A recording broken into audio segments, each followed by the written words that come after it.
Today we're looking towards Risen Unstoppable, and the stream started off with a bang, Quicksand asleep. It's the first game of Unstoppable Risen Premade! Come on, get up, come on, I gotta say, he was smooth once he rolled into it. And our first series was Big Bongo Boys playing up against Clarity Black. For the first 20 minutes of the game, it was a bit of fighting in the top lane, but not much happened besides that. Oh, but the engage coming out from Sejuani, but it's trading back, and Maokai actually regenerated a lot more health than I would expected there. For Boxer Squirrel, just really those kind of impacts making a huge difference in the gold. Yeah, and I don't know whether I want to call them Triple B, BBB, or Big Bongo Boys, because they're not all same solo. Then there was a mega turnaround fight for the Big Bongo Boys after they made a big dragon attempt, but then they got challenged again for the dragon attempt, which Big Bongo Boys won the fight towards. On this side, and there's a 3 on the other side, but I can't punch to it, and I can't cut to it. But Boxer Squirrel in the midst of it all, unable to get too much out, but finds the Q before he's last. Dies, and Chicken Fried Rice to an escape with good depth does not unfortunately have the W enough up to heal him. And the call comes back in the circuit, but finds one. Can she find two? No, she gets shut down, and the exchange of lives is so insane. Can Maokai find the damage retrieval back? And he does, but unfortunately, it is the ace on the side of CLB that allows them to get this dragon. Much later in the game, Big Bongo Boys chased Akali down in the bot lane, meaning that Clarity Black had so much freedom to take that first Baron, and from that Baron, they spiraled away from a teamfight and took the victory. The higher ranked Clarity Black, and honestly, still performing extremely well. Oh, and she can't get out simply, tries to ulti over the wall, but that's crucial. 4 members sent down. This is the freest Baron I've seen, and it's incredibly hard to siege anything. As we're talking about that, the dragon does in fact spawn. This will be a very important fight. Dragon Soul on the line. Let's see. This is so easy, and the onslaught of shadows into all of the members. We talk about Wombo on one side, we talk about Wombo on the other side, but the whole time is not correctly pinned on enough members to make it worth it and to make it so they can make this comeback. And unfortunately, at the end, CLB take the ace, and they look to take the game. And then as we rolled into game 2, Maokai was picked again. Welcome to the League of Legends Champion Spotlight, featuring Maokai, the Twisted Treant. Maokai is a support tank hybrid. That's why he's the GOAT! The GOAT! Bold move. Overall, normally Darius is only reserved for those counter picks, and it looks like they're just going to respond with Maokai. And the team was entirely green, so they kind of had the aesthetic advantage for the Big Bongo Boys. For the first 22 minutes, I kind of got distracted watching the LCS. 100 Thieves did win, to a big surprise of all the casters, and then we moved back into the game, where Baron and Soulpoint were both hit here by CLB. Towards this dragon, we do have good depth running up from base. Let's see if we can get here in time. And this dragon is down to 9k HP. They opt to pull it out, so the potential steal is has a lot less potential to happen. The Maokai ulti for the engage. They want to make this happen. The Wombo. Welcome, ladies and gentlemen. We're here with Risen Premade Rampage in the quarterfinals. You heard me right. We're all the way. I know it feels like Rampage just started, but we're here all the way in quarterfinals. I'm PhD here with my beautiful casters, Lamb and Crims. Gentlemen, how are we doing today? I mean, Crims is probably feeling better than anybody right now, throwing it which way it was before we went live here. Oh, no. Look, there may have been a mistake in which direction I was going to be throwing, but it was definitely down. That was what was spoken of. That was the words that left my mouth. I know Lamb wants me to go for a different angle, but it's not going to happen for him. Whoa, PhD, grab this caster disc. All right. Maybe we save the throwing for off stream for now. We can have a little good time later. But in the meantime, we are going to have Team Ambition Power Bottom versus Clappin Cheeks weekly today. Now, Team Ambition Power Bottom are 5-0 right now, heading into these quarterfinals. Clappin Cheeks, they're 3-2, not bad. But what we really got to think about here is Team Ambition Power Bottom. They're 5-0. Wow, they must be good at their roles. No, they switch it every single game, so they randomize the players in the roles that they play. So, what are we thinking about that? Oh my God! Well, it's how do you prepare for it, right, Crims? I mean, we've casted over these guys once before, and even our homework wasn't subtle enough. And I like to think that we're usually really prepared for what teams are going to throw out, but these guys, they're just on a different level. It seems like everybody can play anywhere, and trying to ban these guys out, you need to know where they're playing first. Yeah, I mean, look, doing research for these guys is a major pain in the butt. Let's just be honest, because you have to do 5 times as much work for them than any other team. It's not something that is appealing to do, and that might be playing into their advantage, right? No one wants to scout. Maybe they're just going to try setting up what they want to do themselves, and that's probably the best strategy to go. Build something good for yourself. Don't worry about them. They're going to do crazy stuff the whole time. But yeah, like who wants to scout against this team? The answer: no one. Yeah, you, Mic you literally feedback need five on. champ Mic pools for on. five different players, and that's just you got to question if it's really worth it. But I hope Clappin Cheeks Weekly can clap not only Mic the cheeks feedback but TA off. as Mic well. So off. we'll see if they can make that happen. Now looking into the patch notes, we don't have nothing to me stands out like it's a crazy power pick. I mean, you still have things like Maokai, Seraphine's Mhm. pretty good too. Is there any picks that stand out to you guys that they might look for on that blue one? We do have Team Ambition on blue side, so they have first pick going into the game. Well, there's the way that this meta is shifting, and it's really shifting a lot. We've seen the likes of Varus actually come up to the fray. A lot of change in the mid lane, people going defensive with Lissandra instead of getting those individual carries. And it's kind of drawn away all that attention that we had in that top lane, right? Where we were talking about the Aatrox, we were talking about the Maokai. And really, those were two of the champions which have kind of transpired because now people are a little bit hesitant to actually pick the Aatrox, and the Maokai has completely left the top lane now, Crims. You find him in the jungle, which is his best role, right? Yeah, Maokai is a dog in the top lane. Gets beat up by a lot of other champions. Does win against other tanks, except for Ornn. That is not a winning matchup if you've been watching Worlds. So don't play it into the Ornn. But I think something that we might have skipped over a little bit is the Blitzcrank. It has gotten nerfed, Yes. so it's not as strong as before. But very importantly, it's actually a triple flex. You're like, what? Triple flex? Yeah, top lane. You can definitely play Blitzcrank in the top lane with these new buffs. Primarily going to be jungle support, but who knows? Maybe they throw it out there. They're going to flex it around. Might just end up being in the top lane. Well, for just to kind of reiterate that, so Team Ambition last time out that we actually seen them, it was Kaden in the jungle with Blitzcrank. We remember how that game went. So trying to predict as well as trying to ban out these guys, it's next to near impossible, especially with that wheel of fortune and whoever it lands on, they seem to just step up to the plate every time. Yeah, they really do. It's almost like you wouldn't guess they're switching roles in the first place with that Blitzcrank, especially. Hey, maybe your support player's on a really good Blitzcrank. Put him in the jungle. Who cares? Let me go play jungle. I haven't witnessed the Blitzcrank top with my own eyes. Now that you guys speak of it, I really hope to see it with my own two eyeballs.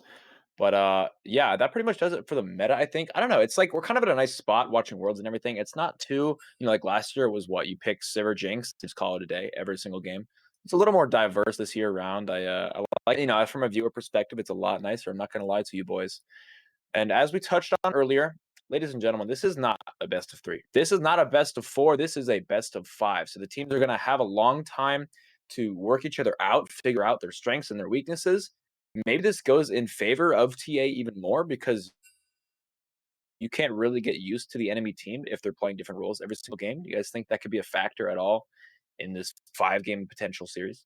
I Yeah, think if that's a T really good point, yeah. right? It's the fact that you have that rotation for that mental and going into best of threes, best of fives, mental is something that you have to reset more than anything. Your draft can completely be the same. You can do the salty run back, but if the mental doesn't follow the draft crims, then it doesn't really line up and things don't come ahead as they predicted they will. Yeah, I mean, if TA end up on a bit of a losing streak, it might be the key to bouncing back. But also on the flip side, if Clappy Cheeks Weekly has a really good setup and TA can't really counter what they're doing because they're swapping and they can't have that strategy, then it's also going to be a bit of a weakness. And yeah, it's a risky strat in a BO5. We'll see if it works. I mean, it was working in the best of three, and now it's time to see if you could pull it off when it's really an important game. Yeah, this is it. It's quarterfinals right here. If they lose this best of five, they're out. So it's time to put it all on the line, just as you said. Speaking of putting it all on the line, it's about that time. Gentlemen, you're heading into draft, and I hope this game goes nice and smooth. I have a sneaky feeling, Crims, we're going to be in for a long night here. Whether or not we have that, well, there is a 5-0 team in that, but when it comes to the playoffs, especially quarterfinals where they're so close, it doesn't really matter. All that kind of goes out the window, especially like the regular season. Yeah, it's really about how your team comes together, that coherence, that synergy that you can build with each other. Who cares about those games getting to this point? It's about what they've done up until now. And so that 3-2 scoreline could be a complete misnomer. It could be tricking you here as to who is the stronger team. And we're aiming to find out in this coming series here. Now, I think something that we got to point out is maybe the Seraphine. Come on, Lamb. You know the deal. You know my spiel. The Seraphine. Are we going to see it? Who's going to pick it up? Who's going to play it in the series? The CEO of NA, the OP for sure. Who's going to pick the Seraphine? And I think that is a big talking point because both of these guys definitely have individuals that can play that champion. And we've seen, Krems, how dramatic the turnaround can be when this champion is involved in these team fights. And it's not the 2v2, it's not the 3v2, it's the 5-on-5, those big skirmishes where you're relying on something to go your way. And the Seraphine certainly fits into that kind of Oh, description. So we've completely uh, yep.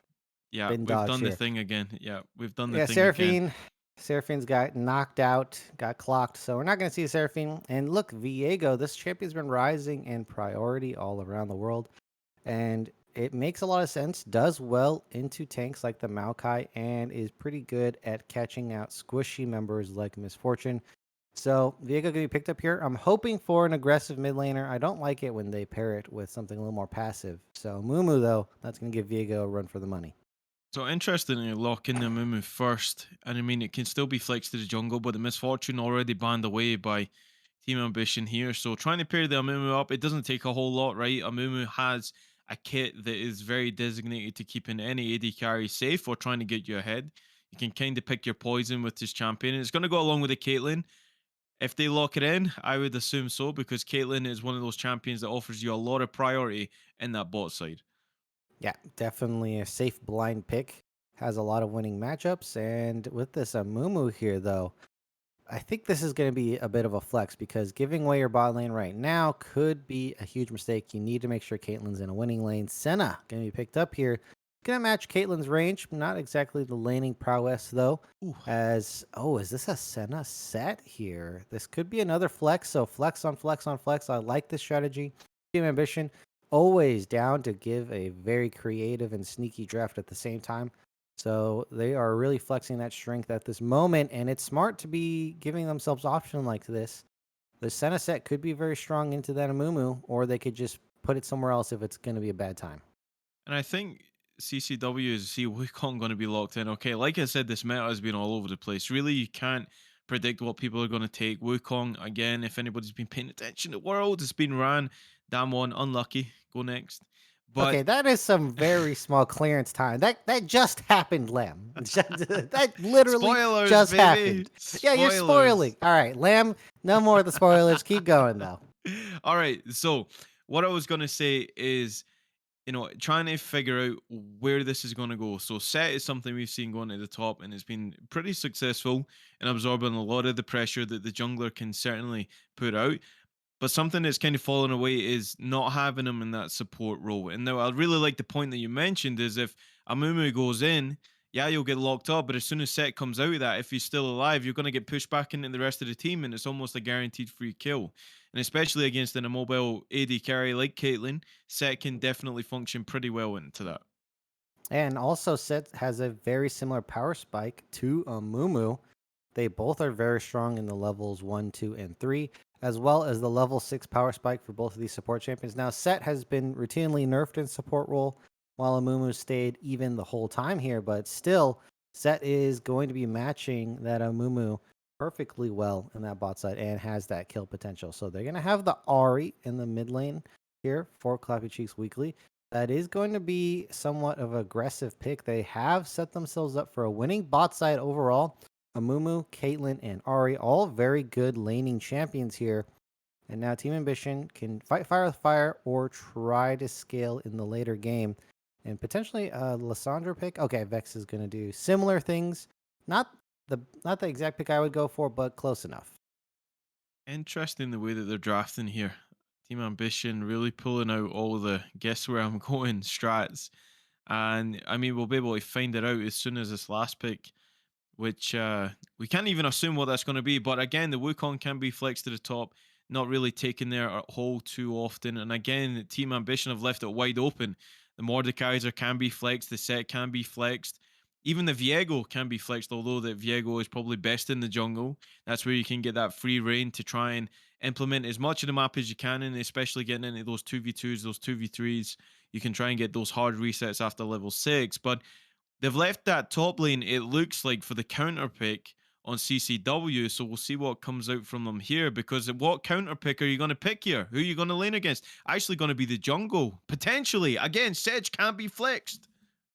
Yes, Sedge probably gonna be. Oh man, this is probably gonna be a top lane Sedge, I guess, because I'm looking at Wukong and I was thinking who has the better matchup.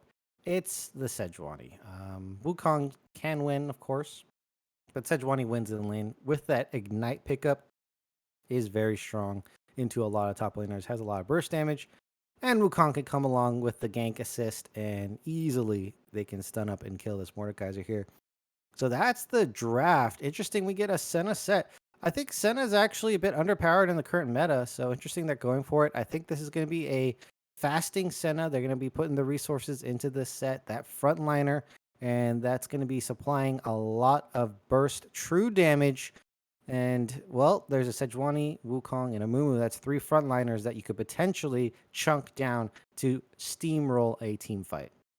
Well, I think we should get PhD back in here and have a look and see what we can come up with, because right now we're playing the guessing game. I wonder if he's doing the exact same thing here as we go back to the analyst desk. So, PhD, what's it going to be on this one, man? Where do we think people are going? Because we're pretty stumped. I think it's got to be Sejuani top. You saved the red side last counter pick, you'd get yourself a good matchup. Sejuani's pretty good in a Mordekaiser. She can hold her own in that death realm. So I think we are going to see Sejuani Wukong jungle. Wukong is just such a strong jungler too. You can move that maneuverable monkey all over the map and get things done pretty that way. In terms of these team comps, what are we thinking? I think that the team TA, it lacks a little bit of direction. They have pretty strong lanes all around. I'm not too sure about Senna set, but I like the Vex matchup into Ari. I'm okay with the Viego jungle here. I think he can hold his own against Wukong a little bit, but I don't know. Do you guys have a favorable comp, or what do you think about these comps? They have to play towards mid lane and top because that's their worst scaling. Senna set is going to be their passive lane. They're going to just hold it down on the bot side. Make sure Vex gets ahead. Vex has angles to kill Ari, and with Viego, they certainly have enough CC to lock down enough for the kill. And Vex's scaling is really terrible, so they're definitely going to try to get Vex ahead. And Mordekaiser is basically the same way. Well, Team Ambition for me, they're not looking to 5-on-5 this at all. They're looking to try and get the overload in these smaller skirmishes going across the map. Having the Vex there as well to just pop in with that ultimate is going to be pretty key, I think, in turning these things. And especially Set and Center are going to be under a lot of pressure really early on with Caitlyn and Mumu. And I mean, they can try and pick them, but it has to be highlighted as well that Set is not really something you have to ignore, right? That true damage that comes through from this champion will chunk you out pretty good, and that might be the difference in these trades. Yeah, I mean, they have the turnaround because there's a lot of shielding, there's a lot of healing that they can do. And so if they overload their damage into the set, this is going to throw it right back at them. That being said, for Clapping Cheeks Weekly, they have the scaling. The Sejuani scaling is going to be the hugest factor for them on their side. Make sure Kaylin doesn't fall too far behind if that's ever the case. And then in this team fight, Sejuani, Wukong, and Mumu, if we're looking at 5v5 power, that's it right there. Yeah, I like the points all around. I think that weak side is going to be really, really important. If that Senna set can make it out of or not champs, like laning phase healthy enough, it'll be really, really good for them. One thing to watch out for is they have a lot of AP on the top side of TA. They have Mordekaiser and Vex, so that magic resist is going to be super powerful, especially if Mumu runs up there. Or Sejuani goes for the early Murkreds, maybe even a Force of Nature early in. The duels around and skirmishes around Rift Herald are going to be pretty dangerous for Team TA, and it's kind of their only option because they can't really play towards Senna set. So it'll be interesting if that plays out. I think if they can bring Amumu out of bot lane and up to those Rift Herald fights to really lock down these immobile mages and whatnot, things can go really, really well for CCW. So that being said, I think I got to give my favorable comp this game to Team Clappin Cheeks Weekly. Yeah, I think this is really smart move, right? Because Team Ambition, you can't predict where they're going to go. You can't predict their picks.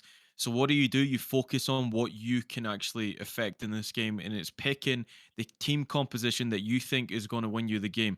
The Sejani, the Wukong, the Amumu, they got a lot of AoE potential to just absolutely wipe the floor with these team fights. The pick potential with the Ari, and you have a lot of protection for the Caitlyn. So I think that Clapping Cheeks in this one, they're going in against a monster in the regular season, and they've drafted, which I would think is the more favorable draft, as we've already kind of mentioned and touched on. So really, if they're giving themselves the best chance to win this game, Crims, this is it. Yeah, I think that they have a slight edge. It's really about that laning phase. Are they going to be able to hold up in the mid and top lane?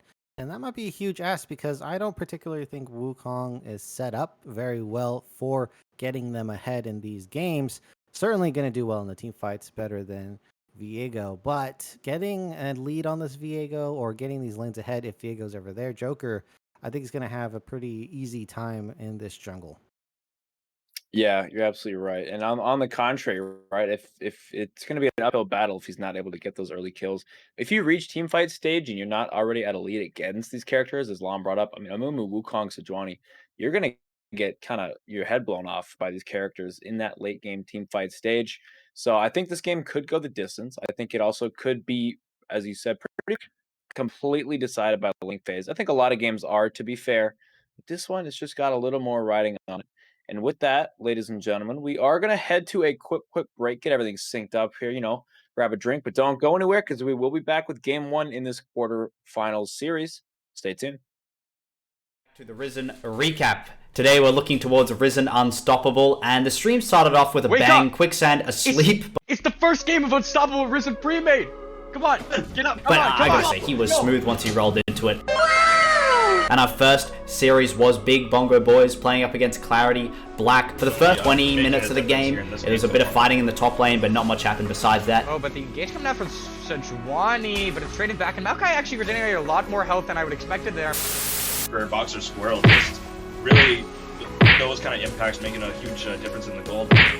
Yeah, and I don't know whether I want to call them Triple B, BBB, or Big Bongo Boys, because they're not all same solos. Big Then there was a mega turnaround fight for the Big Bongo Boys after they made a big dragon attempt, but then they got challenged again for the dragon attempt, which Big Bongo Boys won the fight towards. On this side, and there's a 3v2 on the other side, but I can't punch to it, and I can't cut to it. But Boxer Squirrel in the midst of it all, unable to get too much out, but finds the Q before he's last.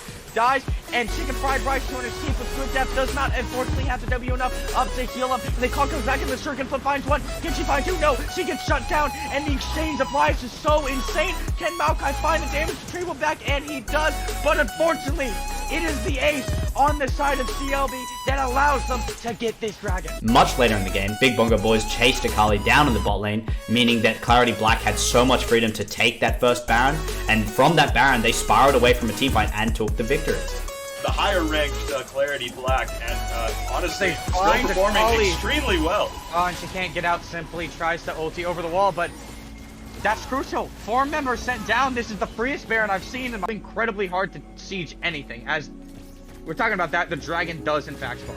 This will be a very important fight. Dragon Soul on the line. Let's see. This is so easy, and the onslaught of shadows into all of the members. We talk about Wombo on one side, we talk about Wombo on the other side, but the whole time is not correctly pinned on enough members to make it worth it and to make it so they can make this comeback. And unfortunately, at the end, CLB take the ace, and they look to take the game. And then as we rolled into game 2, Maokai was picked again. Welcome to the League of Legends Champion Spotlight, featuring Maokai, the Twisted Treant.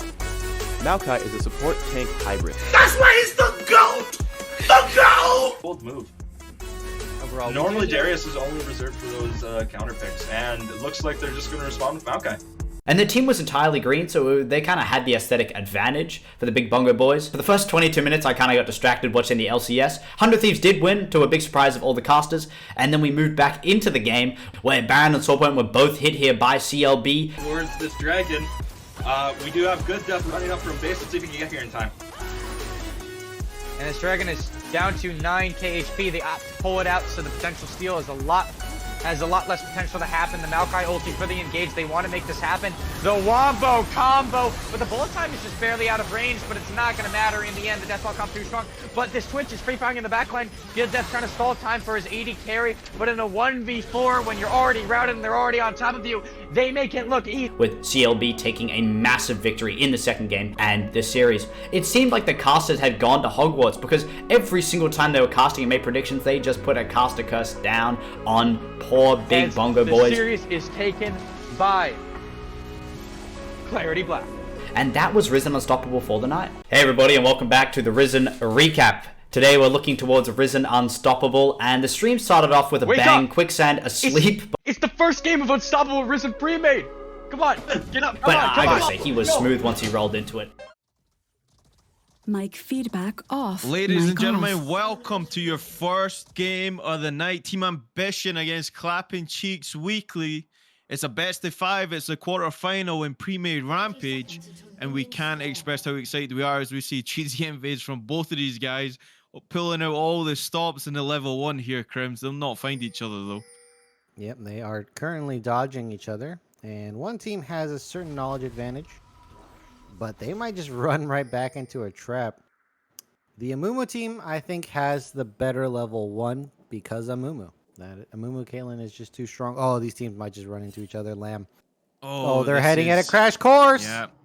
Setting up for it right here. Bandage tossed. Okay, goes straight on to Dark Wenkray right there. Going to get charmed through. Adam doing a lot of damage on the back of that. Nazian going extremely low. Going to be followed by the flash from Joker. But Asthmatic boy, the Amumu who started it all, has to run away. Mordekaiser are going under 10% as well, as after that booty going to repay the same favor. Same fate. The first blood goes over. Amumu is going to fall, and they might be able to pick up Unbound as well as the bot lane.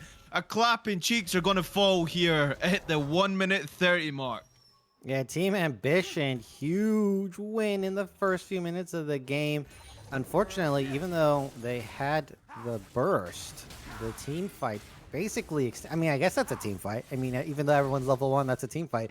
The team fight extended, and they pick up 2 kills there on the back end. Joker doesn't get a reset, so unfortunately for him. But overall, that is a big win already. And I just want to point out, Lem, that this is the team we're looking for to have early advantages, and they've already been secured. Yes, and it could not started. This is a dream start, right? If you are Team Ambition. But again, we have to reiterate, these guys went undefeated in regular season here. So this won't be any kind of persuasion to go on and win this game, because they think that they'll win this game already. Okay, Facebreaker on Amumu, no flash because of the level 1. Asthmatic boy going extremely low. Adam cannot walk up to secure that kill because Unbound. Adam's going low as well. Asthmatic boy trying to walk up to get that level 2. It looks like he will have to back because it's way too risky. The set. Facebreaker back on the Unbound, and he's going to take a little bit more damage. True damage from the Haymaker. Going to go through Pearson. Dark, this is just a little bit. Not enough to kill the Amumu. It's on a knife's edge in that bot lane. Oh my god. The Amumu still looking to back here after that booty. Oh, are they gonna certainly go for it? doing that.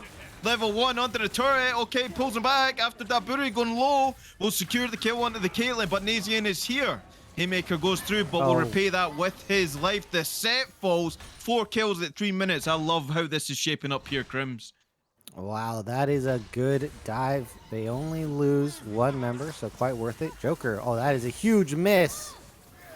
And wow, he gets sexy. some. Talk about poetic justice. Shakespeare on the board with the Ari. All right, that's pretty good. I'm just gonna have to shout that out. That was a pretty good call out. But yeah, that is some amazing play from the Ari. Joker just barely missing that stun and then pulled right into the charm as well. And that is unfortunate. And this lead in the mid lane is going to be absolutely dramatic with this red and blue buff given over to this Ari. Has to make up in CS somehow, but it can happen with these double buffs in the mid lane. Oh, buff transfer going to be complete on a Shakespeare there. And I thought I turned off Gen G and Damwon for this one, but apparently not. They're going tooth and nail at it already. 4 minutes in the game, 5 kills. We can't expect anything more from both of these teams here as Nazian's looking to get the wraparound. Warrior Trickster over to avoid that warp, but it's just looking to get the back off the Wukong. Primarily focused in this bot lane because after that Booty and Adam, they are doing a number on their opposing bot laners here. Yeah, they are definitely taking it to them on this Mumu Caitlyn pick as well. They feel the advantage, they feel that strength, and they have the harass advantage. They can't all in on the set as we have another gank in the mid lane. Doom and Gloom, Looming Darkness going to miss because Shakespeare has to flash out the way, but Joker has come back for his double buffs and Ari trades over. Shakespeare says, I'll go down, but I'm taking you with me. He's unbound. Good bandage toss to try and delay the death of the Caitlyn, but it looks like the Amumu will pay with that with his own life, and that's a true support. His Pillover Peacemaker just going to tickle after that Booty Asthmatic Boy going down for the second time in this game. This bot lane is on chaotic levels. Only Team Ambition can pull off here. Just the sheer level of fighting. There is no CSing to be done in this bot side here. And honestly, it's looking like for Unbound, this game, I don't want to say it's over for them, but this bot side is just going to be a terrible, terrible laning phase throughout. And maybe we can try and address the state of the map without actually commentating over a fight here, but CZI going low in that top lane, but the lane is pushing away from him, so that's a little bit disadvantageous for him. But they do pick up the first dragon of the game, make no mistake about it. Team Ambition looking to secure it with that macro as well. They have a winning lane in the bot, and they're certainly pushing that to try and secure that dragon. Oh, Sizzy taking a bad trade over here to Dark One Cray. And now, well, Joker did get the buffs back. I think they're probably timing out sometime around now.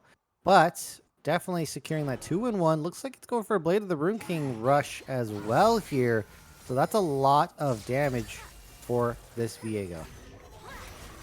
Cooley Chugger trading with the Ari. Wow. Nazian is in the vicinity. Drop that pink top side of the jungle right there to try and protect that from any shenanigans that will come out that way to try and close down on that top laner. Just going to channel the back here.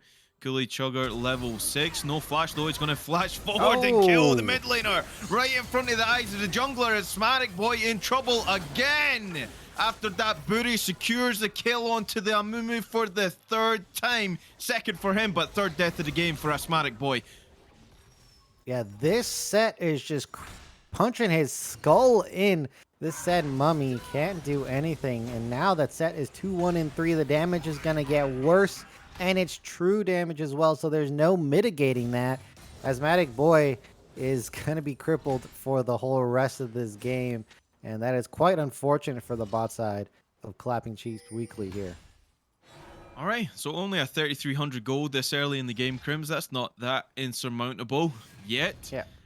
But the one thing they do have for them, they have that Sejuani, but unfortunately CZI, the lane state is in a bad position, probably looking to just get the back off here, taking that teleport ignite as we see on these dash champions in that top lane, level 6 already acquired, of course, for the Sejuani. So might be looking to go elsewhere with that, we will see. I don't think she can, but the teleport might come back. Nazian going to go back through. His Asthmatic Boy gets Facebreaker straight to him. Nazian not level 6. Haymaker going to go through and chunk out. Okay, there's the route from the Senna as well. This ball lane, you just can't touch it for Team Ambition. Yeah, they can definitely slug it out, but they're having a hard time. Oh Nazian, my God, what are you Nazian! doing? Giving over another free kill with a greedy back. I thought it was a trap, but it was not. It was just a mistake. Stun lands on Unbound. Banish toss back in by Asthmatic Boy looking for the world record. How many deaths can you get before the 10-minute mark? Is after that Booty not even close, baby. Walks away from that one. Yeah, it's Set just slugging it out. After that Booty is chasing in for another kill. Might be a mistake. Oh, Showstopper into the wall, but we'll trade over. That's got to be a mistake. They give over 2 kills, 2 shutdowns to the Caitlyn. They do prevent some of that farm, but yeah, that is going to be well worth the gold instead. Nation trying to chase away Viego, but maybe you don't want to be doing that. And CZ is here. Dark Wincray walking in here. His Joker's going to go to about 25% health right there. He has to ult to get out with that one. Cyclone. First charge already popped by the Wukong. Banish Toss comes across. Asthmatic Boy on the roam here. It's CZI. Is in the Death Realm with the Mordekaiser. Will come out of it now. All comes through here. from Senna. Try and keep them alive here, but CZI just getting chunked out heavily. The Sejani falls. Viego will go down as well. They trade 1 for 1 in that top jungle skirmish. Yeah, that was a whole lot of members. Only one member dies from each team here. Oh, Shakespeare getting Adam rooted up. here. Adam. Charm That cleansed. Goodbye, Ari.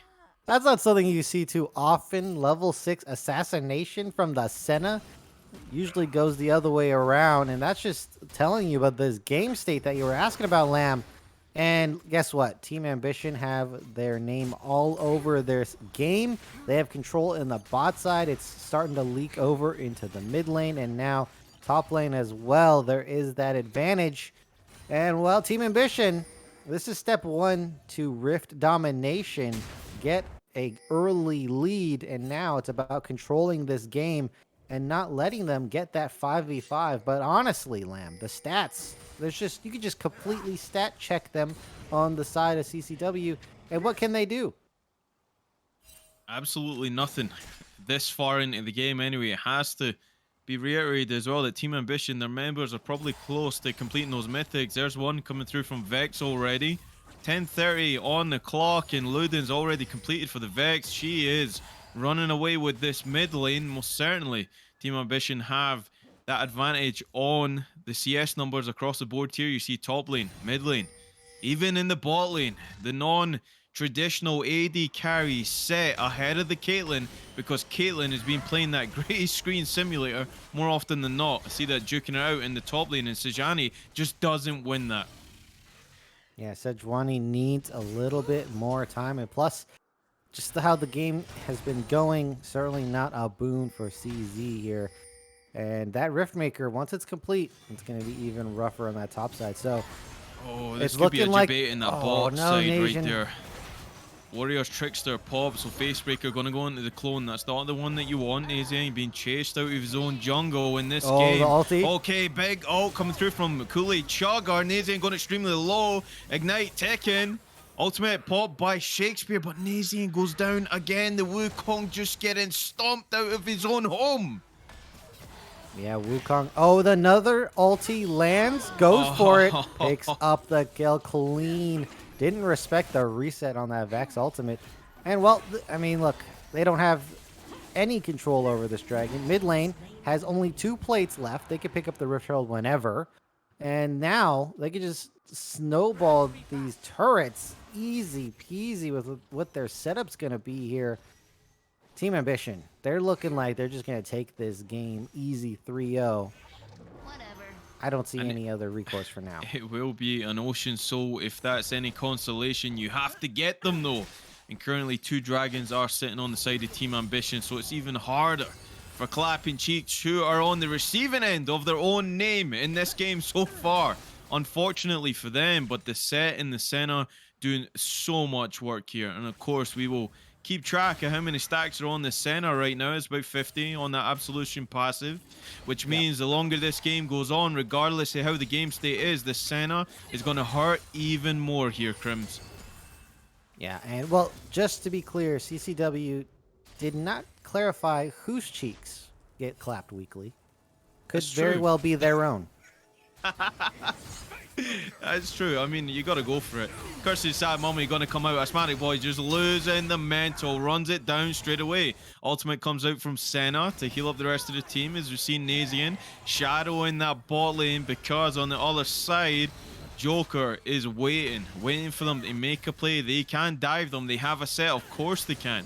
Shield not already stacked. Banish Toss going to go in. Warrior Trickster into range with the Cyclone. Okay, Showstopper going to go back. Oh, huge After haymaker. That, gets a haymaker to delete Caitlyn. What looked like was going to go down with the turret is going to be assisted by the Wukong as Joker goes unstoppable to try and get the resets, but Nazian just going to fall again, and Joker looks like the better Wukong in that one. We are almost approaching a 10K gold lead again. I think Team Ambition just doing it in style again. And I can't believe in game number 1 already to a great start. Man, how are CCW going to keep up the morale game? Because this is just game number 1. I guess you could try to put it in the back of your mind. We just threw at minute 2. Had nothing. The rest of the game nothing could be done because we threw it. Had nothing to do with our gameplay, and get that mental reset that way. But that's going to be a huge order here, Lamb. Well, even with that roam coming through from Sejani, it's just so risky to even try and collapse onto the Vex. That built-in fear will get it off, be able to give you enough time to get out of that skirmish if it happens for that mid laner. But Cooley Chugger certainly got the number in this one as Asthmatic Boy. Oh my god, it's just a massacre. He goes in to try and clear that pink, gets 2 ticks on it and pays with it with his life. 6 kills on the set. Oh, couldn't even get the ward. It is certainly depressing. Support life. Oh, Outlands, Doom and Gloom, everything. Goodbye, Ari. I feel like I've already said it. This game with that combination, Cooley Chugger just running away with it. 5-1 on the Vex. That Ludens perfectly timed with the back was achieved at like 10 minutes in this game. So most certainly, Team Ambition, they're resembling the regular season split here, Crims. Yeah, 10k gold lead, 15 minutes in. I mean, that is the kind of stats that you would die for if you're any team here. And it would be the almost gargantuan throws for Team Ambition to lose it. They might even win the game if 2 members disconnect. I think that's how bad this is right now. And they're going to start systematically destroying these outer turrets. And the only thing we have here to do, Lamb, is just watch the destruction before our eyes. Indeed, and funnily enough, that Senna is just walking in there free of charge. Okay, we're going to see a 1v2 in the bot side. After that, Buri gets a haymaker straight on the unbound, but what else does he have there? He's going 1v2 still. CZI on the opposing side is going to be teamed up by Nazian, but just going to get dragged back in by the Mordekaiser. Viego secures the kill. Is unbound, is trying to secure that one back. He's not going to get it. It's so set. 1v2s, picks up the kill on the Amumu, and they're still shoving down top lane here. Yeah, and it's looking like Unbound, unable to get that kill. I mean, wouldn't change the game much as the Rift Herald, they get 2 turrets on the top side. Oh, I'm surprised bot turret has not fallen yet. They're gonna, okay, looks like the set regen is gonna allow them to do that as the gold lead grows ever more. 12k. Will they catch up to the game timer? They've done it before. Can they do it again? We'll see. Slow smite goes on to Ari, but that Spirit Rush instantly going to be popped. Too much of a threat from Joker, accompanied by Cooley Chugger in that mid lane. And Sexy Shakespeare, nothing sexy about that gang, has to use the flash. Actually, the ultimate. Still got the flash. That's a bonus. That's actually a win in the circumstances of this game right here, Crims. If you can hold your flash without putting it on reset every time that it's up, that's got to be something that you take into the next game here. Okay, Lamb looking on the bright side of what is a black hole for CCW here. Look, this game's a wash, so we could talk about it. We could have Lamb narrate every destructive moment from the side of Team Ambition, but everyone in their mind knows that it's just the mental reset for the next game, and how well can you hold the mental. You know, sometimes you got to ask yourself, should we just run it down so we can save energy for the next game? Shakespeare, yeah, well, there's that caster curse. Has to use the flash to instantly get away from Adam. And mathematically, my friend, is there a bright side to a dark hole? I don't know about that one. But we're going to get a charm straight on it. The Mordekai's unbound. Oh my god, it's like a Gatling gun from Adam. Just absolutely destroys the Caitlyn on the side of that fight, and it went unchecked. I would not usually describe Senna as a Gatling gun. Unless it's a very, very slow Gatling gun. Very old-timey one. Needs to be greased up. Needs to be greased up. It's got a lot of rust on it. You know. It looks like they're going for a little bit of desperation. Oh, they won't even pull the trigger on the Glacial Prison either. Or will they? Sphere's charging from Cooley Chugger. Oh, it's a Shakespeare 5v3. goes low again. Mordekaiser just running it down that bot lane too. They are absolutely fearless in this mid lane. It connects, and goodbye Ari again. Ultimate comes out, but it doesn't even matter. Showstopper into the wall. Glacial Prison going to go wide. He's on bounds, trying to peel his own kill for himself. Cyclone. First charge going to be popped, but the set drops to Caitlyn. First of all, they're still going at it in the mid lane. Asthmatic Boy looking for that other death as Nazian and CZI going to fall in the blue side of the jungle. And if you didn't know already, spoilers, Team Ambition are in full control of this game. Oh, they're almost reaching 2x gold, 5k away. I just want to see how absolutely nasty this game can get here. They could certainly end it in the next coming minutes. Baron going to be up at 20. It would be almost unheard of to lose the Baron at this stage in the game, but it certainly is a possibility if you're DK, I guess, as they're going to be a reset from Team Ambition. And, well, I'm seeing a lot of bounties on the side of TA so far.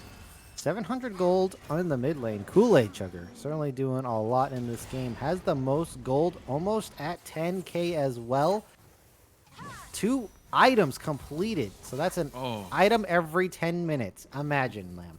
Look at that second item for Kool-Aid in this one. Rabadons, no question.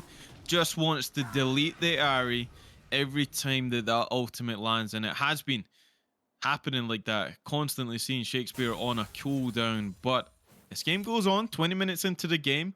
The Dragon Soul is not for 2 minutes here, and if you didn't already think that this was insurmountable, if they secure that Ocean Soul, it's going to be just that much harder for Clappin Cheeks to actually try and get back into this game, as they are positioning around this Baron here, as this is the only objective that is to be taken. And after that, Booty just doesn't care who's here, so we might see a fight here. It's going to take the Mumu straight back. Can he get Cursed of Sad Mummy off? He gets another bandage stain, but Nazian's going to go low. Asmani Boy posts the stasis to stay alive, but Wukong's going to be forced to fall, trade over by the set, so they get the shutdown onto the Ahri. Ultimate goes wide from the Senna. Will they find the Amumu? Okay, Amumu's trolling. Times 9 that guy. He's going to get picked up by the Senna. CZI, the Sejani, is just going to be on a feast for these guys. Picking off the top laner for free as well, and now they're marching it to that mid lane inhibitor. Yeah, Asthmatic Boy cannot breathe in this game. Completely shut down. 0 and 8. Oh, the BM it's coming a sad out. day. Oh, God. Oh, Adam, no. oh no. Adam throwing it back on him. Oh, no, here we go. Okay, okay. And I mean, do you know what? I mean, if you're going to throw it back, this is the instance in which you do it. Okay, the Mastery coming out as well. If we look past that, though, it has to be said that the set has done pretty much everything to negate the engage of the Amumu in this one, Crims. They picked that Amumu thinking they could go really aggressive, but then they locked in the set, and now it's just like, well, how is the Amumu even a factor in this? Yeah, Amumu is just a walking ward at this point, a really expensive minion. I mean, hasn't even gotten off a very effective ultimate. Besides, there's just been so much skirmishing. Hasn't been a 5v5 except level 1. Imagine that, Len. Imagine the only 5v5 happened at level 1, and 22 minutes in, not a single 5v5. One's going to happen soon. Oh, Vex going that in. lands Nazian. Going to go down to 25%, instantly deleted by Vex here, looking for that reactivation. And Spirit Rush going to get the area out with that one, but you're on the wrong side of the map. Will they care enough? Will they chase this? After that Booty, read the name. That's exactly what he's doing. As described, Ari in the brush, gets the charm off. Just going to run down Shakespeare here. Can you get the execute? You're pretty healthy. Pop the potion as well. Oh, God, that might be counterintuitive. Flashes ultimate from the Senna. This is pretty depressing right here. I mean, you're proxying the wave, so maybe that... Oh, gets the execute. Let's go! Clapping cheeks. Clapping their own cheeks with that one. Ari's 7th death of the game is on her own accord. That's pretty hype. Yeah, no one's Ocean Soul goes over as well, unfortunately. Yeah. Clapping cheeks weekly. If you're going to clap their cheeks, they're going to just do it preemptively to themselves. No one claps their cheeks. As well, look, we're just looking at the finishing touches to this game here with the Ocean Soul Baron coming up next. 2 inhibs down. What more do you want to finish out a game here? As, I mean, we got to start talking about the next game at this point here, Lamb. Do they go with the Amumu blind pick in the bot lane? I think Survey says no. Survey says that Nazian is in a place where he doesn't want gets absolutely obliterated. Where the red buff spawns in. Dark Wincrate obviously not spoken about the Mordekaiser very much, but it has to be said the win condition of both of these teams as well here, Crims. It looked like Team Ambition didn't want those big team fights, and they've literally dictated the game to not get them. Yeah, they've just been constantly skirmishing, splitting up the map. Dat Booty just constantly in a side lane, running in 1v3, doesn't care, making sure that there is not enough time to set up. And that just makes it super clean and easy for them to prevent these 5v5s. And now they're just ushering in the last wave on the top side. And the doom and gloom is going to be setting in for CCW. The last stand at the Alamo, I don't think they're going to make it. It's going to be the same story. I think the Alamo had more of a chance in this one, but after that Booty is in the top side, as CZI is going to run away. Arctic Assault, drain his own fountain. Ultimate comes out from Caitlyn, but they're going to re-engage on the Adam. They get to Senna. First of all, this Alamo could stand. Cyclone going to go down again. They're looking to focus on Joker. Going extremely low. He's going to get picked off by that Wukong. Meanwhile, after that Booty, the set is just gone unchallenged in this top side. The 2v2 might not be favorable for them as CZI going to go into Kool-Aid Chugger. And that's exactly what CZI is going to need after that one. Some Kool-Aid, because you're on a cooldown.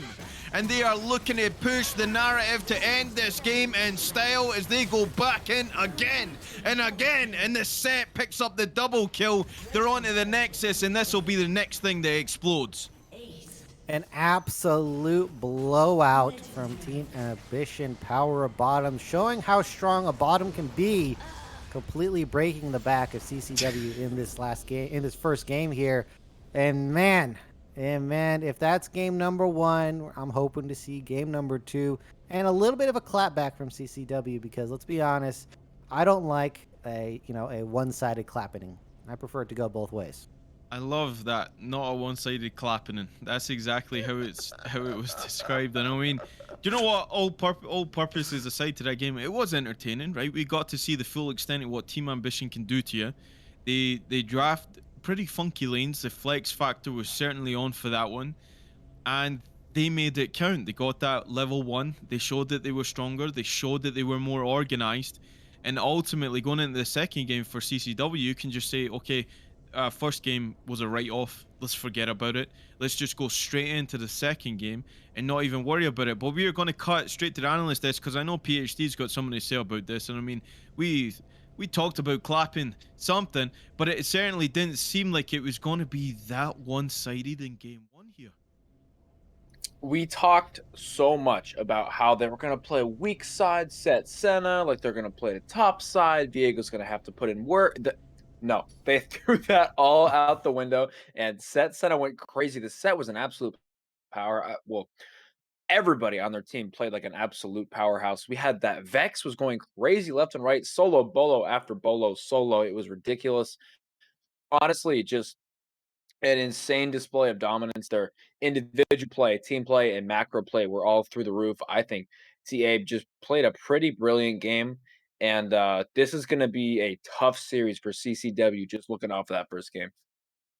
Well, they did die 2-0, burned a lot of sums in the first few minutes of the game. So maybe if that doesn't happen, things go a lot better, especially since they needed to survive the lane phase. And, well, that hiccup makes it really hard to survive the lane phase. And also, look, that set Senna, the set just proves how strong it is into the Amumu there. I thought the Caitlyn was going to make it a bit more difficult, but never mind. Amumu running face first in the set gets a fist in the face instead, completely turning around that bot side. And I mean, it has to be said as well, like, how many times have these guys actually come up against a set in the bot lane, right? It's something that you don't even consider. You lock in the Amumu, you think, okay, look, we got Caitlyn Amumu, we got so much zoning tools that we can use, and if they step up, then we can get the pick. But the problem with Set is he has so much shield, he has so much true damage, that when that trade eventually comes out, it's negative for you. So the things that we touched on before this game even became a thing, it's kind of happening like that. And now for CCW, they drafted correctly. I think they gave themselves the best chance, but they just didn't orientate anything around that map, and it was completely controlled about TA. They were getting Senna on the roam. They were getting the set on the roam. The Senna was pushing into jungle by herself. they were so scared to even go for it because by the time that those roams came through, there was absolutely zero vision. So Team Ambition forced the issue in the bot side. They pushed that vision all across the map. They secured Dragon Soul, which was not even the cherry on the cake for me. I felt like it was just a thing because we have so much prio in that bot side. We're just going to take it anyway. But it was just like, well, where does that window come for CCW? We've seen a few instances where the Sejani maybe held on to the ultimate a little bit too long, and we didn't really see that big engage followed up by the Amumu, and then things could have started to happen. But it just felt like as soon as those chances happened, they were just so far behind in the game.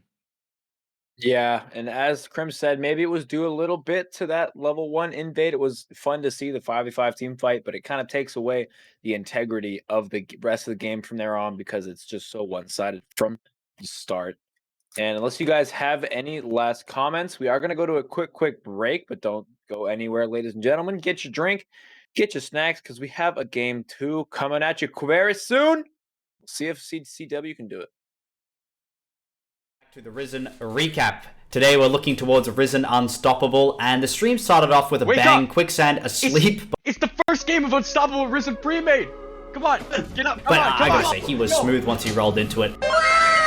And our first series was Big Bongo Boys playing up against Clarity Black. For the first 20 minutes of the game, it was a bit of fighting in the top lane, but not much happened besides that. Oh, but the engage coming out from Sejuani, but it's trading back, and Maokai actually regenerated a lot more health than I would expected there. For Boxer Squirrel, just really those kind of impacts making a huge difference in the gold. Yeah, and I don't know whether I want to call them Triple B, BBB, or Big Bongo Boys, because they're not all same solos. Then there was a mega turnaround fight for the Big Bongo Boys after they made a big dragon attempt, but then they got challenged again for the dragon attempt, which Big Bongo Boys won the fight towards. On this side, and there's a 3v3 on the other side, but I can't punch to it, and I can't cut to it. But Boxer Squirrel in the midst of it all, unable to get too much out, but finds the Q before he's last. Dies, and Chicken Fried Rice 200 sheep with good depth does not unfortunately have the W enough up to heal him. And they call comes back in the circuit, flip finds one. Can she find two? No, she gets shut down, and the exchange of lives is so insane. Can Maokai find the damage retrieval back? And he does, but unfortunately, it is the ace on the side of CLB that allows them to get this dragon. Much later in the game, Big Bongo Boys chased Akali down in the bot lane, meaning that Clarity Black had so much freedom to take that first Baron, and from that Baron, they spiraled away from a teamfight and took the victory. The higher ranked Clarity Black, and honestly, still find performing Akali. extremely well. Oh, and she can't get out simply, tries to ulti over the wall, but that's crucial. 4 members sent down. This is the freest Baron I've seen, and it's incredibly hard to siege anything. As we're talking about that, the dragon does in fact spawn. This will be a very important fight. Dragon Soul on the line. Let's see. This is so easy, and the onslaught of shadows into all of the members. We talk about Wombo on one side, we talk about Wombo on the other side, but the whole time is not correctly pinned on enough members to make it worth it and to make it so they can make this comeback. And unfortunately, at the end, CLB take the ace, and they look to take the game. And then as we rolled into game 2, Maokai was picked again. Welcome to the League of Legends Champion Spotlight, featuring Maokai, the Twisted Treant. Maokai is a support tank hybrid. That's why he's the GOAT! The GOAT! Bold move. Overall, Normally Darius is only reserved for those counter picks, and it looks like they're just going to respond with Maokai. And the team was entirely green, so they kind of had the aesthetic advantage for the Big Bongo Boys. For the first 22 minutes, I kind of got distracted watching the LCS. 100 Thieves did win, to a big surprise of all the casters, and then we moved back into the game, where Baron and Soulpoint were both hit here by CLB. Towards this dragon, we do have good depth running up from base. Let's see if we can get here in time. And this dragon is down to 9k HP. They opt to pull it out, so the potential steal is has a lot less potential to happen. The Maokai ulti for the engage. They want to make this happen. Mic off. Oh, we are back here for game 2. This is still Rampage Premade, so don't get it twisted. And for that first game, we do know that Team Ambition swaps up their players, so I've broken it down for you guys. Don't even worry about it. Darkins, who was their top laner, is now going to be playing support. Joker, who was their jungler, is now going to be playing mid. Kool-Aid, who was mid, is going to be on top. And they're switching out the AD and bot for going from Booty and Adam to Trucks and Bap, who we saw a couple weeks ago wreak some havoc. So they're switching everything around. Kind of ridiculous to play against, it's like, yo, you can't really ban the Senna set because it's two whole different players in the bot lane. So you just got to deal with something new. But we've talked enough about the swapping positions and whatnot. Do you guys think that CCW needs to do anything fundamentally different in order to deal with Team TA this game? Well, I think the Mumu was kind of a bad pick. Definitely should leave open more flex potential, just so that they can't one up you in the draft. And then, I mean, that's all I can, because game one was just so, there's just so many huge mistakes that happened. You can only really talk about those. So there's not much detail to really give about how to come back in this series. I think if you are CCW, you went into this whole thing having a certain preparation, certain beliefs. Stick to them. You know what? Right off game one, you still have another chance to bring it back even, at the very least. So, really, this is when that preparation comes to fruition. Do you have the tools to actually deal with these individual players again who are switching positions? So you can't even say, well, look, the set was the problem, let's ban away the set, because it's a completely different player, unless he wants to take any another role, which we wouldn't be surprised. But there again, the laning phase was the problem, the level one was the problem. So I fully expect the level one this game to be very defensive from CCW. They can't get caught out when especially they draft for lanes like that. But like I says, you had a preparation, stick to it. Don't go off script too much, because that game one, it could have been a fluke just how it snowballed because of that level one. Very unfortunate. So just keep cool heads and reset that mental. Yeah, it's pretty difficult to say how the teams are going to play in that late game because that game was just so snowbally and from the start, kind of just a landslide of a goal difference. It was a 5,000 goal difference at just 10 minutes into the game. Mm. So, pretty difficult to, like say which team is better at those late game team fightings. Hopefully, we get to see it go to that time a little bit more, as Lam kind of touched on. I want to see some late game team fights. I'm a big guy for that sort of gameplay. And I hope we get to see some comps that reflect that. And speaking of comps, we are going to head over to draft. So your two beautiful casters will guide you guys through it. And I'll catch you after for some more analyzing.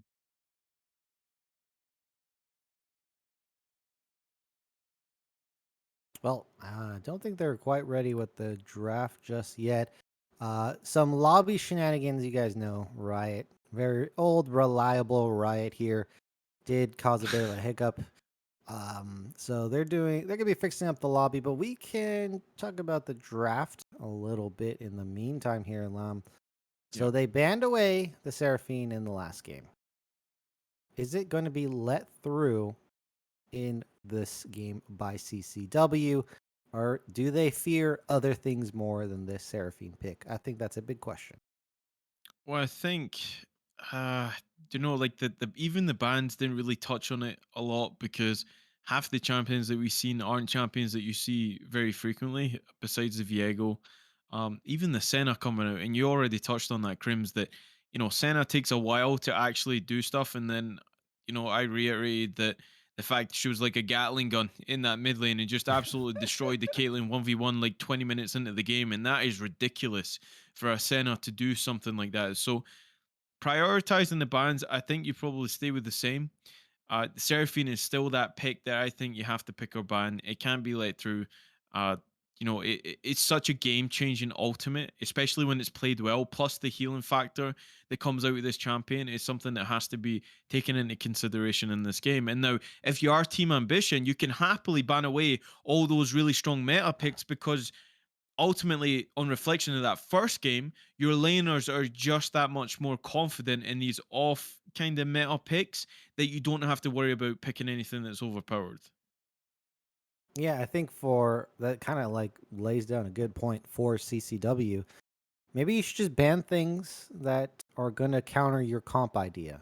So don't go based off the people playing in the role. Go based off what counters what you're going to do here. And so we do see a switch up of bans. And of course, it's due to the rotating players, of course. And that's why we have this Yasuo Lucian ban in this game here.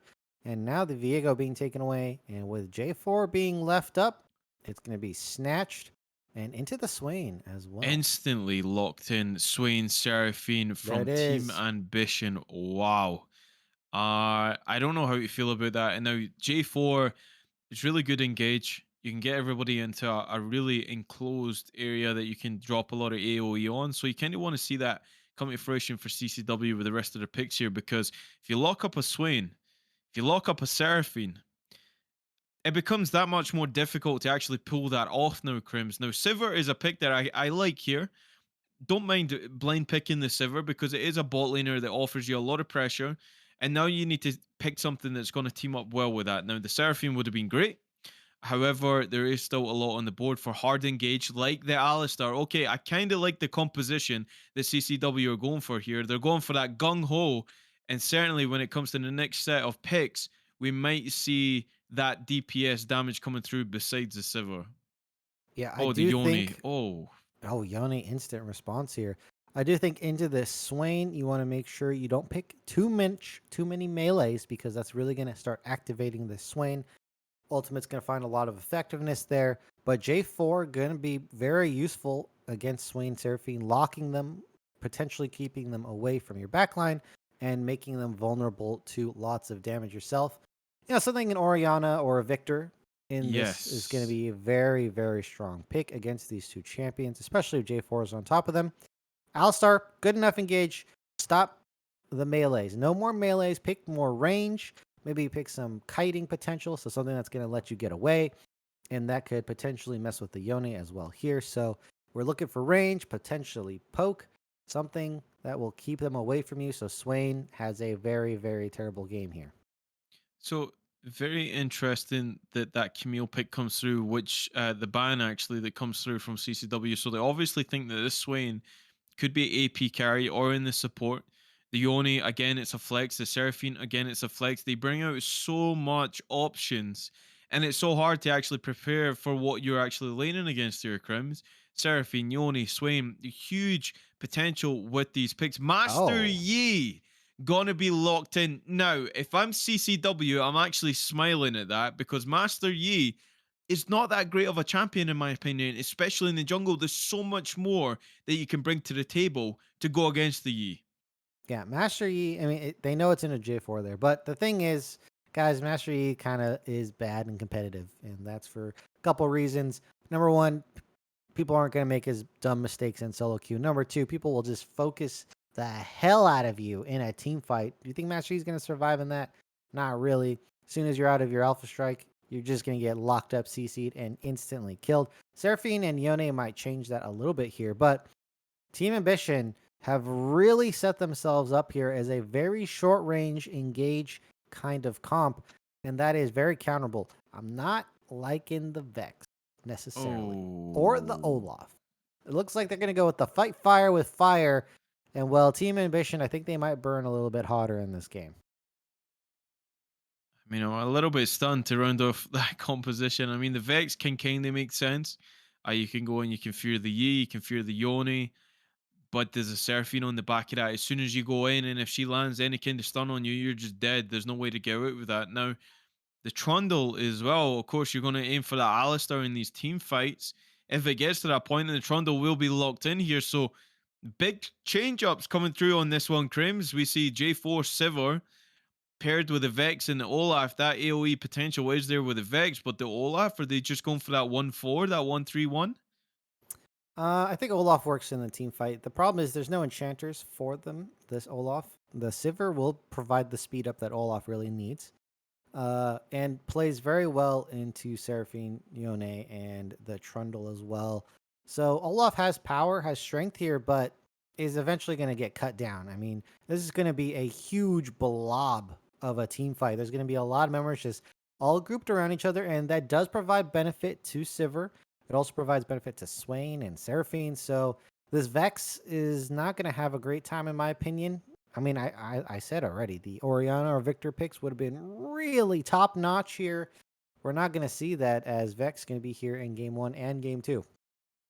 I think that is a little bit a missed opportunity, but PhD, we'll get our man in here to kind of digress what our thoughts are on this draft, because the Yi coming out is definitely a spanner in the works, and on top of the Trundle as well. Now, Trundle is a champion that can definitely do a lot of things in that early game, but it has to be still it's all flex. They don't pick that traditional AD carry here. It looks like maybe Seraphine AP carry along with his Swain in the bot lane PhD. What do we think here?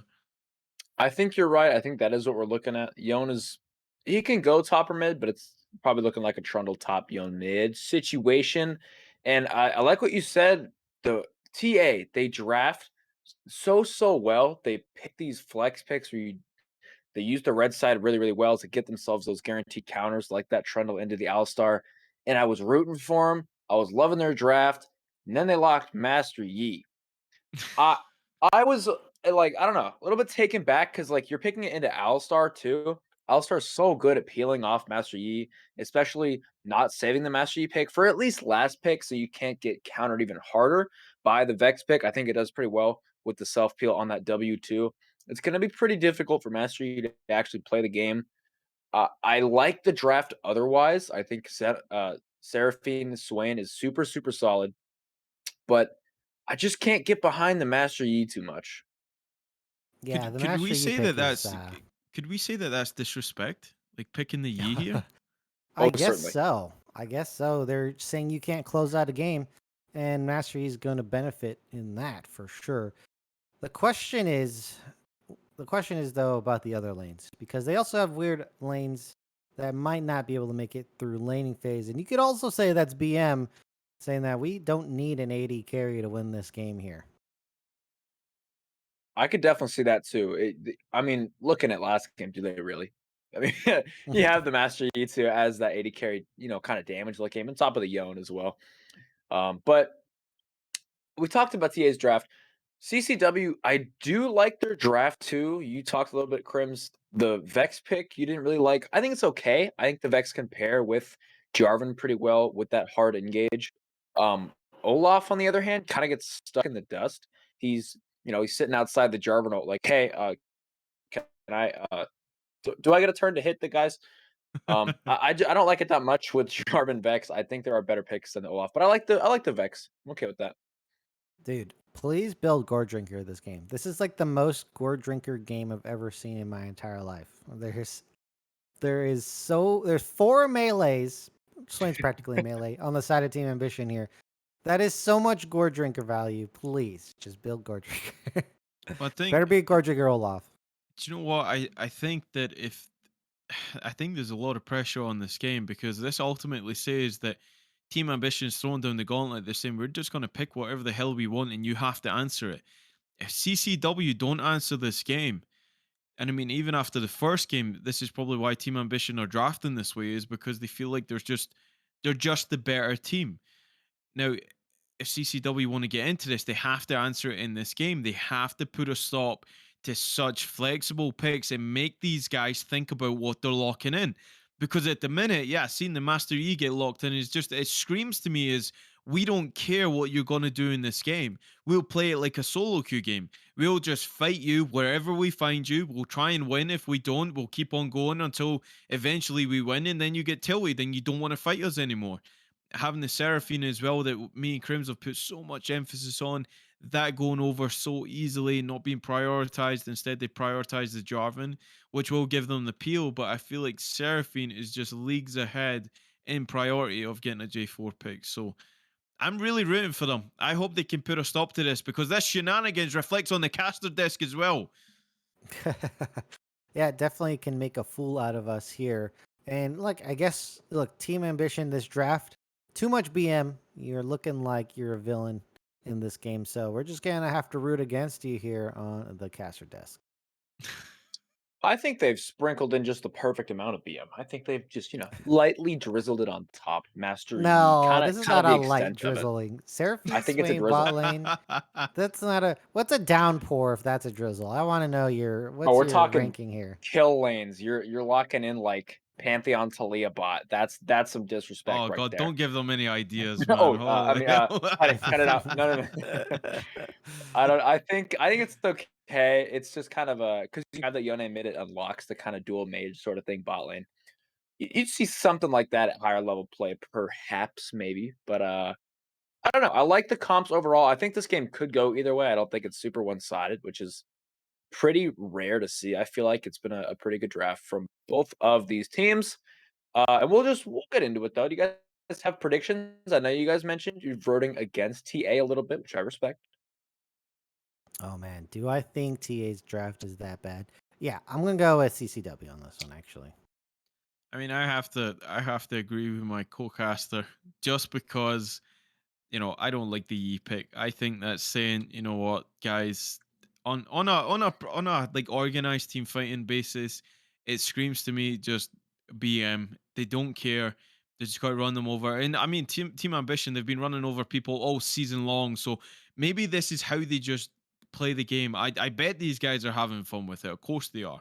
Otherwise, they wouldn't switch it around as much. It's just the comfortability across the board for this team and their roster that really reflects onto their playstyle as well. So it's really unique because it gives us a chance to actually see what a Trundle versus Olaf is like. It gives us an idea of what J4 into Yi is like if you've not been stuck in the silver bronze wars for as long as I have. And especially the Yone, the Vex. I mean, there's so many unique matchups in this game and in game one that going forward they might have to rethink if CCW can get the win. So I'm going to side with Crims. I'll say CCW just because I want to see the reaction out of these guys. I like it. I like what we got going here. I think I gotta go TA. I'm just a big fan of Swain Seraphine. I'm not gonna lie. I'm a big Swain player mid, and they combo nicely. I gotta go with TA for my final answer. Lock it in. A little bit biased too because they've been so dominant, obviously, so far throughout the entire normal season, and now it's only one game in playoffs. So there you have it. I think, yeah, and just as a reminder, we do have two different players in the bot line, so it's not the same. We have BHAP and Trucks, I do believe. So keep your eyes out for that. We might get a little bit of a different play style, obviously, with that Swain Seraphine. I keep wanting to say Senna from last game. But with that, ladies and gentlemen, this is going to be a banger of a game. I have a great feeling. So we're going to go to a quick break, and we'll be right back. Don't go anywhere. To the Risen recap. Today we're looking towards Risen Unstoppable, and the stream started off with a Wake bang. up! Quicksand asleep. It's the first game of Unstoppable Risen Premade. Come on, get up. But I gotta say, he was smooth once he rolled into it.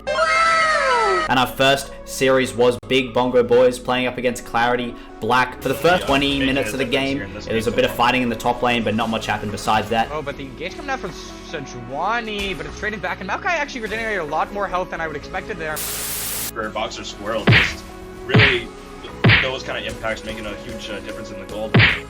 Yeah, and I don't know whether I want to call them Triple B, BBB, or Big Bongo Boys, because they're not all same solos. Then there was a mega turnaround fight for the Big Bongo Boys after they made a big dragon attempt, but then they got challenged again for the dragon attempt, which Big Bongo Boys won the fight towards. On this side, and there's a 3v2 on the other side, but I can't punch to it, and I can't cut to it. But Boxer Squirrel in the midst of it all, unable to get too much out, but finds the Q before his last dies, and Chicken Fried Rice 200 keep with good depth does not unfortunately have the W enough up to heal him. And they call comes back in the circuit, flip finds one. Can she find two? No, she gets shut down, and the exchange of lives is so insane. Can Maokai find the damage to Treble back? And he does, but unfortunately, it is the ace on the side of CLB that allows them to get this dragon. Much later in the game, Big Bongo Boys chased Akali down in the bot lane, meaning that Clarity Black had so much freedom to take that first Baron, and from that Baron, they spiraled away from a teamfight and took the victory. The higher ranked Clarity Black, and honestly, still find performing Akali extremely well. Oh, and she can't get out, simply tries to ulti over the wall, but that's crucial. 4 members sent down. This is the freest Baron I've seen, and it's incredibly hard to siege anything. As we're talking about that, the dragon does in fact spawn. This will be a very important fight. Dragon Soul on the line. Let's see. This is so easy, and the onslaught of shadows into all of the members. We talk about Wombo on one side, we talk about Wombo on the other side, but the whole time is not correctly pinned on enough members to make it worth it and to make it so they can make this comeback. And unfortunately, at the end, CLB take the lead, and they look to take the game. And then as we rolled into game 2, Maokai was picked again. Welcome to the League of Legends Champion Spotlight, featuring Maokai, the Twisted Treant. Maokai is a support tank hybrid. That's why he's the GOAT! The GOAT! Bold move. Overall, Normally Darius is only reserved for those counter picks, and it looks like they're just going to respond with Maokai. And the team was entirely green, so they kind of had the aesthetic advantage for the Big Bongo Boys. For the first 22 minutes, I kind of got distracted watching the LCS. 100 Thieves did win, to a big surprise of all the casters, and then we moved back into the game, where Baron and Soulpoint were both hit here by CLB. Towards this dragon, we do have good death running up from base. Let's see if we can get here in time. And this dragon is down to 9 KHP. They opt to pull it out, so the potential steal is has a lot less potential to happen. The Maokai ulti for the engage. They want to make this happen. The Wombo combo, but the bullet time is just barely out of range, but it's not going to matter in the end. The Deathball comes too strong, but this Twitch is free firing in the backline. Good Death trying to stall time for his AD carry, but in a 1v4, when you're already routed and they're already on top of you, they make it look easy. With CLB taking a massive victory in the second game and this series. It seemed like the casters had gone to Hogwarts, because every single time they were casting and made predictions, they just put a caster curse down on poor Big Bongo Boys. The series is taken by Clarity Black. And that was Risen Unstoppable for the night. Hey everybody, and welcome back to the Risen recap. Today we're looking towards Risen Unstoppable, and the stream started off with a bang, Quicksand asleep. It's the first game of Unstoppable Risen Premade. Come on, get up, But I gotta say, he was smooth once he rolled into it. And our first series was Big Bongo Boys playing up against Clarity Black. For the first 20 minutes of the game, it was a bit of fighting in the top lane, but not much happened besides that. Oh, but the engage coming out from Sejuani, but it's trading back, and Maokai actually regenerated a lot more health than I would expected there. For Boxer Squirrel, just really those kind of impacts making a huge difference in the gold. Yeah, and I don't know whether I want to call them Triple B, BBB, or Big Bongo Boys, because they're not all same solos. Then there was a mega turnaround fight for the Big Bongo Boys after they made a big dragon attempt, but then they got challenged again for the dragon attempt, which Big Bongo Boys won the fight towards. On this side, and there's a 3v2 on the other side, but I can't punch to it, and I can't cut to it. But Boxer Squirrel in the midst of it all, unable to get too much out, but finds the Q before he's last. Dies, and Chicken Fried Rice to escape with good depth does not unfortunately have the W enough up to heal him. And they call comes back in the circuit, but finds one. Can she find two? No, she gets shut down, and the exchange of lives is so insane. Can Maokai find the damage to Treble back? And he does, but unfortunately, it is the ace on the side of CLB that allows them to get this dragon. Much later in the game, Big Bongo Boys chased Akali down in the bot lane, meaning that Clarity Black had so much freedom to take that first Baron, and from that Baron, they spiraled away from a team fight and took the victory.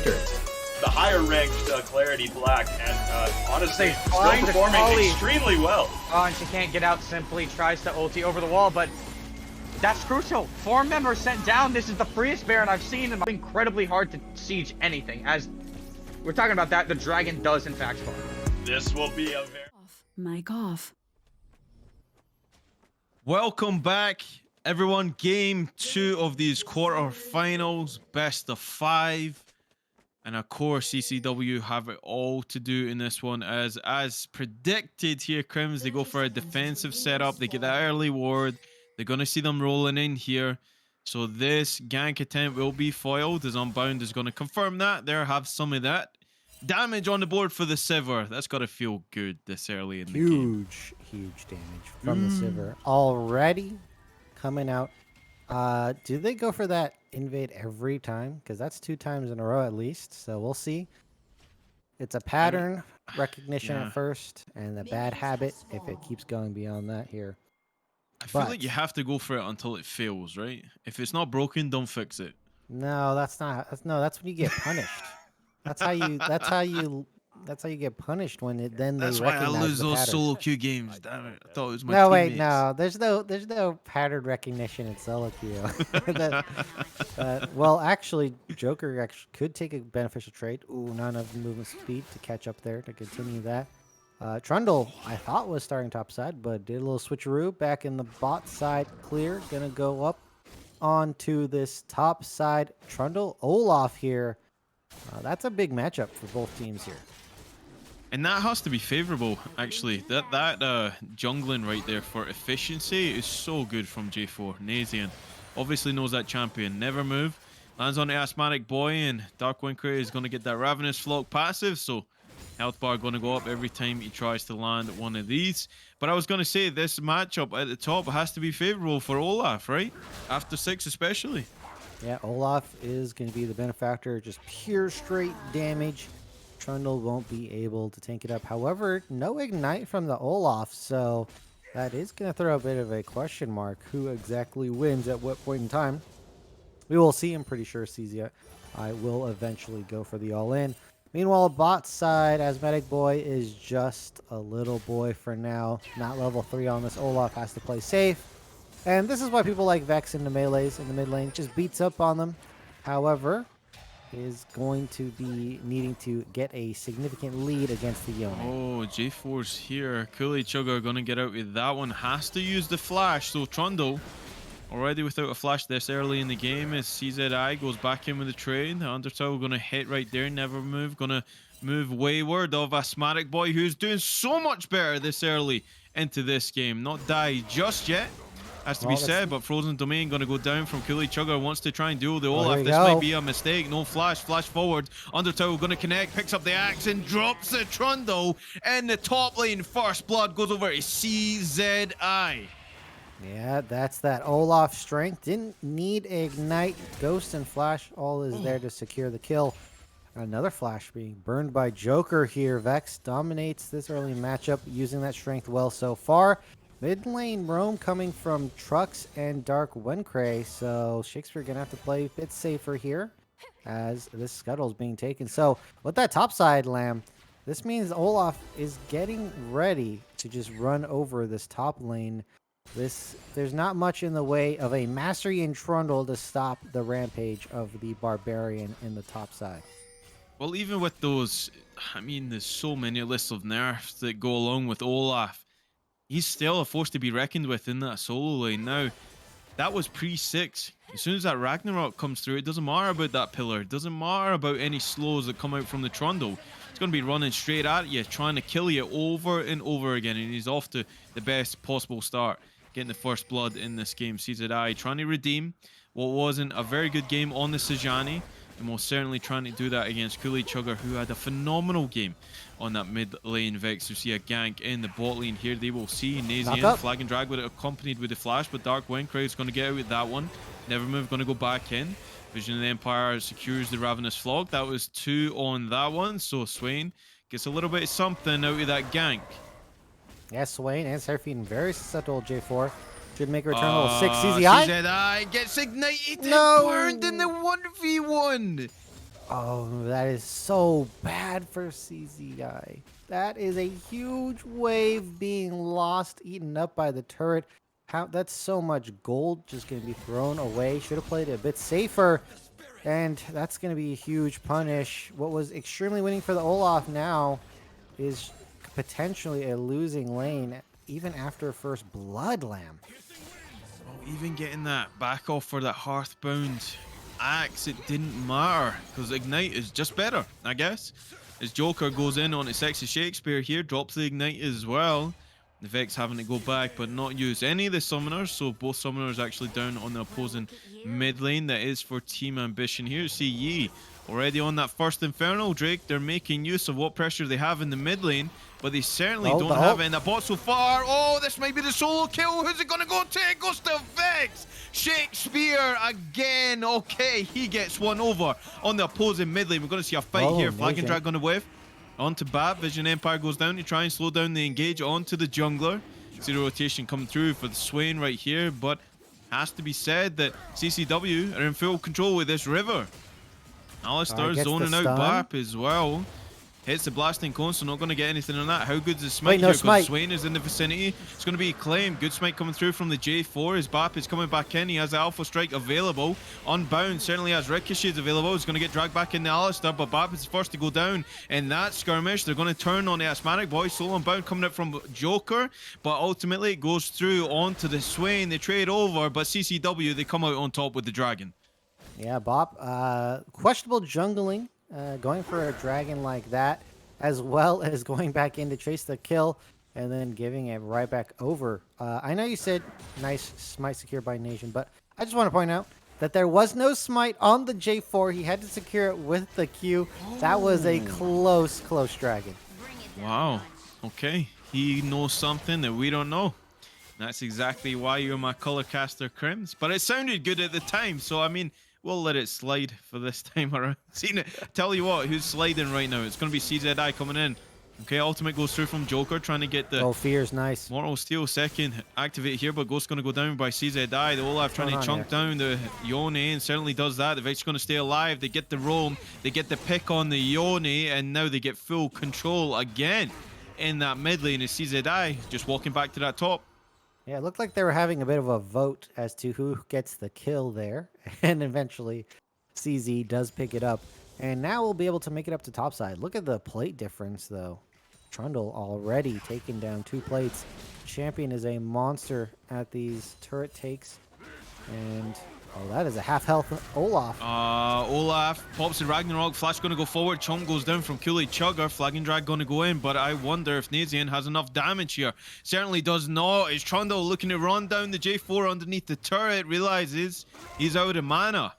And J4 just going to sit underneath there. Flag and Drag will come up. They might try and trade over the kill, but Kool-Aid Chugger, he looks as comfortable in that top lane as he did in the mid lane in the last game. Oh, could have went for the burst kill with the Cataclysm. Opts not to go for it.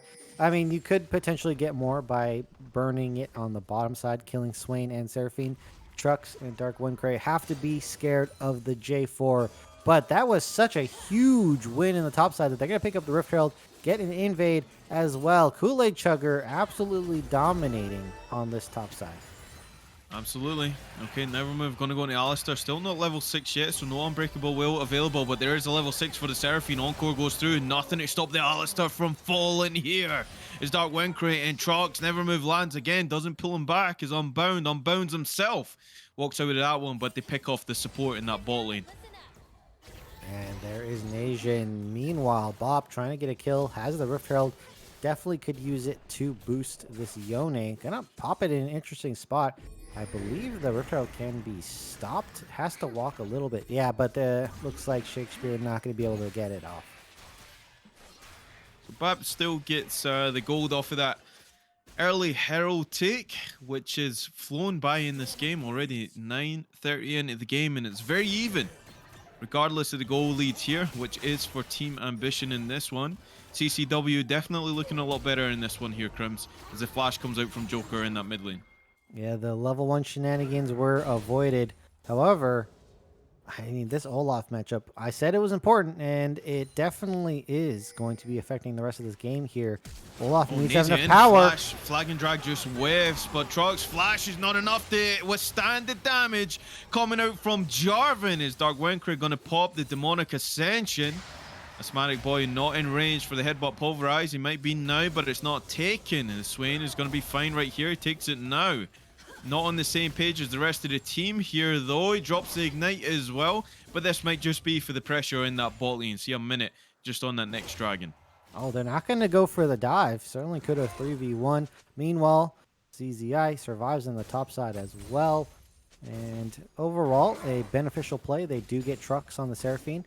And that Cataclysm, exactly what I was hoping it to be used for. And they do get a kill off of that.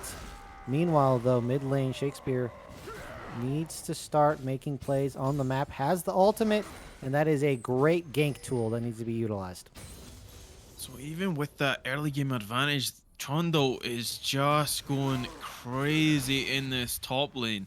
You got to feel this is the most volatile lane in the game state right now, even though everyone else tends to fight a lot more. But definitely the Olaf going into the Trundle, as soon as that subjugates up, it just looks like the Kool-Aid Chugger does not respect any damage that could potentially come out with Olaf. Yeah, there's no ignite on this Olaf, as well as Kool-Aid has basically has passed the power spike of the Olaf, so nothing to fear. And yeah, big mistakes coming from CZ. Oh, here we go. He's Another going dive. for the Demolish proc. He's looking to trade over. Ragnarok going to be popped as well. Subjugate. Is it enough? He tanks 2, 3. Okay, they trade over respectfully in that top lane. Ultimately, the Olaf going to enjoy that a lot more. See Soul Unbound on the Yone. Going to get sent back by the Lumen Darkness from the Vex. And they're going to scrap for this dragon. It is up and readily available. Headbutt Pulverize is going to go onto the E, but going to get encored on the 2 members, drops everything. The combination with the Seraphine is a lot. And then comes Yone on top of that. Is Asthmatic Boy is going to need an inhaler after that one, Crims, because now they're turning on the dragon. Yeah, they definitely did not have the combo set up appropriately. Unbound wasn't even there to supply most of that needed damage. Bob survives with the Seraphine. Absolutely eviscerates, slicing and dicing through the members of CCW. Unbound, can't do anything now. Swain just shadowing Unbound away from that one. It'll be Cloud Soul in this one, so it breaks that trend that every game me and Crims have casted, most of the time it's been that Ocean Soul. So this is a little bit of change up, especially going to be up for grabs. Both of these teams trading over dragons respectfully. Headbutt pulverize going to go into the Swain. Dark One Crate. On the hunt, going to be popped as well by the Sivir. They're chasing down Swain here. No flash onto that support. They might be looking to secure this here. I mean, this is a big chase if I've ever seen one. Blue buff is available. Going to get pulled in by the Never Move. Gets ignited as well by the Swain, but Alpha Strike's going to secure that one as Asthmatic Boy goes down for the 4th time in this game. He's having a rough one so far. Yeah, Asthmatic Boy needs to grow up, become Asthmatic Man real soon, because he's just getting beat up by all the bullies in school right now. It's the lungs. Needs to hit that glow up phase real soon if his team wants to turn it around here. As another dive from Kool-Aid Chugger. This time he's just completely ignoring the he's Olaf. just tanking the whole time. This is a Giga Chad move if I've ever seen one. He takes the turret, but he will most certainly fall. Kool-Aid Chugger not caring, and he's looking for that. I mean, he's got the Hull Breaker in the inventory. What did I just witness, Crims? You are witnessing the sad destruction and dismantlement of a top lane Olaf here. All right, that's going to hit. That's a lot of damage coming out. Oh, face heal going back in by Joker. Wants to trade this, but look at the Soul Unbound. It's right where the Alistair is, and you're the one that's going to be Hamburger meeting this skirmish right here. Nazian's going to go into BAP. Alpha Strike goes through, but how many more resets do you have? Not enough to withstand the Cataclysm, and they'll give that kill over to the Vex. All right, they give and then they take on the side of Team Ambition here. And the Vex proving to be their one strength for now. However, Bop, I mean, just look at this 2-2-3 on a Master Yi. That is a scoreline we shouldn't be seeing at this time right now. And also, let's just look at that CS advantage. Bop farming it up as well. So far, affecting the map is decent quality as J4, as well as having way more farm. Asthmatic Boy, yet again, caught out. Gets pulled through the Trundle Pillar as well to boot. No escape for this cow. And what were you saying about Hamburger? Yeah, it's definitely on the menu in this one. And Asthmatic Boy just says, if you can die, I can do it better. Fifth death of the game. And game one is kind of going in the same way for the support. Very unfortunate, but they're going to go in for a trade right here. Demonic Ascension, Pop Ignite going to go down. Kool-Aid Chugger flashing forward. Nazi going to repay the favor with his own flash. Never Move going to bring back the Vex. So Kool-Aid Chugger is ticking with that Ignite. Teleport's going to come in. The wave is pushed into that mid lane turret. Trox is in the vicinity, and they will look to maybe disengage this. They have to, because CCW, they're just that much stronger here. They have a lot of good health bars on the team. Headbutt pulverize on the 2. Gonna get chained up. Okay, Ricochet's going round from Unbound. Olaf is in the middle lanes. Ragnarok is popped. Joker has to get out of that one with a second cast of Moral Steel there as Kool-Aid Chugger's left on an island, and he's going to be deleted. Nazian picking that one up. Encore going to go right. Sees it. Gets the axe on Ioni's back and drops the mid laner. And CCW, they come out on top with 4 kills. Yeah, Team Ambition, they greed as they often do here. The question is it going to cost them the game? That's a lot of gold coming back into the hands of CCW, and they'll take that gladly. This is also going to lead into the Dragon if they get good backs off here. That being said, I believe the Rift Herald was taken. Bop has that on lock, and they can potentially use that to have that Dragon as well. So interesting game here, Lamb. The gold evens up. Team Ambition, they always reach a little too far, and maybe that is the one moment they shouldn't. Yep, 60 minutes into the game, and this is not a reflection of that first game. Obviously, CCW have come to play. They got that first game out of the way, and now they're looking pretty comfortable in this one. As we see the J4, they prioed it, and it's doing very well in this game, Crims. Yeah, it's looking like it's a complete turnaround from the top side as well. CCW, look at this J4. So many good options for the engage, and the double knockup that is certainly an option they can do. Again, they can't group too much on the side of Team Ambition here. Oh, they don't want this. Mid turret will fall here as the Spanish boy goes down to about 20%. Flash forward from Dark Windcrag, gets the Demonic Ascension off. Never Move going to land. Just on the J4, gets a lot of damage going out onto the jungler, but has to back out anyway. Sivir on the backside of that fight. You don't want to take that right there. It's Team Ambition. Now they're looking to push that vision because the dragon is available. This will be the second of the game for either team here. Ward goes down. They'll clear that one out. Is the Swain. Pretty low here. That lands from the Vex. Okay, Stasis by the Swain. Stun going to miss from Trucks right there. Flag and Drag going to connect onto the Swain. He gets smited to death. And Bab's going to go in. Encore on going to land onto one. His face shield going to go through onto the rest of the team. But Joker, not enough damage. And the Sivir certainly does. It picks off the Yi. Unbound with his second kill of the game. And looking really good in the AD carry position here. All right, CZ gonna be able to get the axe on the There's Joker. an Olaf in that bot side, picks off Joker. Wow. All right, Team Ambition again, just over engaging. Could have just pulled the members into the dragon, lulled them in a very false sense of security, and go for the kill. But instead, they try to engage in that mid lane, burn a bunch of ults that they didn't need to. Oh, and they might have just caught out the Trundle. Oh, Subjugate was on to the Olaf, and it's enough to shut down the top laner. He was looking so good, and now CCW, and they need to be on the run here. Pillar's going to slow down. The Alistar, no flash available. He's going to be the next on the menu for that Trundle. Double kill going over to Cooley Chugger, and Team Ambition, they bounce back. They're looking to try and secure the dragon. Nazian waiting. With that flag and drag, the smite available. It's way too late, and they get a clean smite from the Yi on that one. Yeah, that is 2 dragons there secured. Movement speed going to be useful for their team as well to chase down their opponent and get away from that Alistar engage. And well, it was looking a little dicey, but they didn't properly group up. And this Trundle can 1v1 anyone in the game right now. Absolute monster. And look at these items. Has the Trinity Force as well. Not the tankiest Trundle in the world, but has plenty of damage to boot.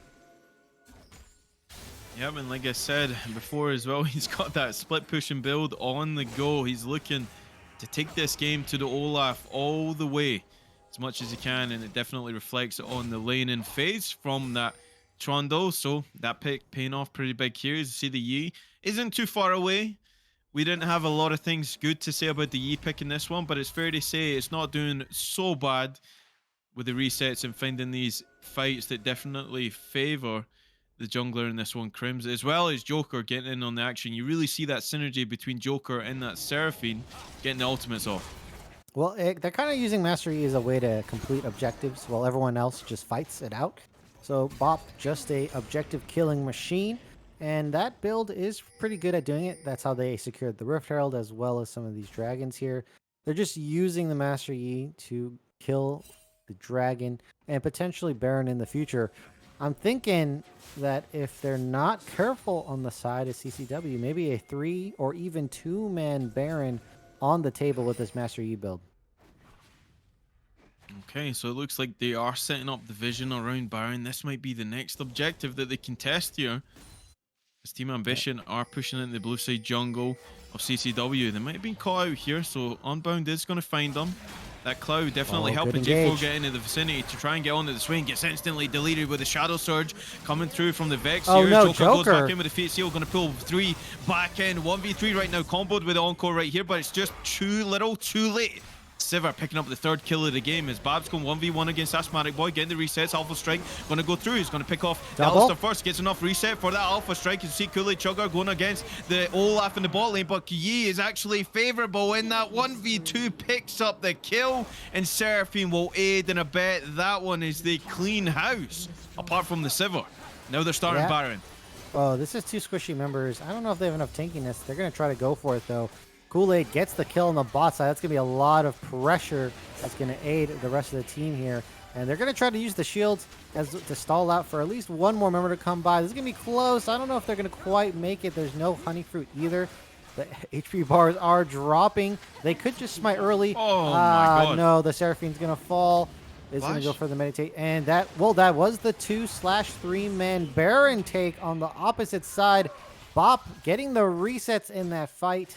And they completely snowball with the Seraphine. And well, with this Baron, Trundle was a complete menace before, and now is just going to completely take over any lane that he's in with this Baron buff.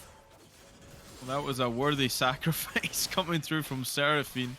And I'm sure not having the Baron on Seraphine is completely fine for the way that these guys want to try and play the game. And I can tell you, playing the game against the Trundle is not what you want to do here. Nazian 3 levels behind. Oh my god, the damage just absolutely gets melted in his own Cataclysm. And Trundle is now looking to just shove that top down Olaf's throat, and there's absolutely nothing he can do about it. He made Nation look like an 80 carry with all that damage being output there. And that was that without the Trundle ultimate. Now it's getting popped here. Oh, subjugates onto the Olaf. Ragnarok's going to be popped, but defensively try and get... He's just getting burned. Where did he go? Absolutely melted like Cell from Dragon Ball Z, baby. Trundle is absorbing all the bots on this enemy team. Feet Sail going to come in. Go straight onto the Vex right now. The Fear will come out, but there's just so much damage. Bap's going to get the Alpha Strike reset straight onto the Alistar, and they are marching it down in that top lane as the Encore goes wide from Trucks. Yeah, Trundle completely taking over any fight. And this is, you know, they're actually nerfing Trundle by grouping up with him here. Keep this man solo. He's doing God's work alone. And this is going to lead straight into another dragon as well. 3 being picked up here from the side of Team Ambition, as well as all this pressure taking down the inhibs. It's looking like this is going to be another game win for Team Ambition. The kill score is close, but the gold is not.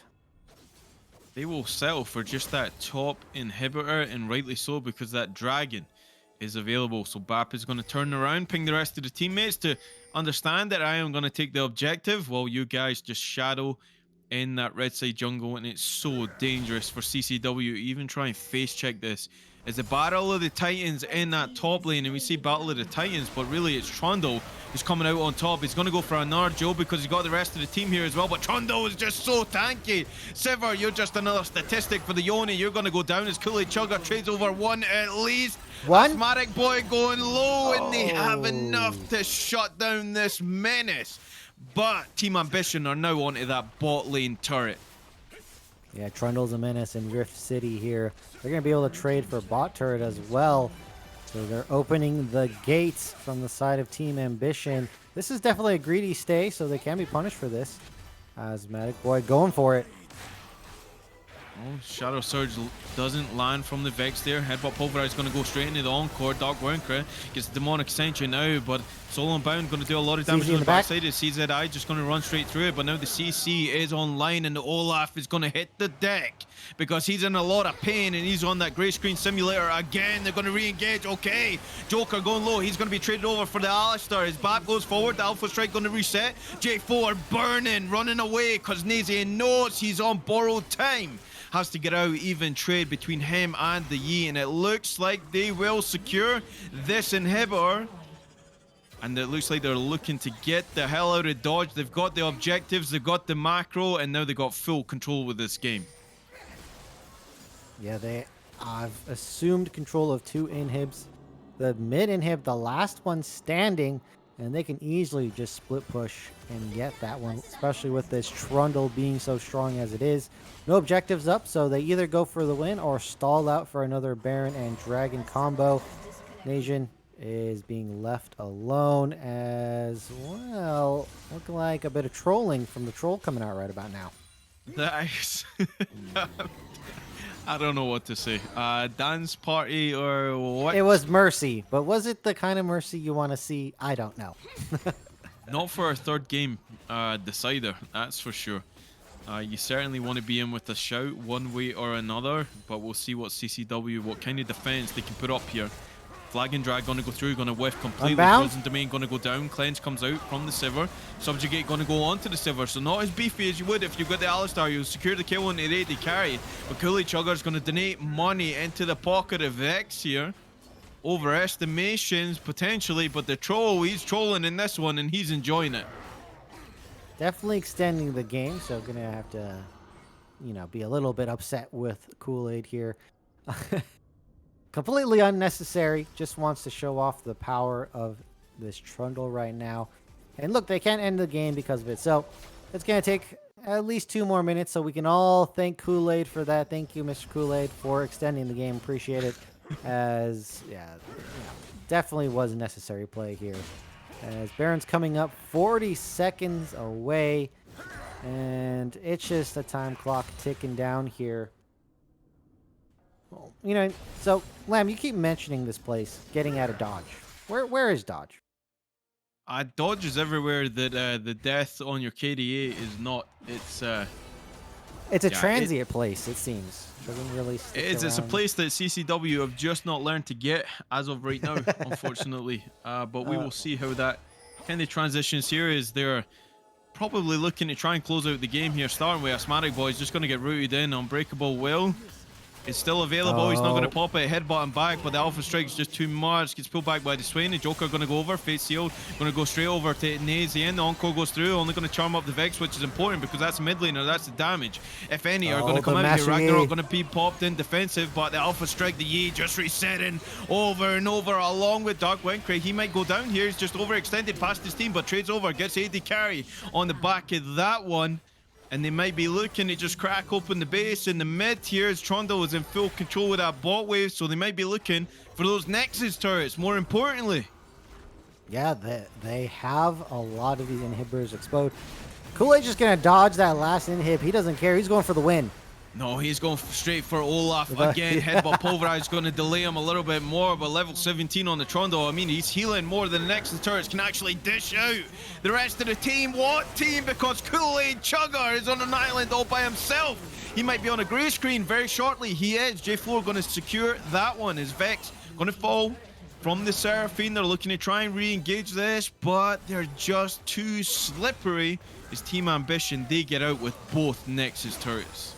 Yeah, they have lost all the turrets on the map, but at what cost? As this dragon is coming up and the Baron will certainly follow afterwards. And yeah, Kool-Aid continually throwing the game. Let's just point that out here. But this game is over. As Kool-Aid, it seems like Kool-Aid has taken up new residence along with Asthmatic Boy in Dodge. And they're just both happily staying there together. Well, let me direct your attention. Asthmatic Boy's KDA is hit. That's what I'm saying. Well, see, let's go. No. See, Kool-Aid moved in to be neighbors with Asthmatic Boy and Dodge. Okay. Yeah, they both haven't learned. Sense. Yeah, Asthmatic Boy has never understood a life outside of Dodge, and Kool-Aid is deciding to visit. Just this world of Dodge. Well, that's what you said it was a place. I mean, we're laughing here, but I can bet your life that CCW are not. 10,000 as a gold lead. I feel like we've not even mentioned it because this game, it's been really close at times here, Crims, but it just looks like Team Ambition have just grabbed it by the scruff of the neck through that win condition in the top lane that they picked the Trundle, and now it just seems too impossible to come back and try and win this one. Nazy and potentially with a steal. Yeah. No, he's not going to go for it. There's 5. Oh, wait, going over the wall now. Oh, he's been spotted Can out by Bob the solo vision the of the Baron? Empire. It's 5,000 on the Baron. It's way too early. Looking like a snack right now as the rest of the team's going to go in and phase sealed. Going to go straight on the Asthmatic Boy, but Sexy Shakespeare going to be the first to fall. Re-engage this Encore on it too. Ragnarok going to be popped to withstand the Encore, but not enough. Goes straight into the Baron pit, straight into the depths, and they claim everyone except the jungler. Nizian, oh, he tries his best, but it's not enough. Team Ambition get the ace of the game. They get the Baron, they got the Soul, they got the Trundle, heading it straight to that Nexus. Well, I guess we'll never know if Bob could solo the Baron there, as rudely interrupted by CCW. This Clapping still being one-sided. Team Ambition picking up the big 2-0, and it's not in even close fashion here, Lamb. This is looking like it's going to be a disaster for CCW. They're going to have to turn it around. Asthmatic Boy needs to grow up, become a man, and take over this game, or else your team's going to lose. That's the message from the production right now. Just be a man and you win the game. That's pretty much it. We're gonna, I guess, break. PhD, do you want to get in on this? Do you want to kind of just reiterate what happened in that game before we cut to a break here? Because I mean, it was very much closer than the previous game, but ultimately that end result is still the same. It was back and forth for the whole game, and it felt like CCW had more of a fighting chance. But as you saw the kills go up, it was just that TA was playing the map a little bit better, so their CS stayed constant. They kept farming, and despite CCW coming up somewhat on top in kills, it just didn't amount to a gold lead. And TA, despite being down kills, always seemed like they had a grip on the game, which really says a lot about their team play and their macro and their in control of these objectives and of the map as a whole. So I think it was a hectic game, and it looked like it was a chance for CCW, but behind the scenes, Yeah, not it so wasn't so much. I think it close. was a bit doomed. Yeah, it wasn't so close. They held out longer this time around. I mean, yeah, there's some improvement. So maybe if we plot a linear graph, the next game is going to be a lot interesting. But that is if the morale has held up. I mean, losing that bad in these two games is certainly going to be hard to keep it up.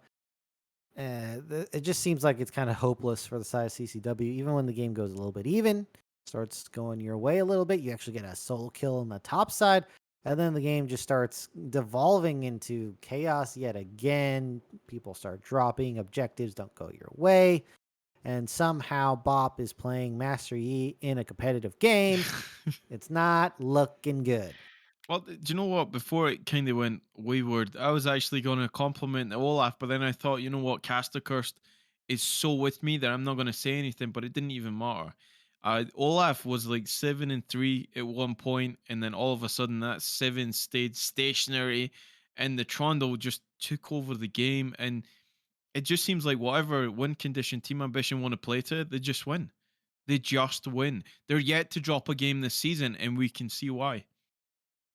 Yeah, the players as a whole are just so dominant. I mean, Kool-Aid, he was the Vex from the first game, dominating on the Vex. Now he's doing the same thing on Trundle top. I mean, they're pretty not polar opposite picks, but the man can do it all, and so can the rest of his team.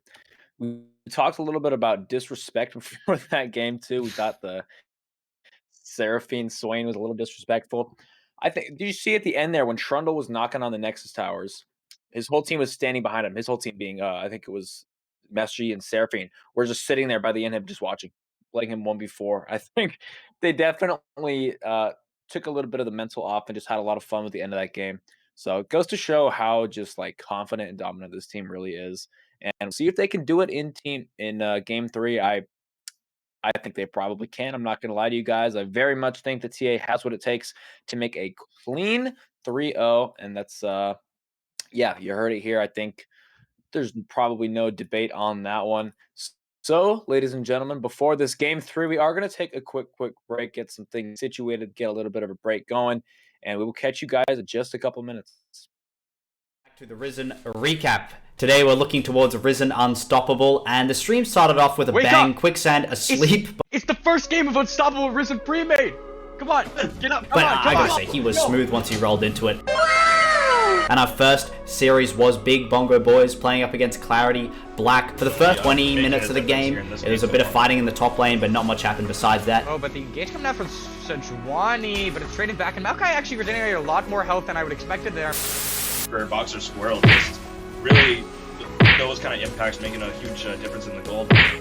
Yeah, and I don't know whether I want to call them Triple B, BBB, or Big Bongo Boys, because they're not all same solos. Then there was a mega turnaround fight for the Big Bongo Boys after they made a big dragon attempt, but then they got challenged again for the dragon attempt, which Big Bongo Boys won the fight towards. On this side, and there's a 3v2 on the other side, but I can't punch to it, and I can't cut to it. But Boxer Squirrel in the midst of it all, unable to get too much out, but finds the Q before he's last, dies, and Chicken Fried Rice 200 Sheep with good depth does not unfortunately have the W enough up to heal up. And the call comes back in the circuit, flip finds one. Can she find two? No, she gets shut down, and the exchange of lives is so insane. Can Maokai find the damage to Tribal back? And he does, but unfortunately, it is the ace on the side of CLB that allows them to get this dragon. Much later in the game, Big Bongo Boys chased Akali down in the bot lane, meaning that Clarity Black had so much freedom to take that first Baron, and from that Baron, they spiraled away from a team fight and took the victory. The higher ranked Clarity Black, and honestly, still find performing Akali. extremely well. Oh, and she can't get out simply, tries to ulti over the wall, but that's crucial. 4 members sent down. This is the freest Baron I've seen, and it's incredibly hard to siege anything. As we're talking about that, the dragon does in fact spawn. This will be a very important fight. Dragon Soul on the line. Let's see. This is so easy, and the onslaught of shadows into all of the members. We talk about Wombo on one side, we talk about Wombo on the other side, but the whole time is not correctly pinned on enough members to make it worth it and to make it so they can make this comeback. And unfortunately, at the end, CLB take the They don't. and they look to take the game. And then as we rolled into game 2, Maokai was picked again. Welcome to the League of Legends Champion Spotlight, featuring Maokai, the Twisted Treant. Maokai is a support tank hybrid. That's why he's the GOAT!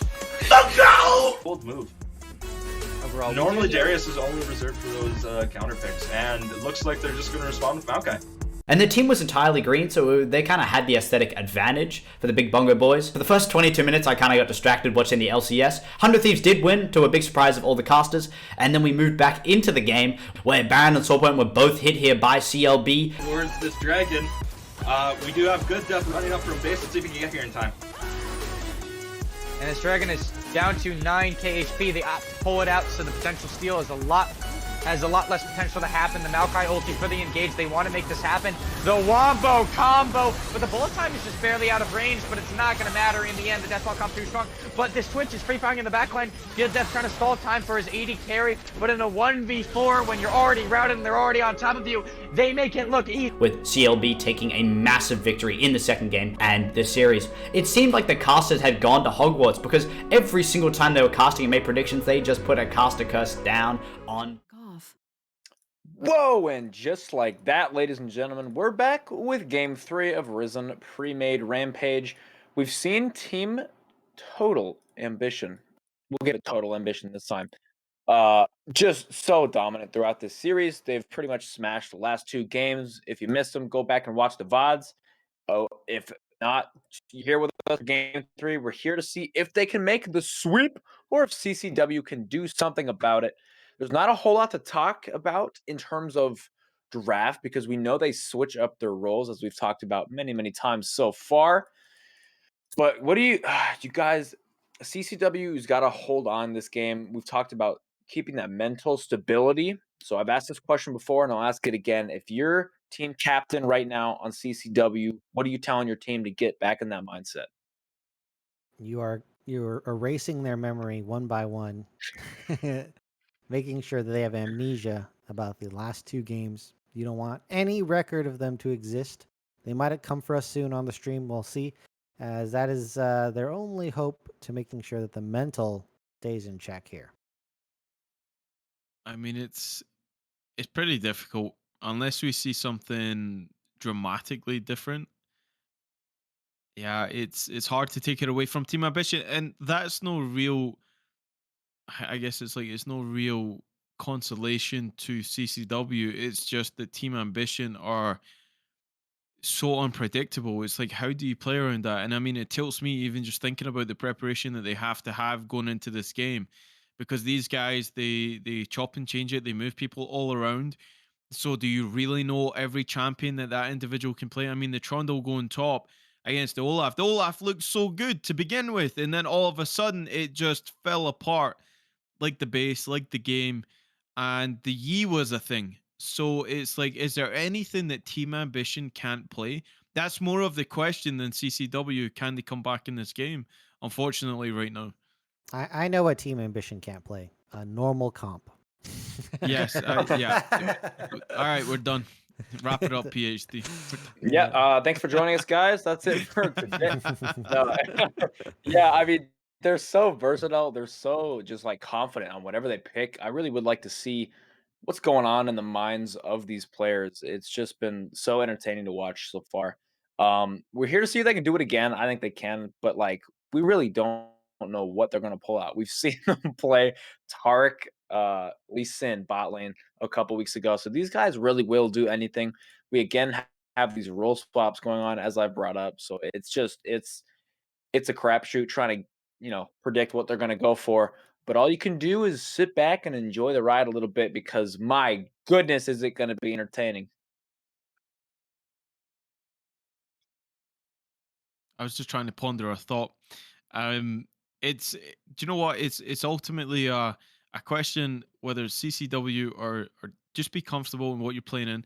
I didn't think the Olaf was that bad. Honestly, I thought that it went way better than the first game. So that's obviously an improvement visually as well as mentally for them that they stayed in the game for so long. So I think again, you stick to the same guns. If you got comfort champions and they're lit through, or you have champions that you've been practicing and it hasn't been shown yet, now is the time to do it. You know, if you win this game and you get to the second after this or the fourth game, then it's a question, yeah, maybe we'll mix it up a little bit and try and really take it to them because we're still yet to see that reaction of Team Ambition losing a game. So a lot of mental, leave everything on the Rift. Don't leave anything that you've been preparing for. Secrets, all of that goes out the window now. This is a quarterfinals, baby. You have to get to the final one way or another, and you got to start now.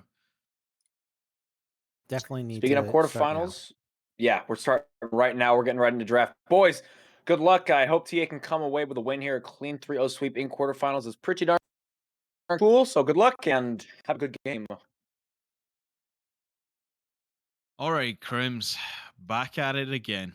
Yeah, The back at it again.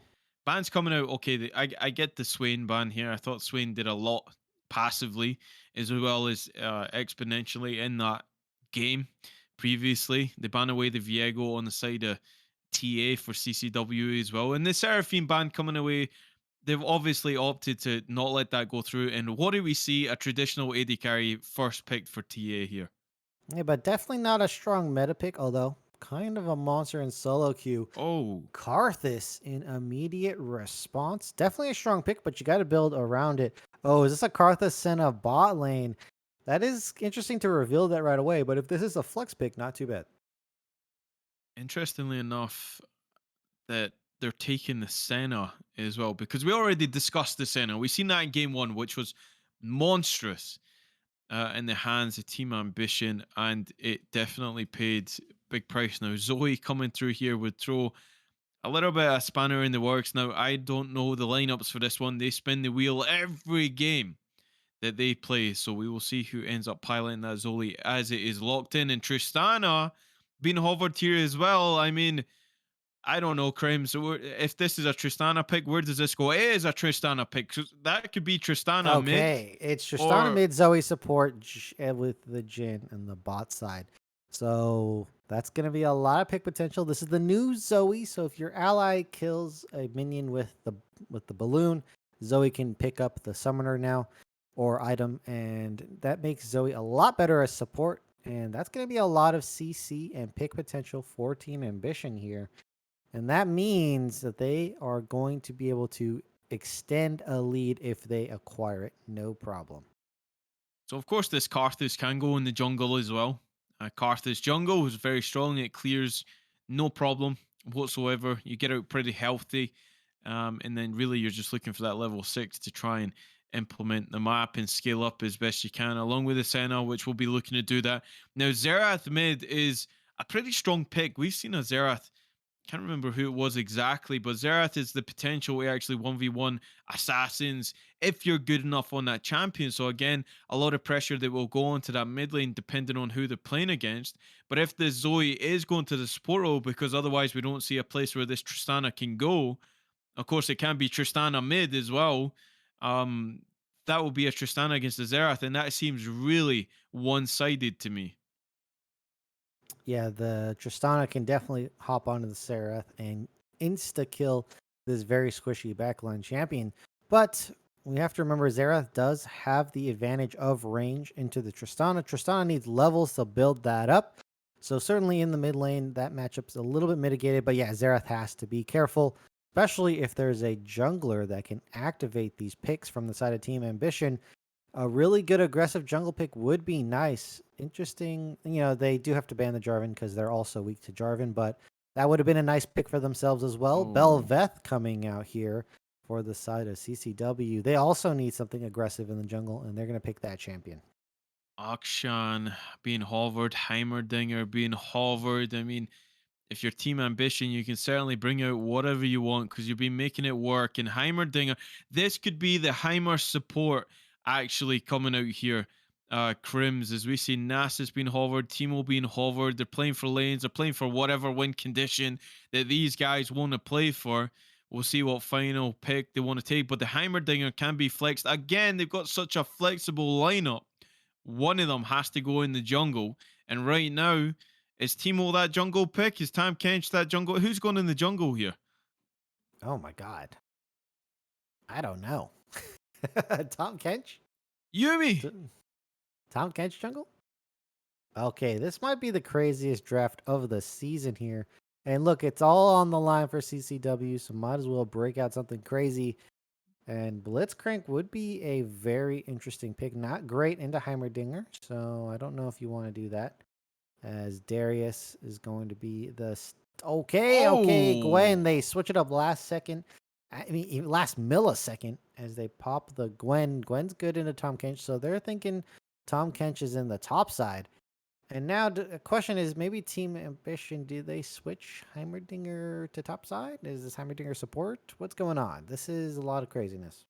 This is a lot of craziness. And do you know what? If this was ever a game that CCW Copium is going to come back into this, it's definitely this one. Belveth into Jin, into Tristana, into Zoe. Well, If you get the right angles on this champion can really, really hurt and really provide a win condition for your team. there's a lot of win conditions on the map right here. Way I too think if many. any one of these champions start popping off, there's not much recourse from the other side. Belveth is going to be very hard to kill if she gets ahead with her true damage mitigation. Gwen does a lot of damage, and there's not a lot of escape from the side of Team Ambition. Tom Kench is there to provide some peel, but Karthus can provide a lot of counter damage in the dive. Senna as well. Xerath has a bunch of poke. Everyone just has the capability to overturn this game here, and that might be proving an exciting game 3 here. So, with that being said, I want to bring a PhD needs to get back in here because I mean this is shaping up to be an absolute travesty for both of these teams. Because I mean, if you lose to this Team Ambition comp, I mean, I'm tilted forever. I don't want to play the game. I'm just an ARAM guy going straight for it. Actually, Earth is on right now, guys. So Earth is probably the one that you play over the ARAM. But look, it's shaping up to be really spicy. PhD. These picks we still don't know. In 3 drafts, 3 games and 3 drafts, the Team Ambition, we still can't tell where the hell people are going in the lanes. Oh, okay. I have some information reveal. Tom Kench in the top lane versus Belveth, and then Jin in the jungle versus Gwen.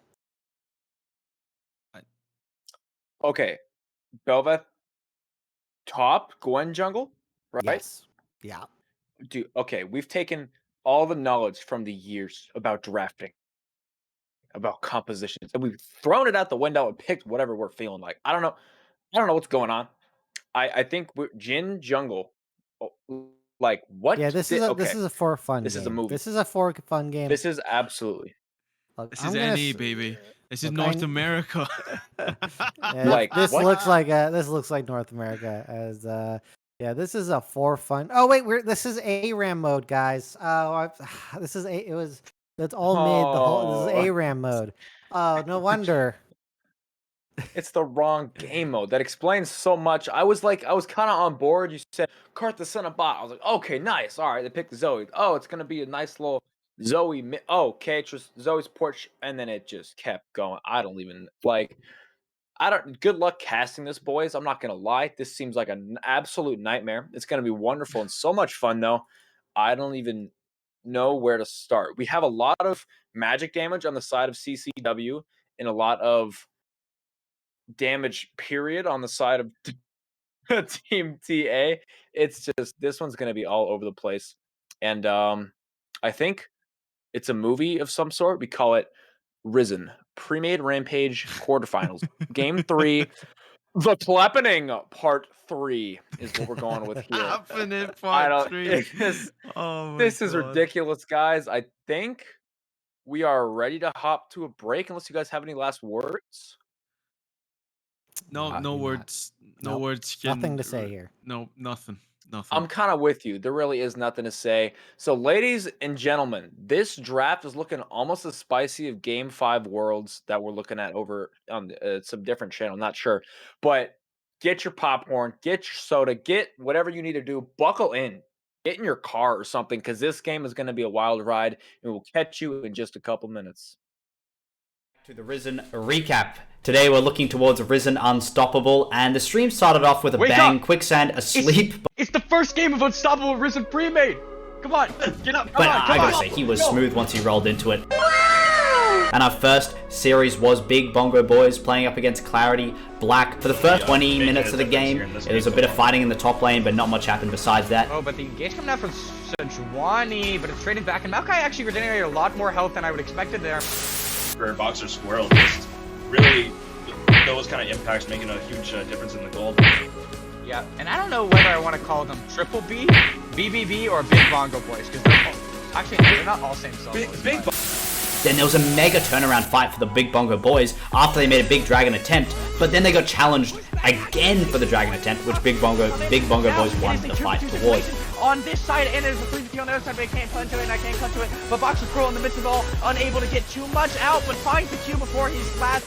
Dies, and Chicken Fried Rice 200 keep with good depth, does not unfortunately have the W enough up to heal him. And they call comes back in the circuit, flip finds one. Can she find two? No, she gets shut down, and the exchange of lives is so insane. Can Maokai find the damage to Treble back? And he does, but unfortunately, it is the ace on the side of CLB that allows them to get this dragon. Much later in the game, Big Bongo Boys chased Akali down in the bot lane, meaning that Clarity Black had so much freedom to take that first Baron, and from that Baron, they spiraled away from a teamfight and took the victory. The higher ranked Clarity Black, and honestly, still find performing Akali extremely well. Oh, and she can't get out, simply tries to ulti over the wall, but that's crucial. 4 members sent down. This is the freest Baron I've seen, and it's incredibly hard to siege anything. As we're talking about that, the dragon does in fact spawn. This will be a very important fight. Dragon Soul on the line. Let's see. This is so easy, and the onslaught of shadows into all of the members. We talk about Wombo on one side, we talk about Wombo on the other side, but the whole time is not correctly pinned on enough members to make it worth it and to make it so they can make this comeback. And unfortunately, at the end, CLB take the ace, and they look to take the game. And then as we rolled into game 2, Maokai was picked again. Welcome to the League of Legends Champion Spotlight, featuring Maokai, the Twisted Treant. Maokai is a support tank hybrid. That's why he's the GOAT! The GOAT! Bold move. Overall, Normally Darius is only reserved for those counter picks, and it looks like they're just going to respond with Maokai.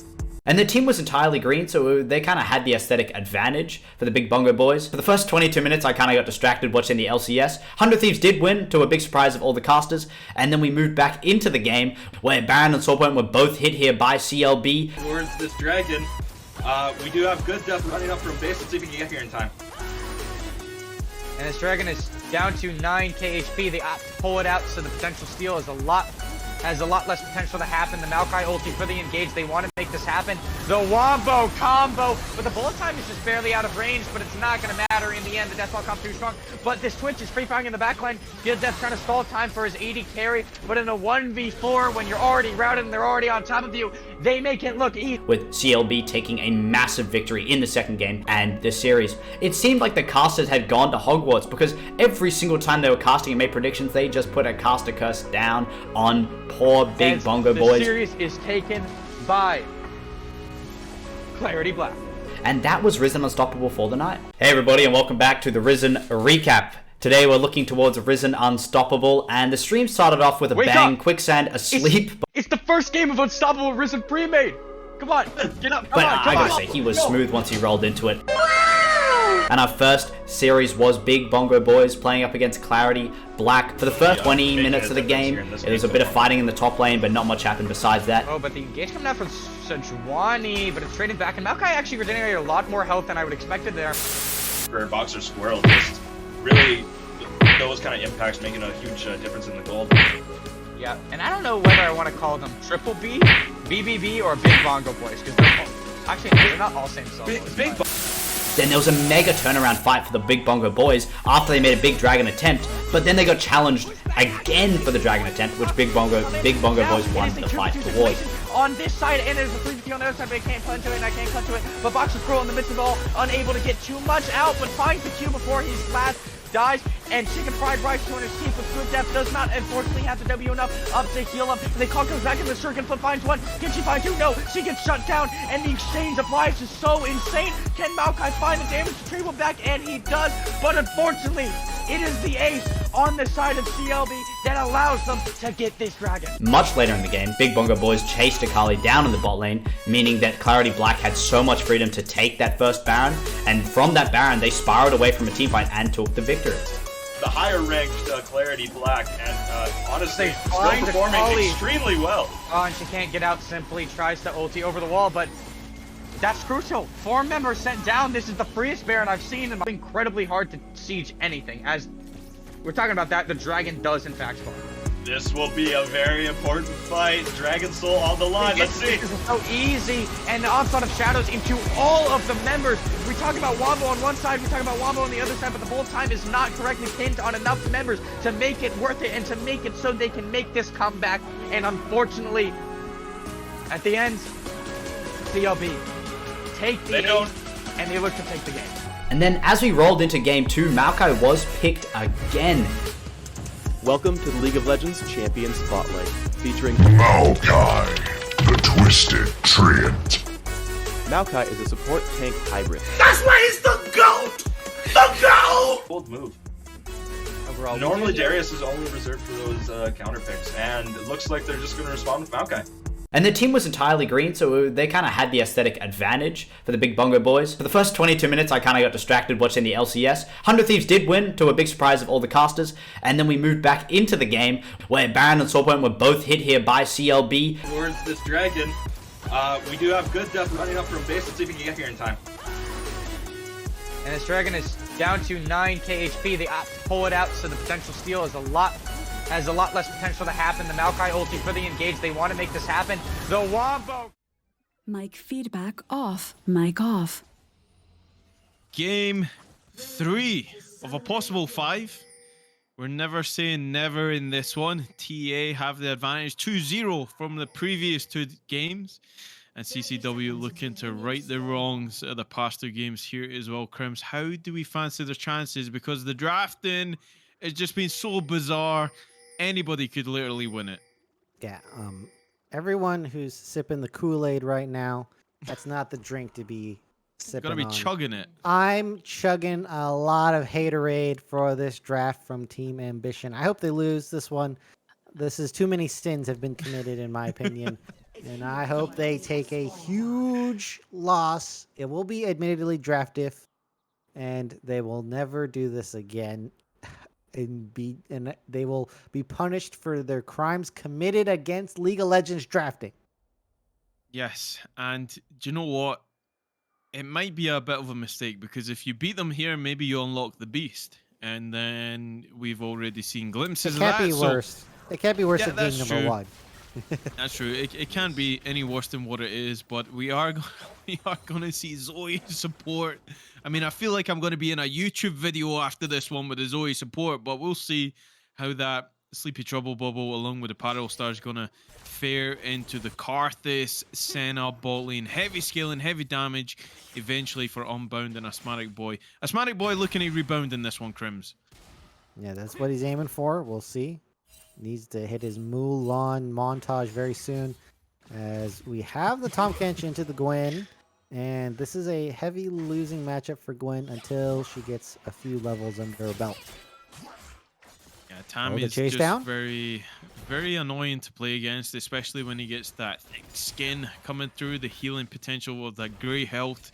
Going to help him out in those trades against the Gwen. Course, who will be looking to take advantage up there, but Heimer will be in full control until Shakespeare can get a few levels, but the Xerath going to have the range advantage over the Heimer in that mid lane, so we'll see if he can make use of that in that matchup. Yeah, unfortunately, Heimer, the defense is the turrets. You got to push into him, but Xerath doesn't have to do that, just outranges everyone. Oh, that's a bubble being landed. How's the trade? Looks very good. That's the power of that Zoe support. You're going to see LS breaking down this video for sure. Oh, here, aggressive play. Yeah, flash forward from Bab. Barrier is going to be popped by the Senna as the exhaust goes down. Sleepy Trouble bubble, not going to get anyone. Unbound has that explosive charge, not going to get fully charged from that Tristana, so they walk away. And already Joker and Bat putting their name down in that bot lane is full priority. We see CZI going low with dodge after the that stun. booty. Tam going extremely low, has to flash away from the Q from Gwen. In that one. Yeah, That the snip stun. doing a lot of damage. The stun from Tom not landing, that's a huge spell. And those 1v1s playing around the minions very well, but Belveth is here. Oh, gets a knock up right there. First blood goes over to Belveth, but Coolie Chugger is here. Gets the final proc. The Jin flashes in for the kill. Looking for number 2. CZI is burning with that red buff. Heimer's going to help him out, and they collapse. And the Jin gets out the jingle on the board in this one. Where is the mid lane communication? Wasn't there. Trux makes the roam all the way up and eventually assists in that kill. I don't think Chugger had it there. So that is going to be the team play win from Team Ambition. And I am not a happy man. I mean, you can't see me right now, but I am shaking my head that the Jin flashes and gets that kill. And the jingle, I mean, is that going to be a thing now? We will see. I got to thank Panda and PhD for that one. You know, Jingle coming in pretty hot. His Joker flashes in with the explosive charge again. Flash from Asthmatic Boy to survive that one. Nazy ain't going to be here. And Maelstrom, the attack speed is just enough. Flashes in, gets the last hit. Heimer going to be sent to the cooldown. It's Belveth being really proactive in this early game. Yeah, and bot lane, you take a look down there. It's looking pretty dicey for these immobile champions. They're just getting picked apart by this Zoe. And, well, CZ has set up a very decent lane condition, taking it to that booty so far. And level 6, going to be making a huge spike for this Gwen. And this has to be, Crims, this has to be a really favorable matchup. We see Deadly Flourish going to land on his Zerath, gets stunned up, but should be able to walk away from this one. Yeah, the flash goes through, the Ignite not enough to take him down. But that in the top lane should be a favorable matchup for that Gwen. You can cut through with that true damage that comes out from this champion. Yeah, the true damage, especially level 6, is just too much for Tahm Kench. And didn't win those early 1v1 duels, didn't land the very necessary stuns, even though it's up in CS. EXP is the more important factor right now. And that true damage will certainly cut down Tom. The shield, though, from Tahm Kench is really good at mitigating that. So still a skill matchup in the top side. Oh, I don't think you guys want to collapse onto this Gwen. Level 6 still not get. Devourer going to go down. Hold her in place. Going to get that through. Now the level 6 is here. Now they need the work is online. Now Kool-Aid Chugger is in a lot of trouble. If CZI could land that, but he doesn't. Goes in the opposite direction is Nazian. Can he get the above and beyond? No flash. He gets the dash forward right there. Gets it. Right angle. Right time. Kool-Aid Chugger goes on to a cool down. And I'm here sipping my Haterade, enjoying that this jingle has fallen. There's going to be more plays necessary to take over this game. Heimer burst damage. Joker going in for a play. Oh, he wants that Asthmatic Boy. They're supposed to charge, not enough. Exhaust going to go down on it. Tristana. I mean, Zoe, you're supposed to be the support here. It's Tristana. Goes down. CCW, the bot lane, looking pretty good in this one. Unbound trying to secure the kill that Zoe will take. Asthmatic Boy, but more importantly, if Unbound, if his auto attacks are still on point. Oh, no. This is going to be a career low if you die with auto attacks from this. Not going to be. It's going to be the Q from the Karthus. Unbound. 2 kills on the bounce in that bot lane. Yeah, Unbound is getting a huge paycheck right there. 2-0 and has to auto attack Zoe down. Almost not able to outdamage a healing potion, Lamb. That's just the sad state of affairs with Karthus's auto attacks. But with the mana on this reset, certainly won't be deploying that in the future here. And now it looks like Team Ambition have fallen a significant distance behind in the gold game. We'll see if CCW can close this one out, and all is right in the world. Well, all is right in the Dark Harvest stacks. There's actually 3 sitting on the Karthus, 4 sitting on the Jin. I'm forever going to relate to this champion as Jingle in this jungle. I mean, it just sounds so right, especially around Christmas time. But the Jin is doing a lot of work, getting those Dark Harvest procs to be as damaging as possible the longer this game goes on. And now I haven't even been paying attention to the pathing of this Jhin. It just seems so bizarre to take Jhin in the jungle, but Kool-Aid Chugger, he's making it work here, Crims, and he's certainly up for that 1v1 anytime he can find this Bel'Veth. Well, in terms of ganks, I think Jhin, especially at level 6, pretty good. Have the snare, and then you can ult from basically outside of ward range here. Oh, this is going to be a big play on the bot side. Yeah, Star actually goes wayward of Unbound there, so no Electrocute proc going to go through. Right, the Arcane was popped by this Earth as well, trying to get damage on it. Heimer, Truck's going to live. Just a slithery health there in the mid lane. Obviously a really good trade for Shakespeare. Now that matchup is going the way that we thought. Speaking of matchup, Devour going to go down onto the Gwen, but the snip along with the needlework is available.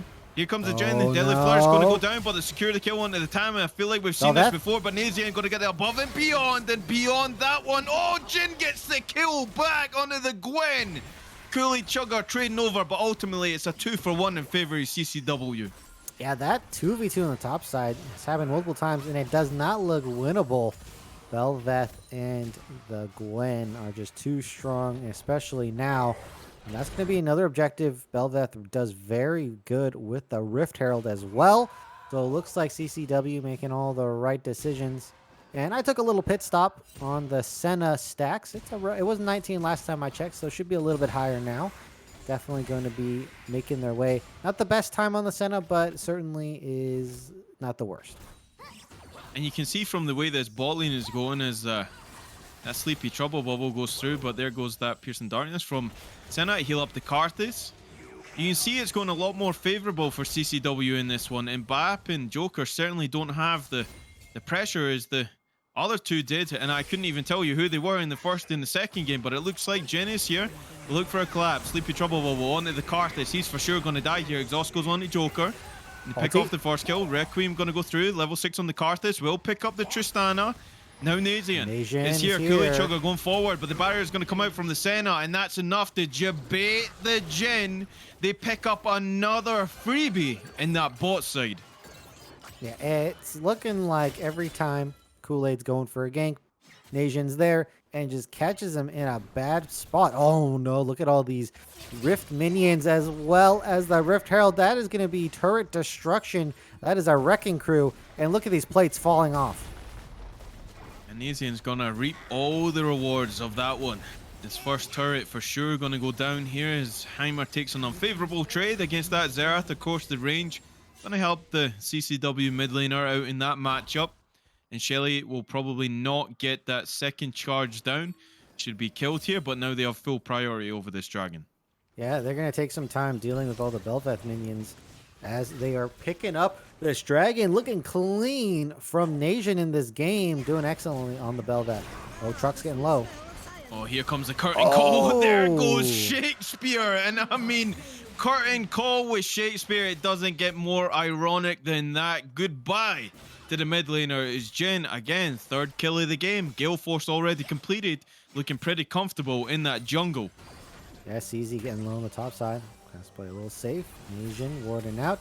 They did pick up the dragon though, as Asthmatic is getting quite low. They're trying to make their exit mid lane, and eventually they do make it out. But the Gwen, has to dodge the stun. Glenn is immune, but for how long? Not enough. As Devour goes down, that's a lot of damage. Tongue Lash secures that one. 1v1 from the Tam, but they do make a power move in this mid lane, collecting some plates here. The Royal Maelstrom coming through from Nazian. They're just trying to chunk out these objectives as quick as they can, so the top laner falls, but they'll get paid in that mid lane. Yeah, Nazian picking up 4 plates of this, or 9 plates in total. Oh, not going to get the 9th one. 8 for now.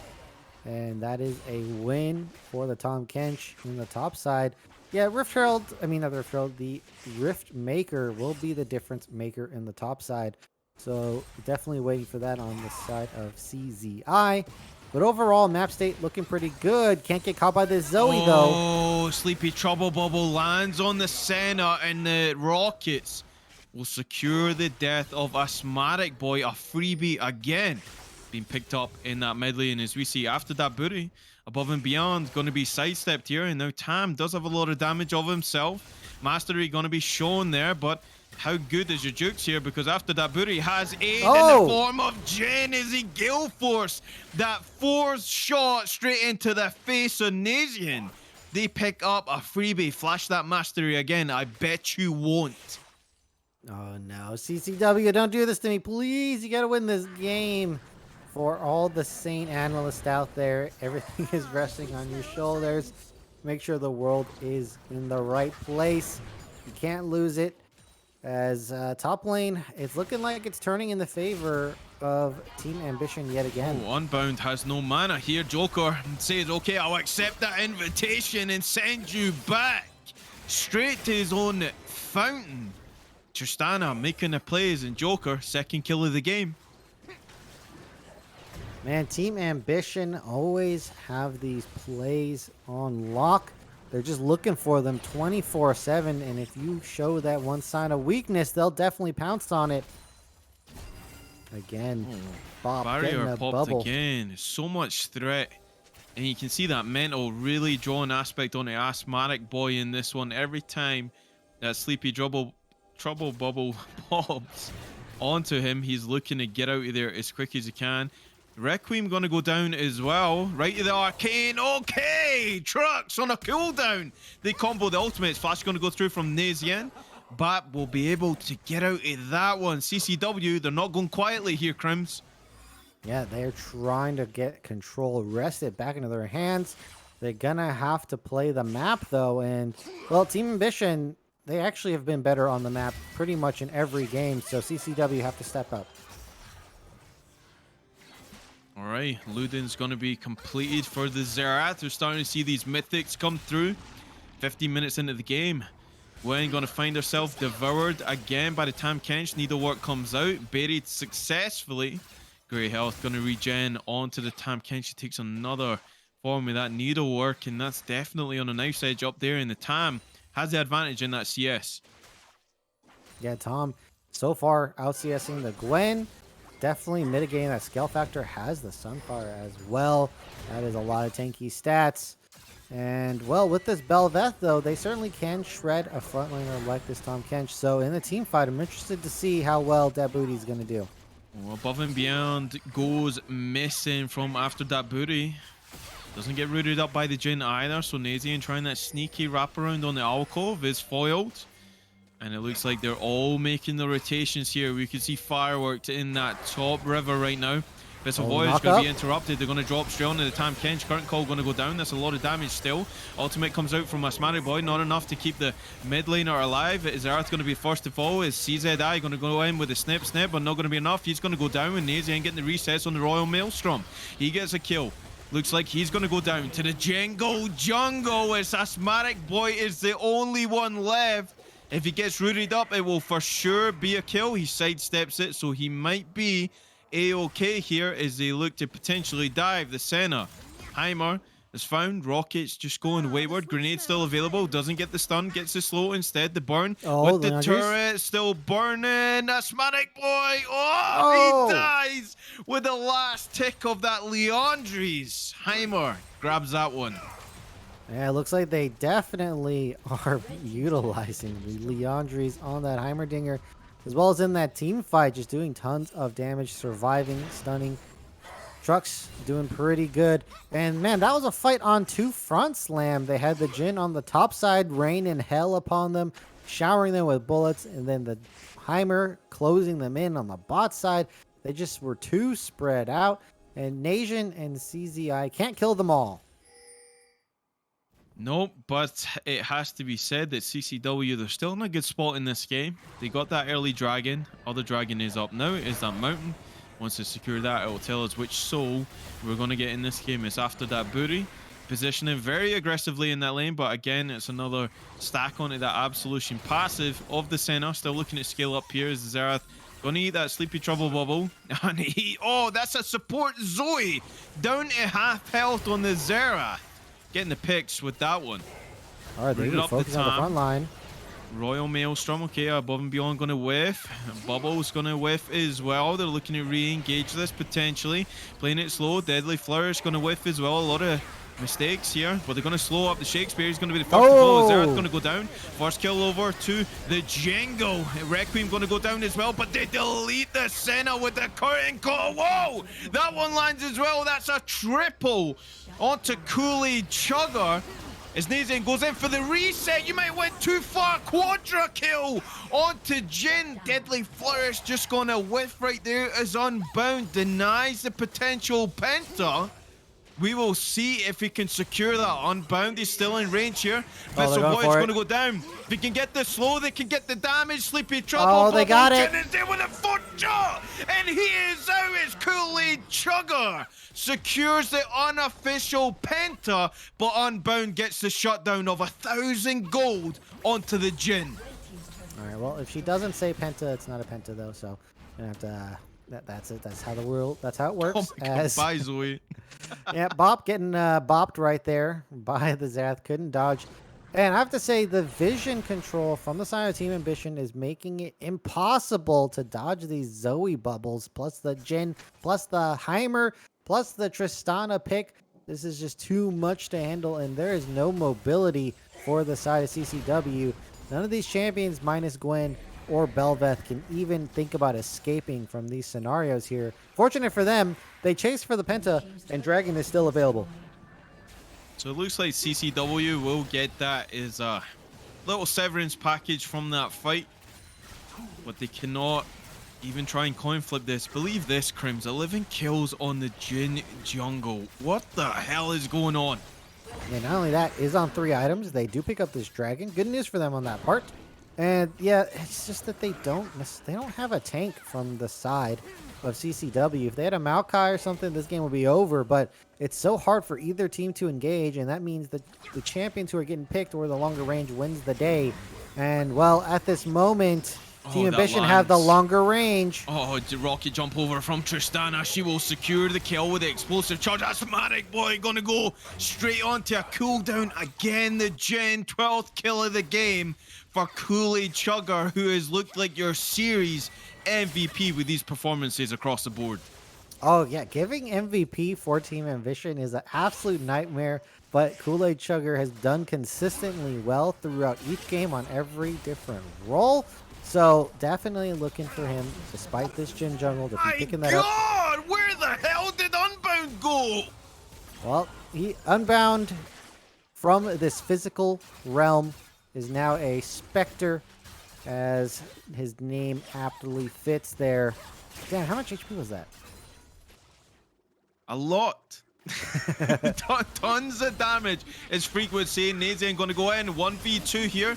Stasis going to be popped by Heimer. Right, the Arcane is going to help with the artillery, but Belveth will fall.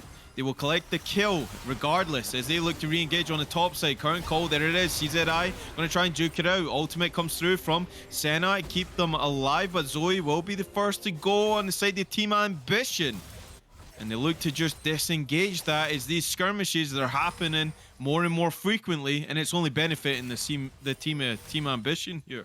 Yeah, they're slowly grinding out a gold lead here. Oh, they might be just giving it back though. Oh, couldn't. Wow, what a bro. Mini Krug saving the life of Kool-Aid after he brutally and mercilessly kills all his brethren. Still willing to take a bullet for this Jin. All right, I mean, we're 22 minutes into the game. We see a 3,000 goal lead for Team Ambition. We've just starting to see that gold lead come to fruition here. As it's been a really close game regardless. But the benefit of CCW here, Crims, they're still scaling. They still have that benefit of having the Belveth, having the Gwen, having the Karthus, the Senna, getting those stacks of Absolution onto the Senna. And once she gets to a certain point, will make it very, very hard to actually kill this champion. But they have to get to that point. They have to try and extend this game another 10-15 minutes to actually be in with a chance. Because right now, Team Ambition, they're grabbing the game again, and they look like they're pushing all of their advantages. Yeah, they just keep getting caught out just like that. Bob gets it with the bubble, and they just keep getting picked apart by the vision and the long range. They don't even have to be close together to get these picks here, Lamb.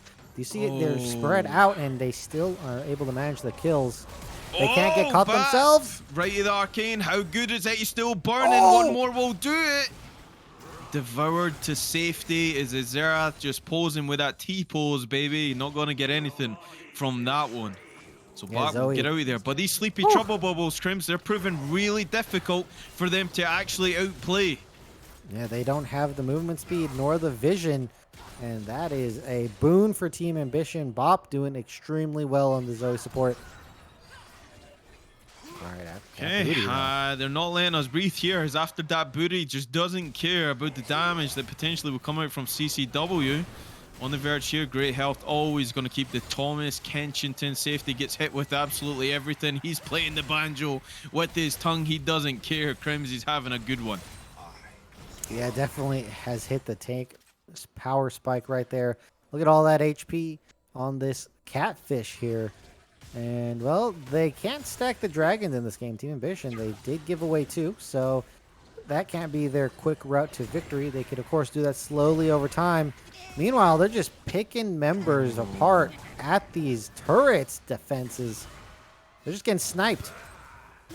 Yeah, the macro is fully on board with Team Ambition. The turrets will make a significant defense up in that top lane, as Trox is going to be put down to less than half HP there. Shakespeare definitely doing a lot. Explosive charge going to go out onto the turret. Abyssal Voyage doesn't land, so he's went straight into the Lions then potentially. Nazian going to go in. Ultimate comes out. Dawn of Darkness going to come out from the center. They'll get the peg. The Requiem goes down as well. They're still burning. Trucks going to go down here as well as CCW. The amount their defense, they put a statement down. They will not go quietly. Bap, Sleepy Trouble Bubble going to go into Xerath. Parostar going to go wide, but you're going to be the next to fall here if Nazian can get that Maelstrom. Yes, he does. Joker picks off the center, but potentially this might be Baron.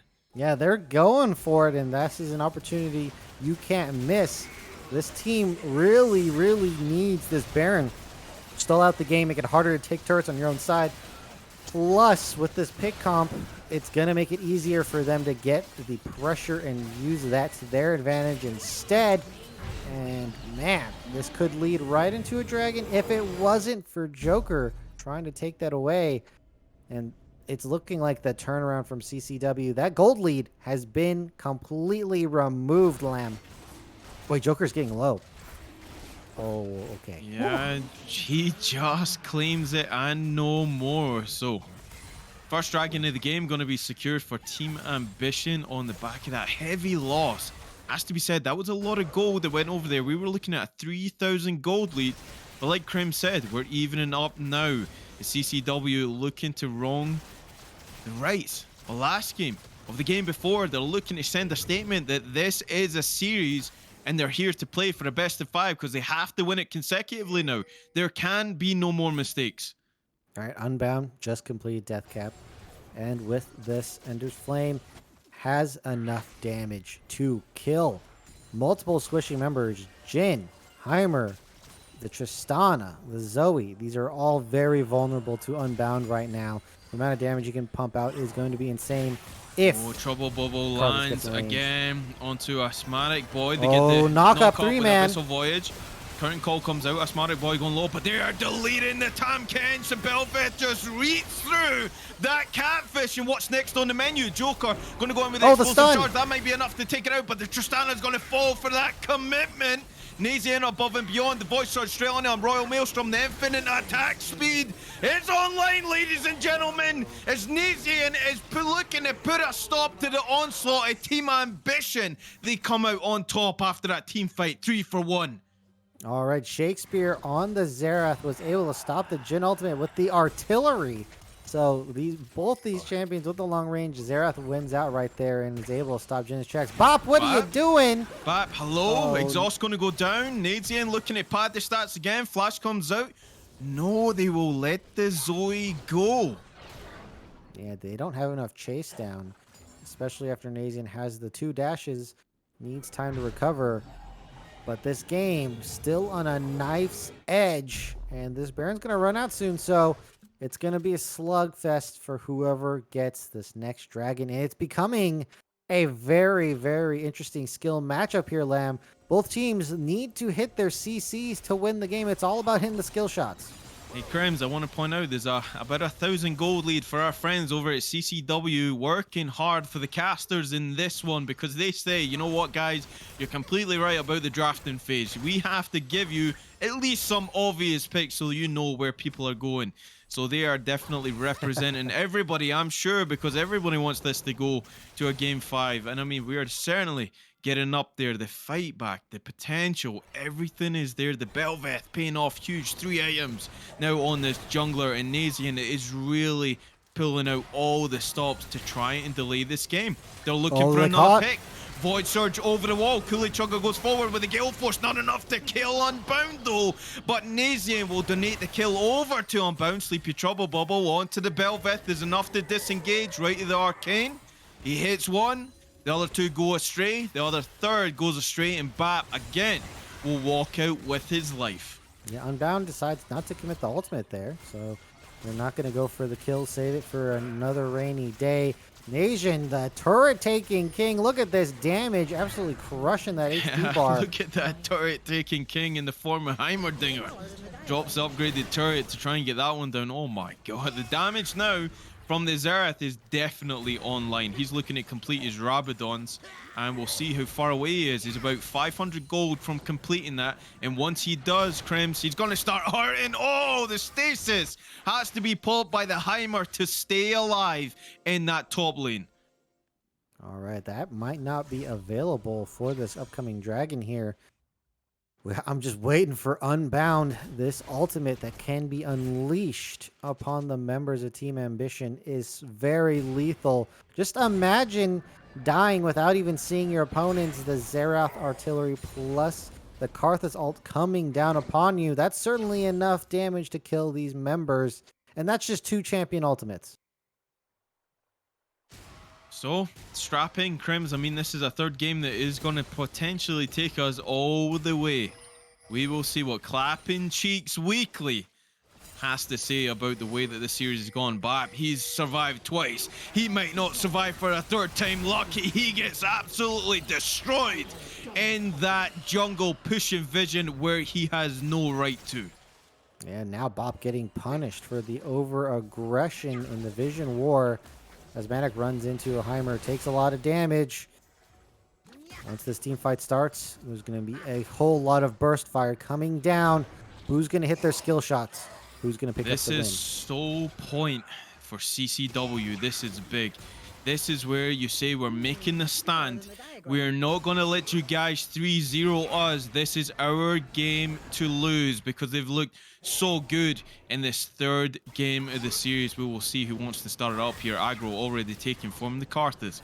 Dragon going to go over to the side of TA for the minute as they play this one out slowly. Bop's making his way over, and a side angle could prove to be deadly.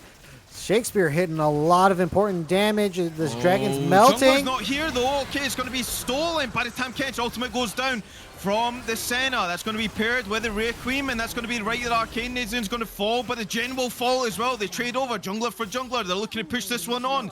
Truck's going to pop the Zonias to stay alive. Will they look to re-engage this? Shakespeare walks forward. He's going to delete the Heimerdinger. The opposing mid laner goes down in a belly of fire. Is Shakespeare level 16 now? Rabadon's completed. Joker going to step forward. Get absolutely destroyed by Shakespeare. After that booty, going to describe exactly how his name is. He'll secure that kill as Bap. Going to go down on the back of that team fight to the Gwen. And ultimately, it's a win for CCW. They miss out on the soul, but they pick up 4 kills to 2, and they might not be done yet. They're looking for after that booty. Yeah, they're going to need to get the Baron as soon as Tom Kench goes down, but he's giving them a run for the money. This might not be worth the time, and now Baron's not in their sights anymore. CZ trying to chase him down, but this might be a mistake. After that booty devours him, he's going to deliver him straight into the path to Cooley Chugger, okay? Deadly Flourish will not root him up, but CZI, he might be out of options here. He's out of teammates. For sure, he gets stunned up and the kill goes over. Shut down onto Jin. Overextension, he pays with it, with his life. They should have just went for the Baron. The Tom Kench is not worth it. And now that Dragon Steel from TK, of all people, how did he take the Dragon? I don't understand. Nation had Smite up. Abyssal Voyage? I don't understand know. what happened. There's no way 900 true damage Smite from Nation should have secured it. No, certainly don't know. Bob? Okay, Tristana, we see fights on two fronts. Oh, Shakespeare deleted. Deletes it. Zoe Unbound, going to survive for a second. Gets picked off by the Heimer. The burn from the Leandris, enough to secure the kill. Look at the Belveth solo and Baron right now here. Crims, what the hell? The infinite attack speed, but the team has been deleted in the mid lane. Oh, this is definitely a solo, but at none of your teammates are gonna pick it up. They just died in a fight mid lane, and now you can't fully utilize it. If you lose this turret, definitely not worth. But the defense is now mounting for them, and the Gwen immune certainly gonna help with that. No objectives, and we're at a standstill from what seems like the closest game all day long here, and both teams have an option of winning this game. And it's getting crazier and crazier by the minute. Whew. Lamb, you must be having a difficult time in this one. I said they had to delay this. That's exactly what they've done with these Baron takes both times. Baron's gone over to Clappin Cheeks as they're delaying for the Senna. They're delaying for the Karthus. The Zerath, much online now.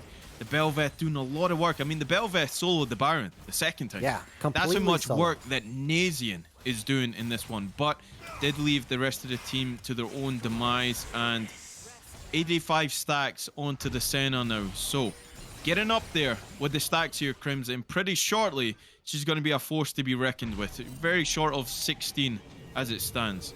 Yeah, I think what's making this game so close is there's just no guaranteed engage from either team. If we look at who can potentially do it, Nation and Gwen, well, that's not the best engage in the world. And then on the opposite side, it's just the TK. So it's literally just a shooting gallery between both of these teams here, Lamb, and that's why this game is so close. And there's just so many outplays, and there's so many people dying instantly bursted down by either a Zerath or a Jhin or the Zoe bubble combos. This is an absolute crazy game. Well, we have Dragon in a minute's time. How more crazy can this get? That's the question that I've got. They will be looking to secure this. CCW are certainly in the rights to do this, but look at the Heimer right now. Split pushing onto that top side. They have to make a decision here. Defend this inhibitor, or it's gone, or give up the Dragon. Which one will they do here? Well, they do have TP in both the mid laners currently, as well as the top laners who are present. Zerath can definitely take care of that wave in a couple seconds, and now can TP if necessary. And 20 seconds in, the first foothold established by CCW. Okay, strap in. This is a pivotal point in this game. Gold lead almost meaning nothing. Everybody on 3-4. I mean, even full items, full build for the Jhin. Wait, Gwen? That maw completed CZI? as well. Okay, Gwen is immune, troll face, but for how long? Gets stunned up by that tongue lash. Gonna get the sleepy trouble bubble on top of that as well. Gonna get rooted up for absolute days. Ultimate comes through from Senna. Delay the inevitability. Requiem coming through. Joker gonna get devoured. Bab gonna go low. He's gonna burn. They will pick up the Dragon and give over the life for the top laner, and it looks like Trox will have enough in the tank to get that inhibitor in the top side too. You leave Dragon open for a second, and Nation will just take it right from under you. They definitely had the leg up getting the pick out on Gwen, and with no Baron to trade, Nation very smartly and swiftly steals away that Dragon. They're one way from Soul here, and now they're going to have to do this dance a couple more times. These teams, no one has a clear advantage on any of these objectives, and with the range difference, I don't even know if it matters. Level 18 on the Belveth. Wait, Shadow over the Surge wall? will take you across the wall. Definitely got enough to take down the Jhin. Flash goes forward. Maul going to be popped, but not enough. Gets absolutely obliterated by Nazian, opposing jungler. Drowsy slept by the Zoe, and Tam Kench has to use the Abyssal Voyage to get out of that one. And it looks like right now Nazian has this whole game on his shoulders. Yeah, getting that kill onto Kool-Aid, who's just out of position. And now they're trying to strike down their first inhibitor turret. After that, Booty has to get out of there. Royal Maelstrom going to be popped onto the turret, down to about 50%. They're looking to make this siege. There goes the Voidlings as well. Nazin going to be pretty upset that the younger brothers and sisters of Bel'Veth going to be deleted right there under the turret, but they have enough to withstand that onslaught from CCW. So Team Ambition, are they questioning this draft now, Crims? Are they saying maybe we should have picked something a little bit more respectable because CCW, they're in the position right now? Oh, if they had something like an Ornn, completely different story here. They went for the cheeky Tom Kench, and now it's hurting a little bit. That is going to be the question. However, CCW, did they pick the comp that they wanted? I don't know either. They did. They also lack the engage. The shooter gallery is continuing. The longer it goes on, the more range Senna acquires. That can also be said for Jin. Senna, yeah, she was a thing until Jin went into the picture. Sleepy Trouble Bubble going on the Bel'Veth. That's the one you want to delete. Okay, Rocket Jump going to come from Tristana, blow up the Bel'Veth. Unbound? Arcane going to go down from the Zerath. The ultimate is enough. The Requiem going to go down as well. Bap and the Tristana, both going to fall as the Devourer will save Kool-Aid Chugger. His Maul going to pop as well, but CZI still on the field. The Gwen getting the snip along with the Needlework. Backed up. Oh, the Heimer Shakespeare damage? Gets enough to kill the Heimerdinger. Does Shakespeare have enough to kill the Tam? He flashes in the perfect direction to avoid that curtain call right there. Oh, he gets tagged with that last bullet though. But ultimately, he will walk away from that one relatively unscathed, unlike the rest of his teammates. And that is not a clean victory in that fight from Team Ambition. They're going to need a bit more to secure an objective here. Shakespeare has more than enough damage to clear it out. However, this turret is dropping fast. Well, Asthmatic Boy is here. Can he get the root? Potentially. No, he gets the Deadly Flourish back from the Jin. Baron is on the cards. 1 minute 30 on that potential soul point. And it looks like Team Ambition will be in the ascendancy for this Baron. That is going to be a very important Baron, as that's going to lead to the next dragon. And both teams would really like this soul. Tons of extra damage, especially poke damage is going to play in their favor. And if Karthus gets that, that's going to be ungodly amounts of damage here.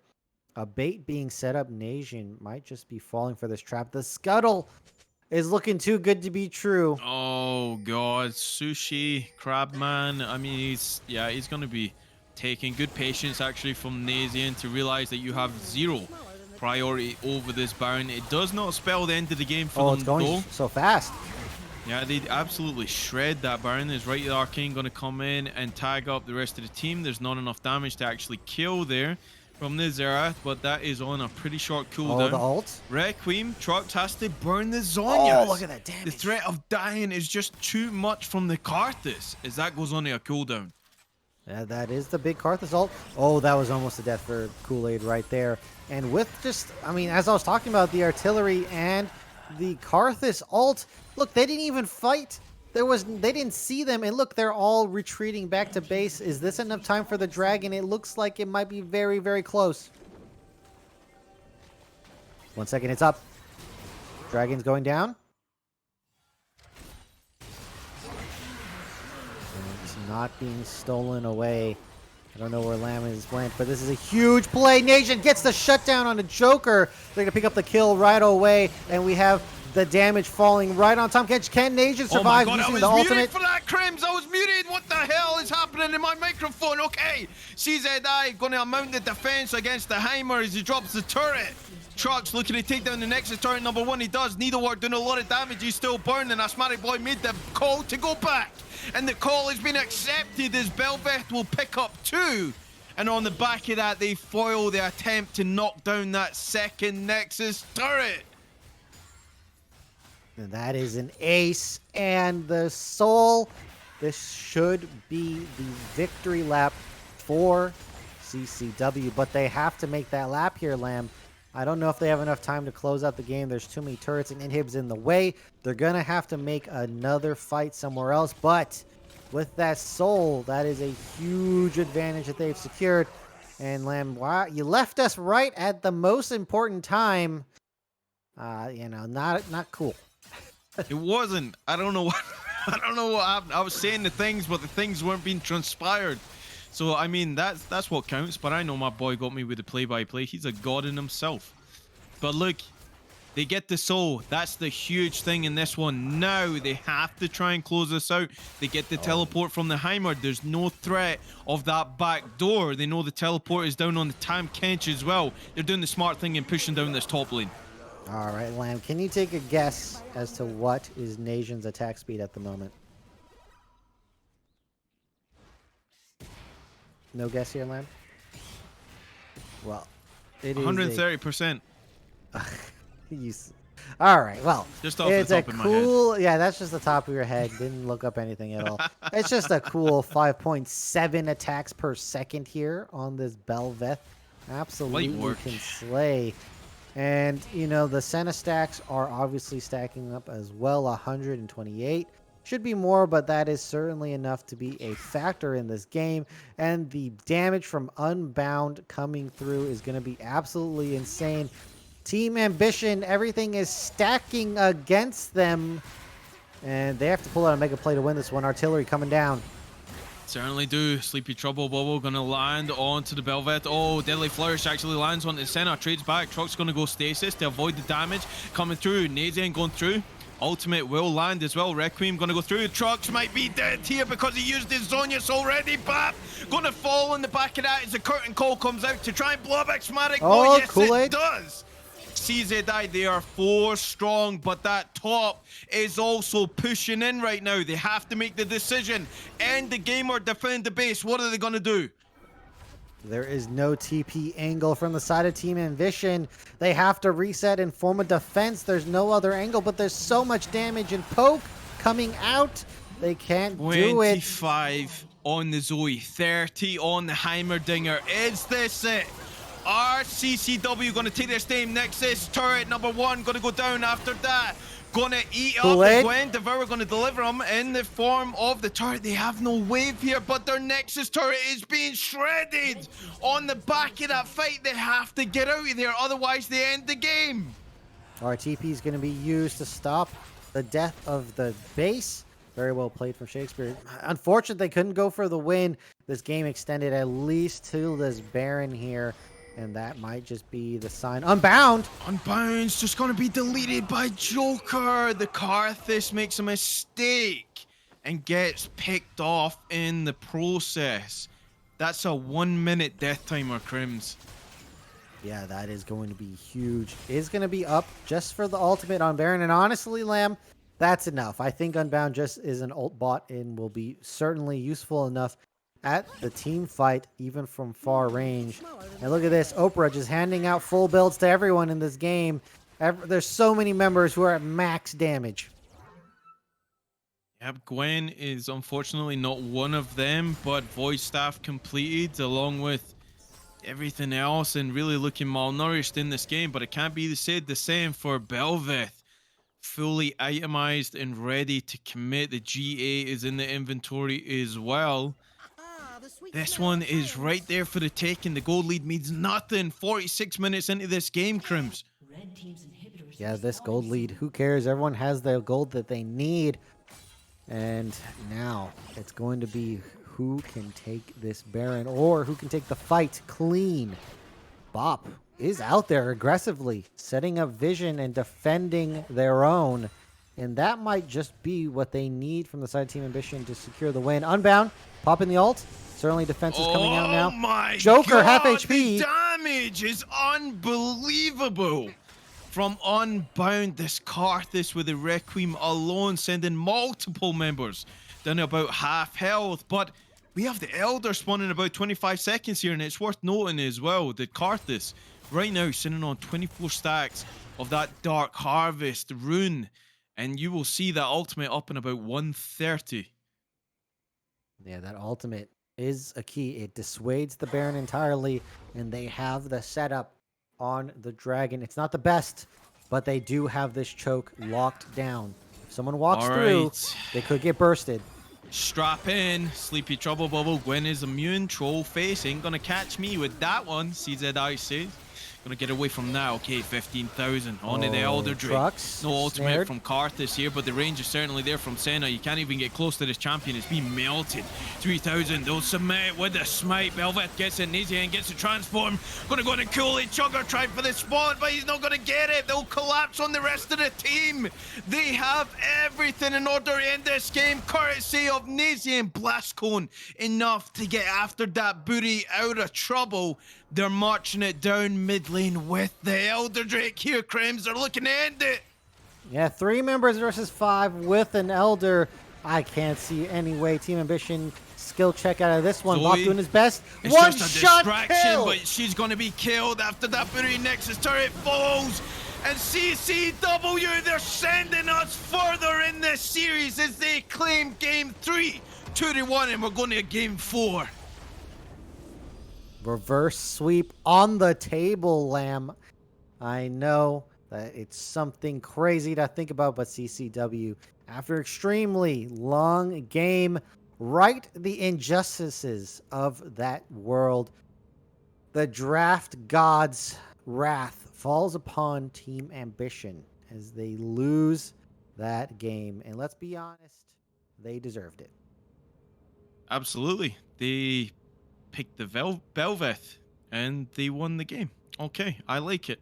We're going to get the thoughts of PhD. PhD, justice for us, but your 3-0 prediction not standing tall.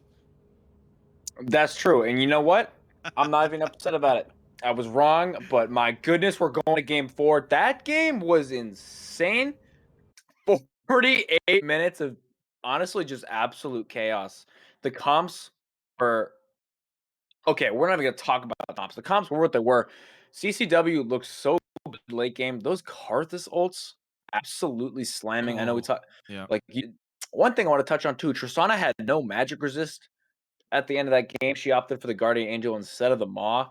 Not too sure if I like that, but it's just so much to deal with. But before the fight even starts, Karthus is ulting your whole team for half their health. You got to deal with the Xerath artillery coming in too. It was such a close game for so long, but it was such a good one. You can't even be upset about it. Close the whole game, and we're going to game 4. So excited. And just to reiterate, now we get to see that reaction, right, from Team Ambition. Now we get to see what it's like to be on the losing side. How will these guys respond? Will they go with the same drafts? Will they go with not trying to show too much of their hand that they have in preparation for the next stage, which they thought was for sure in this game, but clapping cheeks. They're back to doing what they do best, Crims. They clap some cheeks in that game. Yeah, and it wasn't their own, as Team Ambition cannot get the 3-0 clapping that was supposed to happen here. And that has been thwarted. And look, I mean, the amount of damage from every member in this game, minus Tom Kent, she is a tank, is insane. Everyone creeping past 30k damage just about. And Unbound on the ungodly 64k. I mean, those ults just coming down, as you were talking about, just dealing so much damage. I would have shuddered to think about a Karthus ult with Elder at that stage. Would have been absolutely insane. But now, as you're saying, it's time to come around to the next game, Lamb. But I think it's going to be more about what CCW are going to draft, rather about what Team Ambition is going to draft. Yeah, it's Yeah. it's up there, PhD. I mean, what do these guys stick to? I mean, I'd be very surprised if that Belveth went back through. I mean, that looked like the champion that they could fall back on, and Nazian stepped up to the plate, wanted to be that carry, definitely just exuded everything that his team had to offer in that game and performed amazingly so. Soloing the Baron, taking the dragons when everybody else is dying. Like these little split decision things that went on in that game. And ultimately it proved the winning formula for them. So that guy, I mean, do they give over the Belveth? And if so, what's the answer to it? I think Belveth, like, while was super strong, I would probably just ban it if I was TA. But I think what I would do first is I'm kind of curious if they're gonna take it back a step because clearly were a little more loose and had a little more fun with that draft. I wonder if they're going to take a step back, as Krim's kind of touched on, and just go back to their kind of serious draft, something a little more comprehensive and has a direct goal, and just play the actual game, so to say. But to answer your question, I think probably banning Belveth is the key, because CCW played to that late game so well. They stalled out the game, they waited, and Karthus Xerath that late in the game is just absolute destruction. So I think banning Belveth is good. Well, yeah, you said attack speed was 5.7. It was Yeah, insane. It was 5.7. yeah, it was insane. Insane. And every time that I mean we were so hyped on the jingle, as it will forever be known, the Jin jungle, but you forgot this Belveth was just recently released in comparison to Jin, and you know what Riot does with these recently released champions. They're just so broken. Infinite attack speed, just slapping the jaw off at everybody. And you know what? It has to be said that Nazian played it pretty well towards that mid to late. So, I mean, we're shaping up pretty nicely here, guys. Yeah, I think we're looking at a fantastic game 4 now. As you said, did open up the opportunity for the reverse sweep. We'll see if they can bring that out, and I hope they do. But ladies and gentlemen, we are going to throw it to a break real quick, and we'll get you guys after. For game 4, don't go anywhere, because we're just getting started. Back to the Risen recap. Today we're looking towards Risen Unstoppable, and the stream started off with a Wake bang, up! Quicksand asleep. It's the first game of Unstoppable Risen Premade. Come on, get up. But I gotta say, he was smooth once he rolled into it. And our first series was Big Bongo Boys playing up against Clarity Black. For the first 20 minutes of the game, it was a bit of fighting in the top lane, but not much happened besides that. Oh, but the engage coming out from Sejuani, but it's trading back, and Maokai actually regenerated a lot more health than I would expected there. For Boxer Squirrel, just really those kind of impacts making a huge difference in the gold. Yeah, and I don't know whether I want to call them Triple B, BBB, or Big Bongo Boys, because they're all, actually, they're not all same solo. Then there was a mega turnaround fight for the Big Bongo Boys after they made a big dragon attempt, but then they got challenged again for the dragon attempt, which Big Bongo Boys won the fight towards. On this side, and there's a 3 on the other side, but I can't punch to it, and I can't cut to it. But Boxer Squirrel in the midst of it all, unable to get too much out, but finds the Q before he's last. Dies, and Chicken Fried Rice to his teeth with good depth does not unfortunately have the W enough up to heal him. And then Kong comes back in the circuit, flip finds one. Can she find two? No, she gets shut down, and the exchange of lives is so insane. Can Maokai find the damage to Treble back? And he does, but unfortunately, it is the ace on the side of CLB that allows them to get this dragon. Much later in the game, Big Bongo Boys chased Akali down in the bot lane, meaning that Clarity Black had so much freedom to take that first Baron, and from that Baron, they spiraled away from a teamfight and took the victory.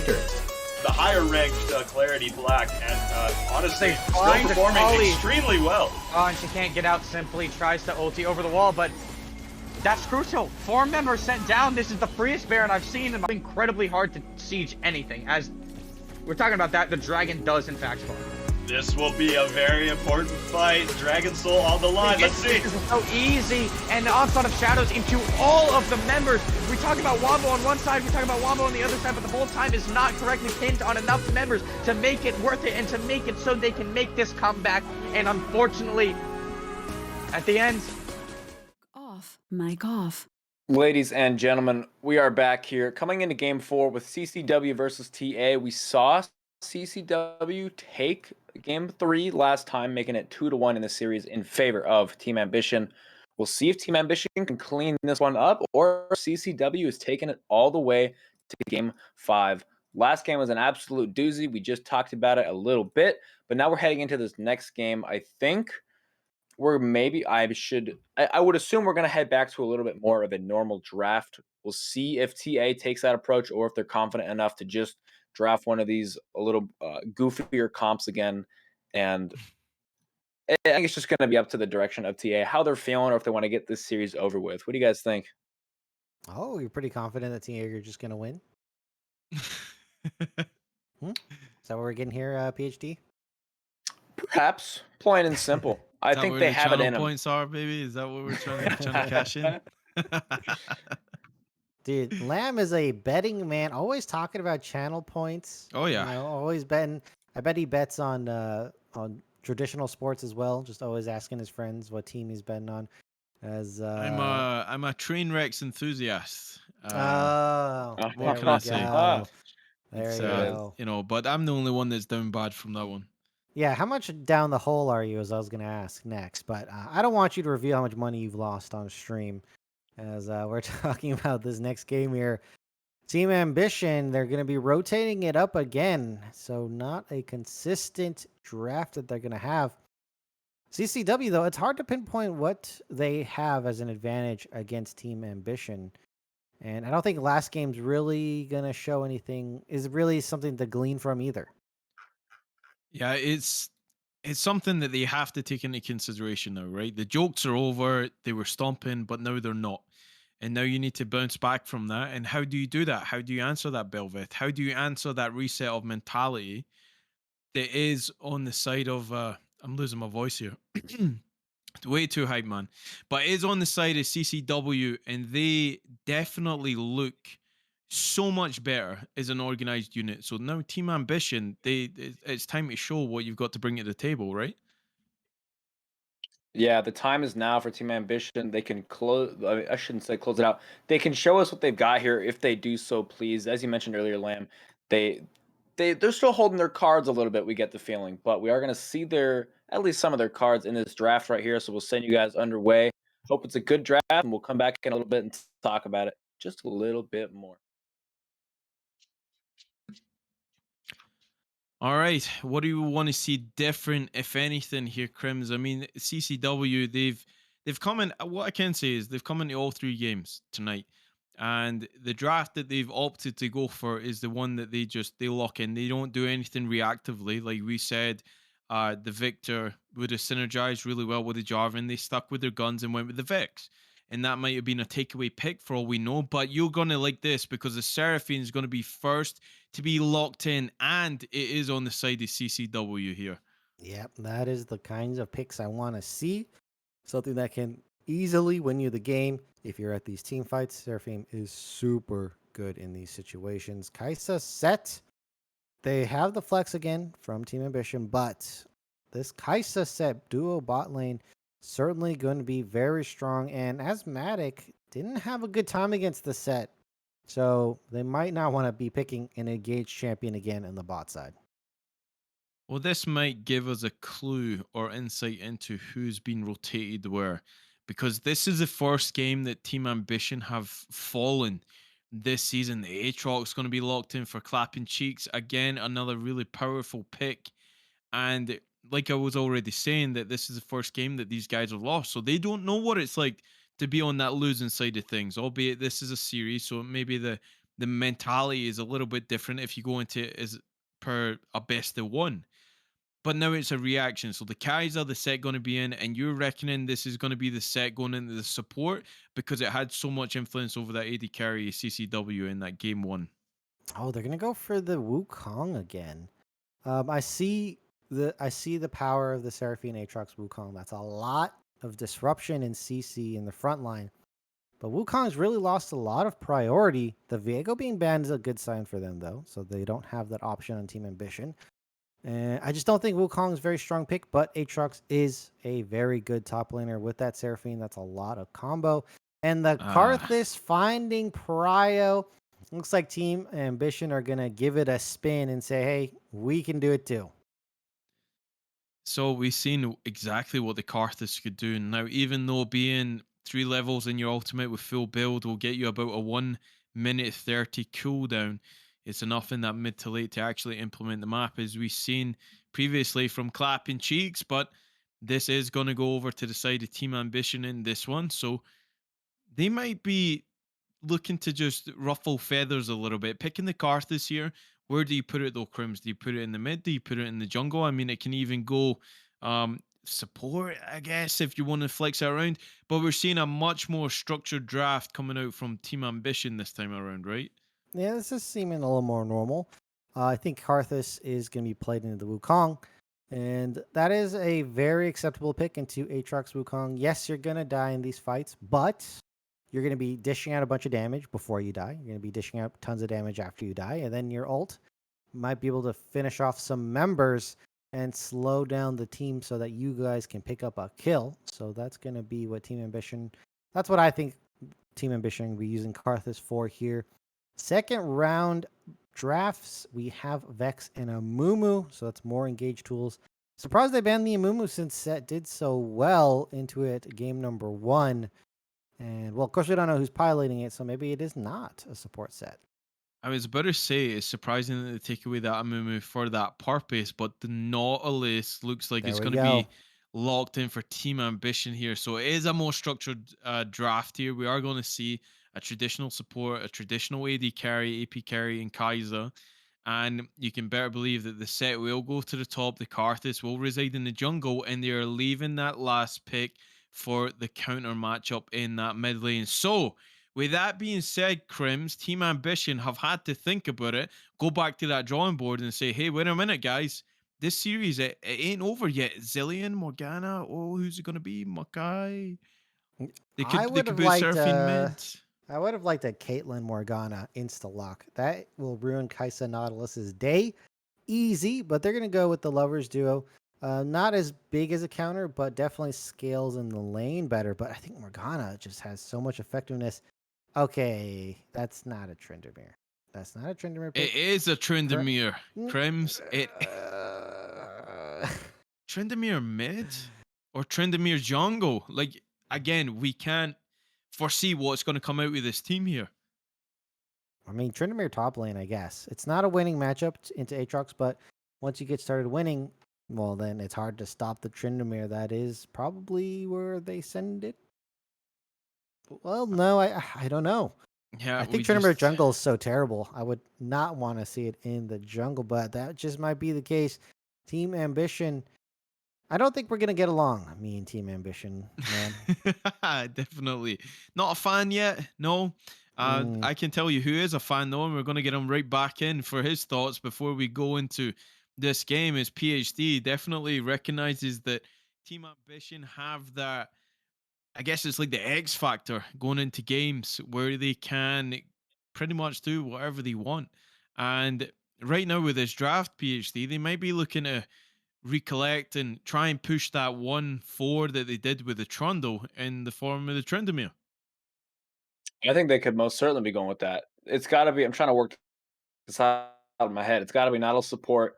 It could be set mid Karthus jungle, or it could be Karthus jungle set top Tryndamere jungle. Maybe I'm trying to work that out in my head. We'll find out shortly once they hop into that champ select. But I do like the drafts a lot more from TA. But I think I like CCW's even more. It's standard. It's got a direction. Oh, The Seraphine mid, uh, this Aatrox Wukong combo with the backup from Rakan Seraphine. It's got a nice comp going to it, so I do like it more.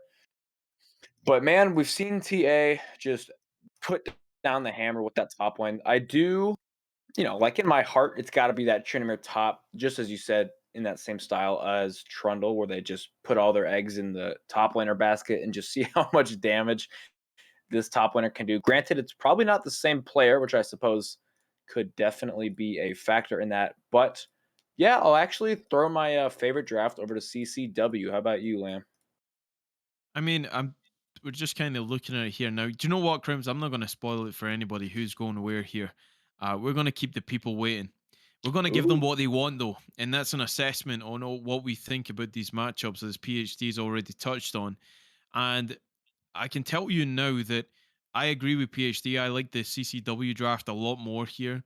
I feel like they can get a lot more out of the Aatrox than compared to the Tryndamere. Tryndamere is like one of these solo queue. Again, it's like the Yi, but we've seen how the Yi fared in that game 2.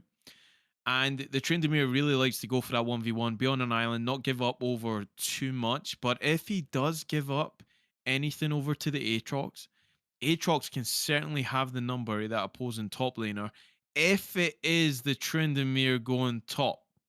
yeah, that's what That's the question. that island shout out does really make you think about top lane here.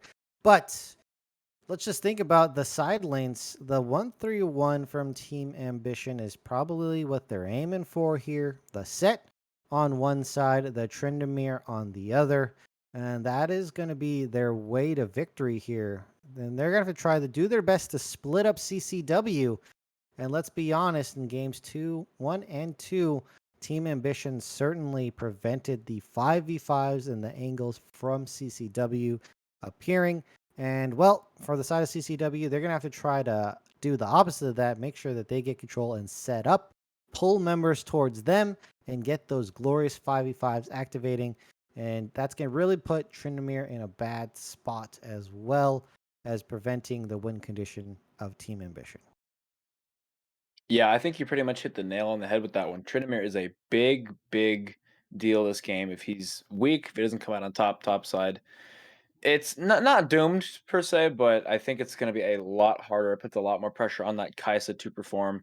Kai'Sa Nautilus is a very, very strong bot lane. I don't know my matchups well enough. I don't know how it does into Zyrakan, although I imagine being one of the most dominant bot laners, right? Kai'Sa Nautilus can do a lot of damage. They probably do beat Zyrakan in that bot lane, so that's a lot of drag presence they have down there, especially splitting with that pressure that Tryndamere will be creating top lane. Yeah, laning phase, just as was it game 2, is going to be incredibly important this game. Which way do you guys think the bot lane matchup goes? I mean, you're right in saying that Kai'Sa Nautilus is a really strong lane, because what Nautilus does is it enables Kai'Sa to get those stacks, right? It enables her to do as much damage without getting anything back. So if played correctly, then sure, Kai'Sa and Nautilus will have a field day down there, but it is Zyrakan which have so much disengage, and it makes it a little bit of a problem, because it's whether or not you play that lane aggressively or you give it over. I don't know, Crims, like, who do you give it to here? Well, Nautilus is the counter to Rakan, has a lot of lockdown, and basically prevents Rakan from getting away. And that means Kai'Sa can get the stacks and get the damage down. Kai'Sa doesn't play that well into Xayah, though. So if Kai'Sa ults into Xayah's feathers, that's going to be a bad day for them instead. So it's kind of a who counters who scenario, but in the laning phase, it's going to be Kai'Sa Nautilus all day. I like that. That's a good way to think about it. One-on-one versus one-on-one. Smart man Crims here bringing it in for us. And I know, ladies and gentlemen, I've said this what feels like 4 times today, but we are going to go to a break. This is game 4 of quarterfinals, remind you. So the stakes are high. Put yourself into the mind of these players. It's been a long 3 games so far, but they're not done yet, and neither are we here at Risen Esports. So get yourself maybe another snack, maybe a glass of water now. Take it back from the soda, and join us shortly for game 4. To the Risen recap. Today we're looking towards Risen Unstoppable, and the stream started off with a bang. Quicksand asleep. It's the first game of Unstoppable Risen Premade. Come on, get up. But I gotta say, he was smooth once he rolled into it. And our first series was Big Bongo Boys playing up against Clarity Black. For the first 20 minutes of the game, it was a bit of fighting in the top lane, but not much happened besides that. Oh, but the engage coming out from Sejuani, but it's trading back, and Maokai actually regenerated a lot more health than I would expected there. For Boxer Squirrel, just really those kind of impacts making a huge difference in the gold. Yeah, and I don't know whether I want to call them Triple B, BBB, or Big Bongo Boys, because they're not all same solos. Then there was a mega turnaround fight for the Big Bongo Boys after they made a big dragon attempt, but then they got challenged again for the dragon attempt, which Big Bongo Boys won the fight towards. On this side, and there's a 3 on the other side, but I can't punch to it, and I can't cut to it. But Boxer Squirrel in the midst of it all, unable to get too much out, but finds the Q before he's last. Dies, and Chicken Fried Rice to escape with good depth, does not unfortunately have the W enough up to heal up, and they call comes back in the circuit, but finds one. Can she find 2? No, she gets shut down, and the exchange of lives is so insane. Can Maokai find the damage to Tree back? And he does, but unfortunately, it is the ace on the side of CLB that allows them to get this dragon. Much later in the game, Big Bongo Boys chased Akali down in the bot lane, meaning that Clarity Black had so much freedom to take that first Baron, and from that Baron, they spiraled away from a teamfight and took the victory. The higher ranked Clarity Black, and honestly, still performing extremely well. Oh, and she can't get out simply, tries to ulti over the wall, but that's crucial. 4 members sent down. This is the freest Baron I've seen, and it's incredibly hard to siege anything. As we're talking about that, the dragon does in fact spawn. This will be a very important fight. Dragon Soul on the line. Let's see. This is so easy, and the onslaught of shadows into all of the members. We talk about Wombo on one side, we talk about Wombo on the other side, but the bolt time is not correctly pinned on enough members to make it worth it and to make it so they can make this comeback. And unfortunately, at the end, CLB take the lead, and they look to take the game.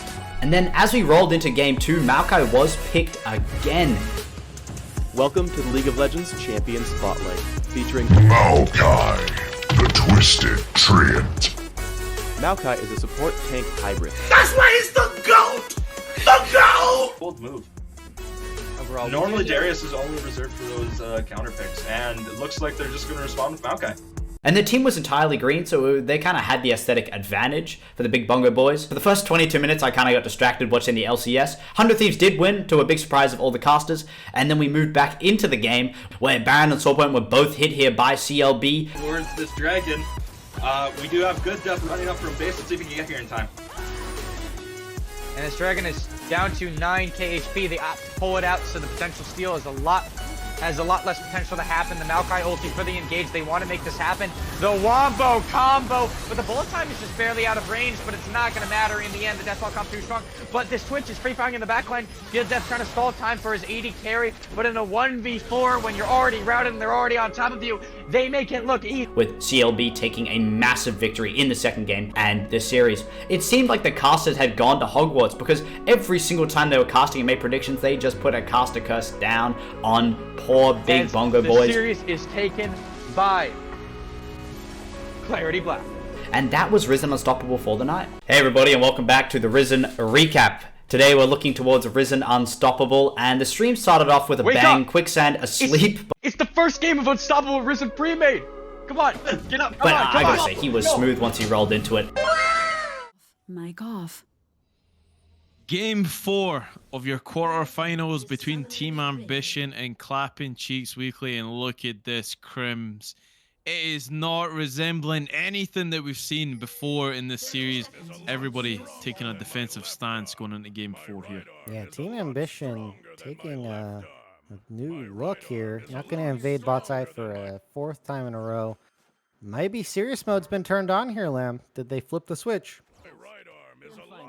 Well, we will soon see as Adam is... That's a clear. That's a clear no. That's a very clear no. I do have a question, Lamb. Why haven't you said Team Ambition's full name? They have a full name? Yeah, it's not just Team Ambition. I mean, it's easier for me. Like, English is hard, right? I have enough I mean, time. it's very well-known words that are you know Tell these us, words. tell us, Crims. What is it? Well, well, refer look. to the spreadsheet. well, look, I am not a power bottom, but these guys are. Oh, And maybe you yourself are a power bottom, Lamb. You just are afraid to admit it here on the I mean, I casting feel like that's desk. something that you don't brag about. I feel Why like not? it just happens. Look, it's a lot of I don't core know. strength involved. So you get a lot of core strength involved in holding up the team, which is what a power bottom does. As that's a hook being landed. Yeah, welcome to this PG stream as we see the bot lane going at it again. Adam goes down to about 50%. I need to let that one go, seriously. There's well, that was all PG words. Nothing sent out of phrase here. That's right, we give Nice. nothing away, just like Team Ambition. We need to keep you guys guessing as we keep ourselves guessing. But this bot lane looking very, very volatile. Level 2 Oh, ability another come hook. in. Yeah, Adam hits it right on time. Nice. Staggering blows is enough to set up the kill for Cool Aid Sugar. You've heard the name several times in this series, and he's on the board again. So I'm going to give that to Adam for landing the hooks consistently. And before Asthmatic gets level 2, so makes it way harder to escape without the E from the Rakan. No jump in here, as it looks like Set is pushing in. I played this matchup quite a bit on the Aatrox side, and this is one of Aatrox's harder matchups. Has a nice pull in. Okay, Facebreaker on Dredge line. We're seeing engages across the map. Here's Nazians here. Red buff going to take on to the Set, but after that booty, will walk out of that one with the flash still there and available if he ever needs to use it. So that gank's going to be foiled, but the Wukong will settle for just that Scuttle Crab. Potentially looking to come to the mid. Nope, he's just going to go for some sushi instead. Yeah, CZ could have traded flashes there. Opted not to go for it. Oh, gank round 2 coming right up. Oh, the repeat gang. Warrior Trickster in to get in range here is after that booty. He does have that true damage ticking. The Haymaker's going to go into Aatrox, but it looks like that's going to be a return kill as Infernal Chains will secure that. CZI on the board in that top lane, assisted by Nazian. Yeah, so the jungle duo getting a kill there. And, well, I mean, the Karthus is not really a gank force on the team Ambition side, so definitely not going to win that 2v2 up there. And with the TP being burned, that's 2 sums to 1 for the side of CCW on the top side. Well, we would be very surprised if Karthus wants to get in on the action this early into the game, but they do have a Nautilus down there that can set up those easy kills. And I might have just predicted it. Oh, Asthmatic Boy goes in. The Grand Entrance not going to knock anybody up there as they're trading back, but Rakan is just going to get caught on the wrong side of that team fight. Karthus actually picks up the kill.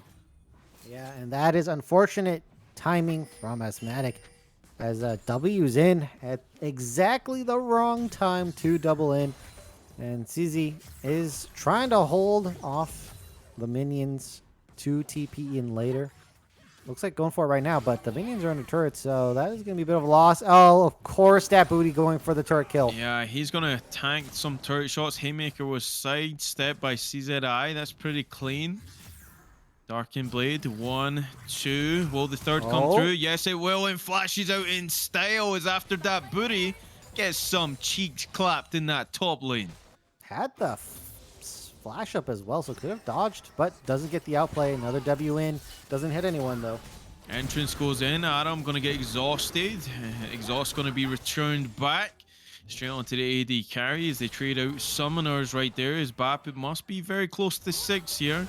Has that Bloodlust available, so hits a ghost, looks to get the crits on, going under the turret as well, as the turret is going to help out with that one. They trade over a kill respectfully in that mid lane. He must have been really close to level 6. Actually, I think he just got it as he fell. Oh, that was a very close one, and that was some very small timing windows. That's respect if you're going for that. Yeah, look, level 6 just couldn't level it up and get it in time there. And 1k gold lead, Team Ambition coming out on top in the early skirmishes. But remember, we're really giving it to the 5v5 of CCW. So far, they're not falling too far behind. And if they pick up a dragon, that's a good look. Yeah, Wukong was pretty early to start this dragon, which means that they will have full priority as Karthus is way up in that Krugs region. His level 6 is going to be achieved by the Aatrox first. Flash still on the set. But after that, Buri is on the receiving end in this top lane, and it looks like that pendulum, it's swinging, Crims. Well, CZ has been ahead before, and we've seen sometimes that can go the other way. Now, that booty, that was not the tower dive you wanted to go for, so gets heavily punished for that, but has the flash. And I think that that could be the key for the turnaround in the top side. Plus, oh, CZ still hasn't used the TP, so far holding on to that top lane summoner spell. That's so important. Yeah, 2-0 on the Aatrox here, and definitely looking a shadow of the man in the first and second game here as we approach that 7-minute mark, which we just surpassed. And first dragon going to go over to CCW uncontested. 3 kills apiece, but we do see a 1400 gold lead in the form of Team Ambition here, as the CS numbers definitely reflect that. Seraphine a little bit behind in that mid lane, but ultimately she's going to be even more useful going into these bigger team fights, as Trendemir gets a deep ward to try and spot a Wukong, and he will. So keep tracking Nazian. They obviously realize this is going to be a big win condition for them. Yeah, Adam in the top side, but maybe too late. The booty just too low, and they have to call off the play. So that's a roam being wasted. That means Kool-Aid in the bot side all alone, and there is no jungler pathing away. They don't know it yet on the side of CCW, but that is a gank angle.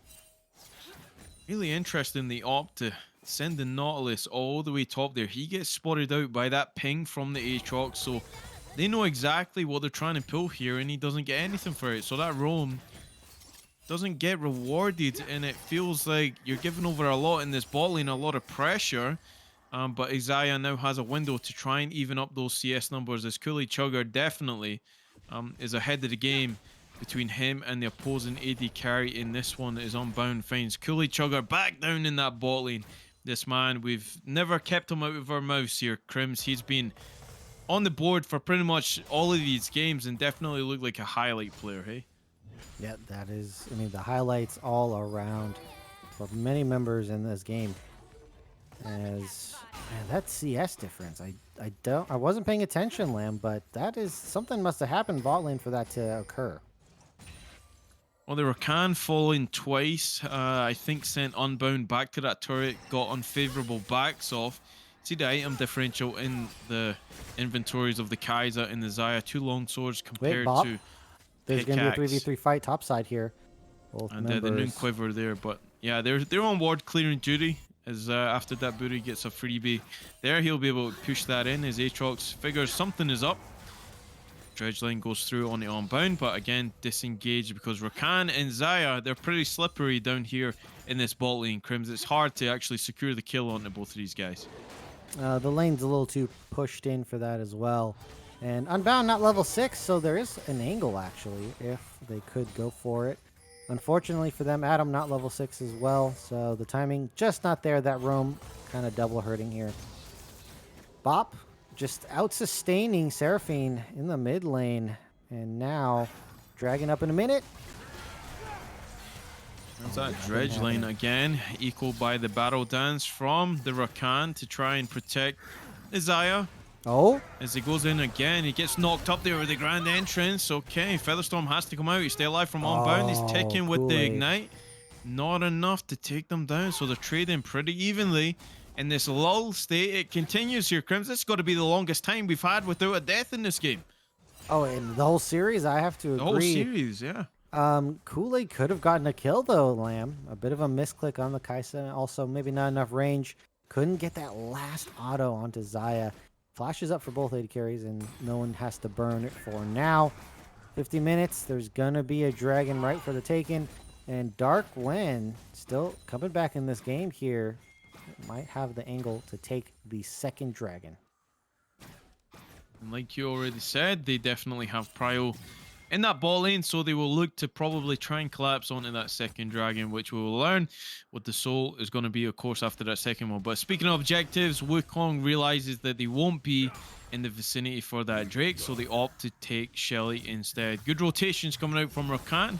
Joins the jungler and the mid laner up there in that top side river as they have full control through that Aatrox. Yeah, Aatrox pushing in, and that booty has to just take the CS under turret all game. Look at this CS difference that's building up here, and CZ just being extremely annoying on the Aatrox, trying to prevent the CS on the minions, threatening on every wave. And look at this Rift Herald being dropped, giving this over to 4 members. That's a little too much. I wouldn't want to spread the gold. Get that support out of there. Okay, Dredgeline was used straight onto the minion here, so Shelly will get about 2.5 plates right there, as they don't have enough to get the other one. Oh, that would be a Dredgeline deadly misses hook. again. It's Asthmatic Boy looking to chase this one. Gets the knock up with the grand entrance. Will he pop the quickness? Oh, nice yet to be combos. seen, but the Requiem's going to go down. Undying Fury goes through from Bap there, so he's going to stay alive, but Adam will drop in that skirmish. And Clappin Cheeks are looking to turn on the dragon as they turn up the heat in this series. Yeah, Dark Windcray just doesn't have the damage on Karthus yet. Not going to amount to much. Somehow Bop just spinning in the bushes right there. Is he going to get away? Can't get over the wall just yet. The Aatrox does burn the flash, and now we just have the chase down from the Singer. Oh, I thought that was going to be it there, Lamb. Oh, it he extends. heals. Oh, wow. That So was close. Yeah, unfortunately, though, Shakespeare not going to be able to pick it up. And, man, that's a flash on the Seraphine's worth way more than the flash on the Tryndamere. So a bit of an L there. But, second dragon in a row, Lamb. CCW, they're behind in gold, but they're up in objectives. They're looking to reiterate that win factor that they had in Game 3. Picking up the early Dragons is definitely going to benefit them here and put more pressure onto the side of Team Ambition. The Warrior Trickster pop to go onto the Kaiser. It's going to be returned with Kitty and Rain. The Grand Entrance going to miss here as Nazian has to flash to get out. Dredgeling goes wide. The quickness is going to be popped to try and get away with that skirmish as Karthus joined the fray. Getting the Qs down. The isolated damage coming through. Dredgeling going to go wide again. Adam so close yet so far, but the wave is crashing. They have this cannon underneath the turret. Back already completed from the Wukong. It's just the bot lane that's left isolated under this turret. Will they make the play? It dictates how that lane is going to go here. See, Infernal Chain's going to land onto the set, but will disengage. There's action going across the map here, Crims. Yeah, and somehow Unbound, the CS situation is getting worse and worse. Oh, here's a knock-up. Grand entrance. Oh, timed perfectly by Adam with that dredge line, and they pick up the kill. The Rakan, in theory, just killed himself with that engage. Yeah, the Rakan get away from that Nautilus there. And that combo looking very strong. Hex Flash hook. Dredge lane, Kaiser, Nautilus, Team Ambition, bot lane. Pick up the other bot laner. It's a freebie. Is Kool-Aid going to carry 3 games and 3 different roles? Because that's what's going to happen, Lamb. Am I witnessing It's got to be some sort moment? of record. Got to be some sort of record. I mean, this man just has never looked out of place. And Adam on the Nautilus is just enhancing that even more. They pick up 3 in total in that bot lane, and it is going to go on the side of Kaiser. It is actually 4. I believe that one did go onto the Karthus with that early gank, proving how significant that can be playing around that bot side. But CCW, they do have the Dragons. It doesn't resemble how that bot lane is gone, but slowly but surely, that gold lead, Crims, they're starting to run away with it a little bit. Yeah, Bop continue to play this game of cat and mouse, and let's be honest, so far winning as the mouse on this Tryndamere. Great escape technique on Bop all game and is up in CS as well. So wasting time and getting more money than Shakespeare doing his job.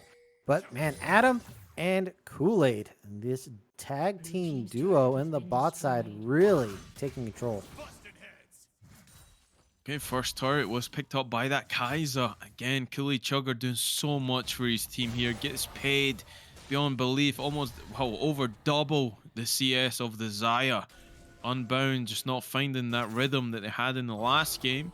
So full control now belongs to that bot lane, which will implement that dragon taking ability. As we see them going to BAP again, Warrior Trickster was popped. Cyclone number 1 is going to be popped. They go straight on the BAP, but Adam's made the rotation. Encore going to go through from the Seraphine, but Nazian's going to go low. He's going to be deleted by the Tryndamere. Requiem going to go down. This might be a Dark Harvest proc going over. Yes, it is, but the Grand Entrance was enough. Actually, I believe it was the Battle Dance, the opposite side of that, to keep the teammates safe. So Xayah not going to fall in that skirmish. Yeah, I'm surprised Bop was able to make it out alive. Thought for sure Undying Rage was going to end, but not soon enough. And now look at this, control the topside jungle, spreading that pressure around. And Asthmatic has to get out of there soon as you can. And they're aiming to take over this next Rift Herald. 4,600 is that goalie 17 minutes into the game. Now, we've seen this before, and it has swung both ways, so we cannot say for sure who is in the lead here other than what is dictated by the gold lead. But that Dragon 30 seconds away, potential soul point. But it looks like Crims, that Team Ambition, they have full priority over taking this.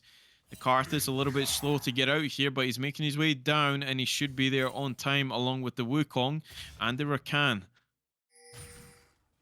And now we still haven't seen that 5v5, and it doesn't look like CCW are going to set up for it either. Bop 4 levels on the support here, and it's looking like they don't have enough pressure. There's just not enough wave control on the Seraphine to get the prio on the Dragon. 2 objectives up, both teams can trade. Okay, they engage on the Tryndamere again. Quickness going to go down from Rakan. Wait, he doesn't Stuns have a up dying. 3. Encore going to go straight on the Karthus here. Is Dark Windcray going to go low. He's taking a lot of damage, but he walks it out. Bap going to walk out as well as the Seraphine gets pulled back in by the Dredge Line. That's going to be kill secured by Kool-Aid Chugger of all people. Who are we guessing that's going to secure that one? 4-0 on the Kaiser. And now that Dragon is still available, but Karthus had to potentially go back. He actually opted to stay for the chickens. Here is Adam. Dredge Line actually doesn't take him into turret. That was a max line Dredge Line. Doesn't take him all the way through there. It would have spelled the death of the Nautilus. Now it looks like... This Okay. one might though. Nazian has the Cyclone, the Kithian Rain. Not enough to secure the kill. Nazian flashes forward, secures it with the second cast of the Cyclone. Kool-Aid Chugger going in with Killer Instinct. Teleport going to be popped. He's going to take aggro of one shot. Flash back in from Mesmeric Boy, trying to set it up from Unbound, but Kool-Aid Chugger going to walk away from that one. Gets the teleport out from the Aatrox, and Karthus already started up the Dragon. Yeah, Nation giving his life for a support kill. Not the ideal trade you're looking for. And now this Dragon falling quickly to Dark Windcray as this Karthus taking down the Dragon. The solo Q's doing so much damage. And now Rift Herald, it looks like they're going to go for this ICCW, but I'm not sure if that's a good idea. Guess Karthus backing, though, is going to give them enough time to take it. But that mid lane play, Nation did not have the ultimate, and Bop didn't have Undying Rage, so multiple members not having the cooldowns there, and then that just played in the favor of Team Ambition as they weren't able to pick up any kills. It feels like this game could explode at any minute. The Rakan not hesitating, Aram doing the same on the Nautilus. It looks like Shelly will be the next focus of both of these teams here. Karthus, Kaiser, they're collapsing in. Quickness going to go down straight on the after that booty. The set going to showstopper. The Aatrox straight into the wall. The World Ender going to be popped first. Dark and play. The Encore's only going to land on it too, so they'll delay it for a little bit. Set's going to be the first to fall in this skirmish. The Shelly still doing a lot of damage. Nice assist, Shelly. You're looking pretty good in that one, but it's traded over. The Karthus got a triple kill out of that one. Nazian going to fall as well as CZI, and Unbound is a Requiem enough. Oh. Yes, it is. That's a quadra kill going over to the Karthus as Bap is pushing it down bot lane.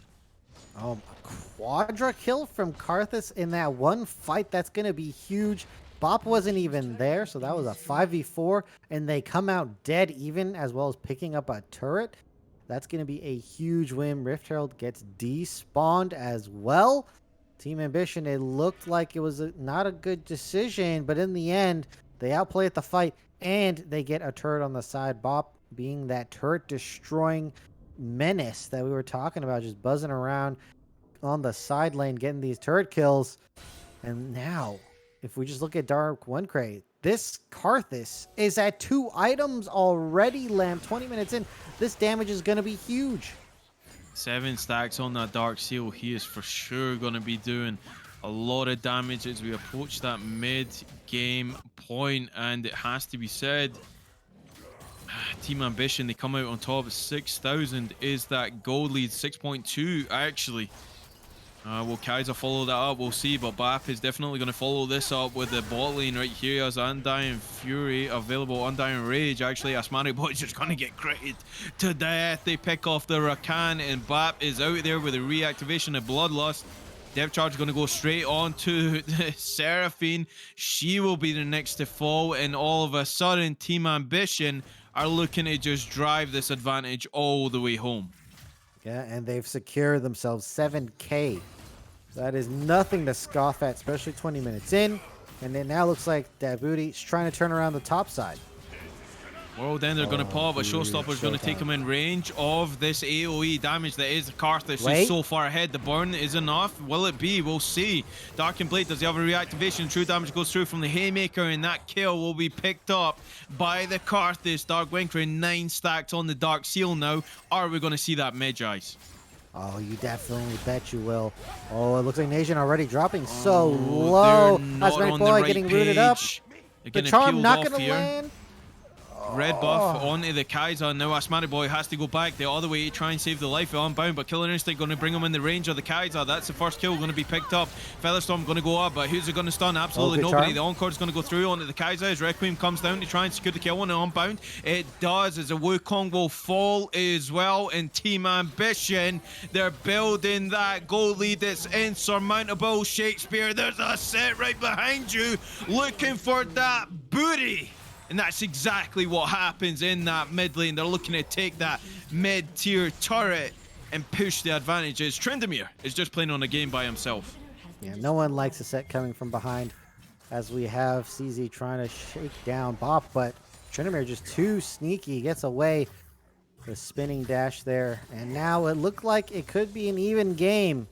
From the side of CCW, looks insurmountable. The mountain again. They have to climb it, and do they have the energy? Because this has been an absolute grind fest of a series, and do they have it in the tank is the question. Everything is kind of resting on the shoulders of the Aatrox.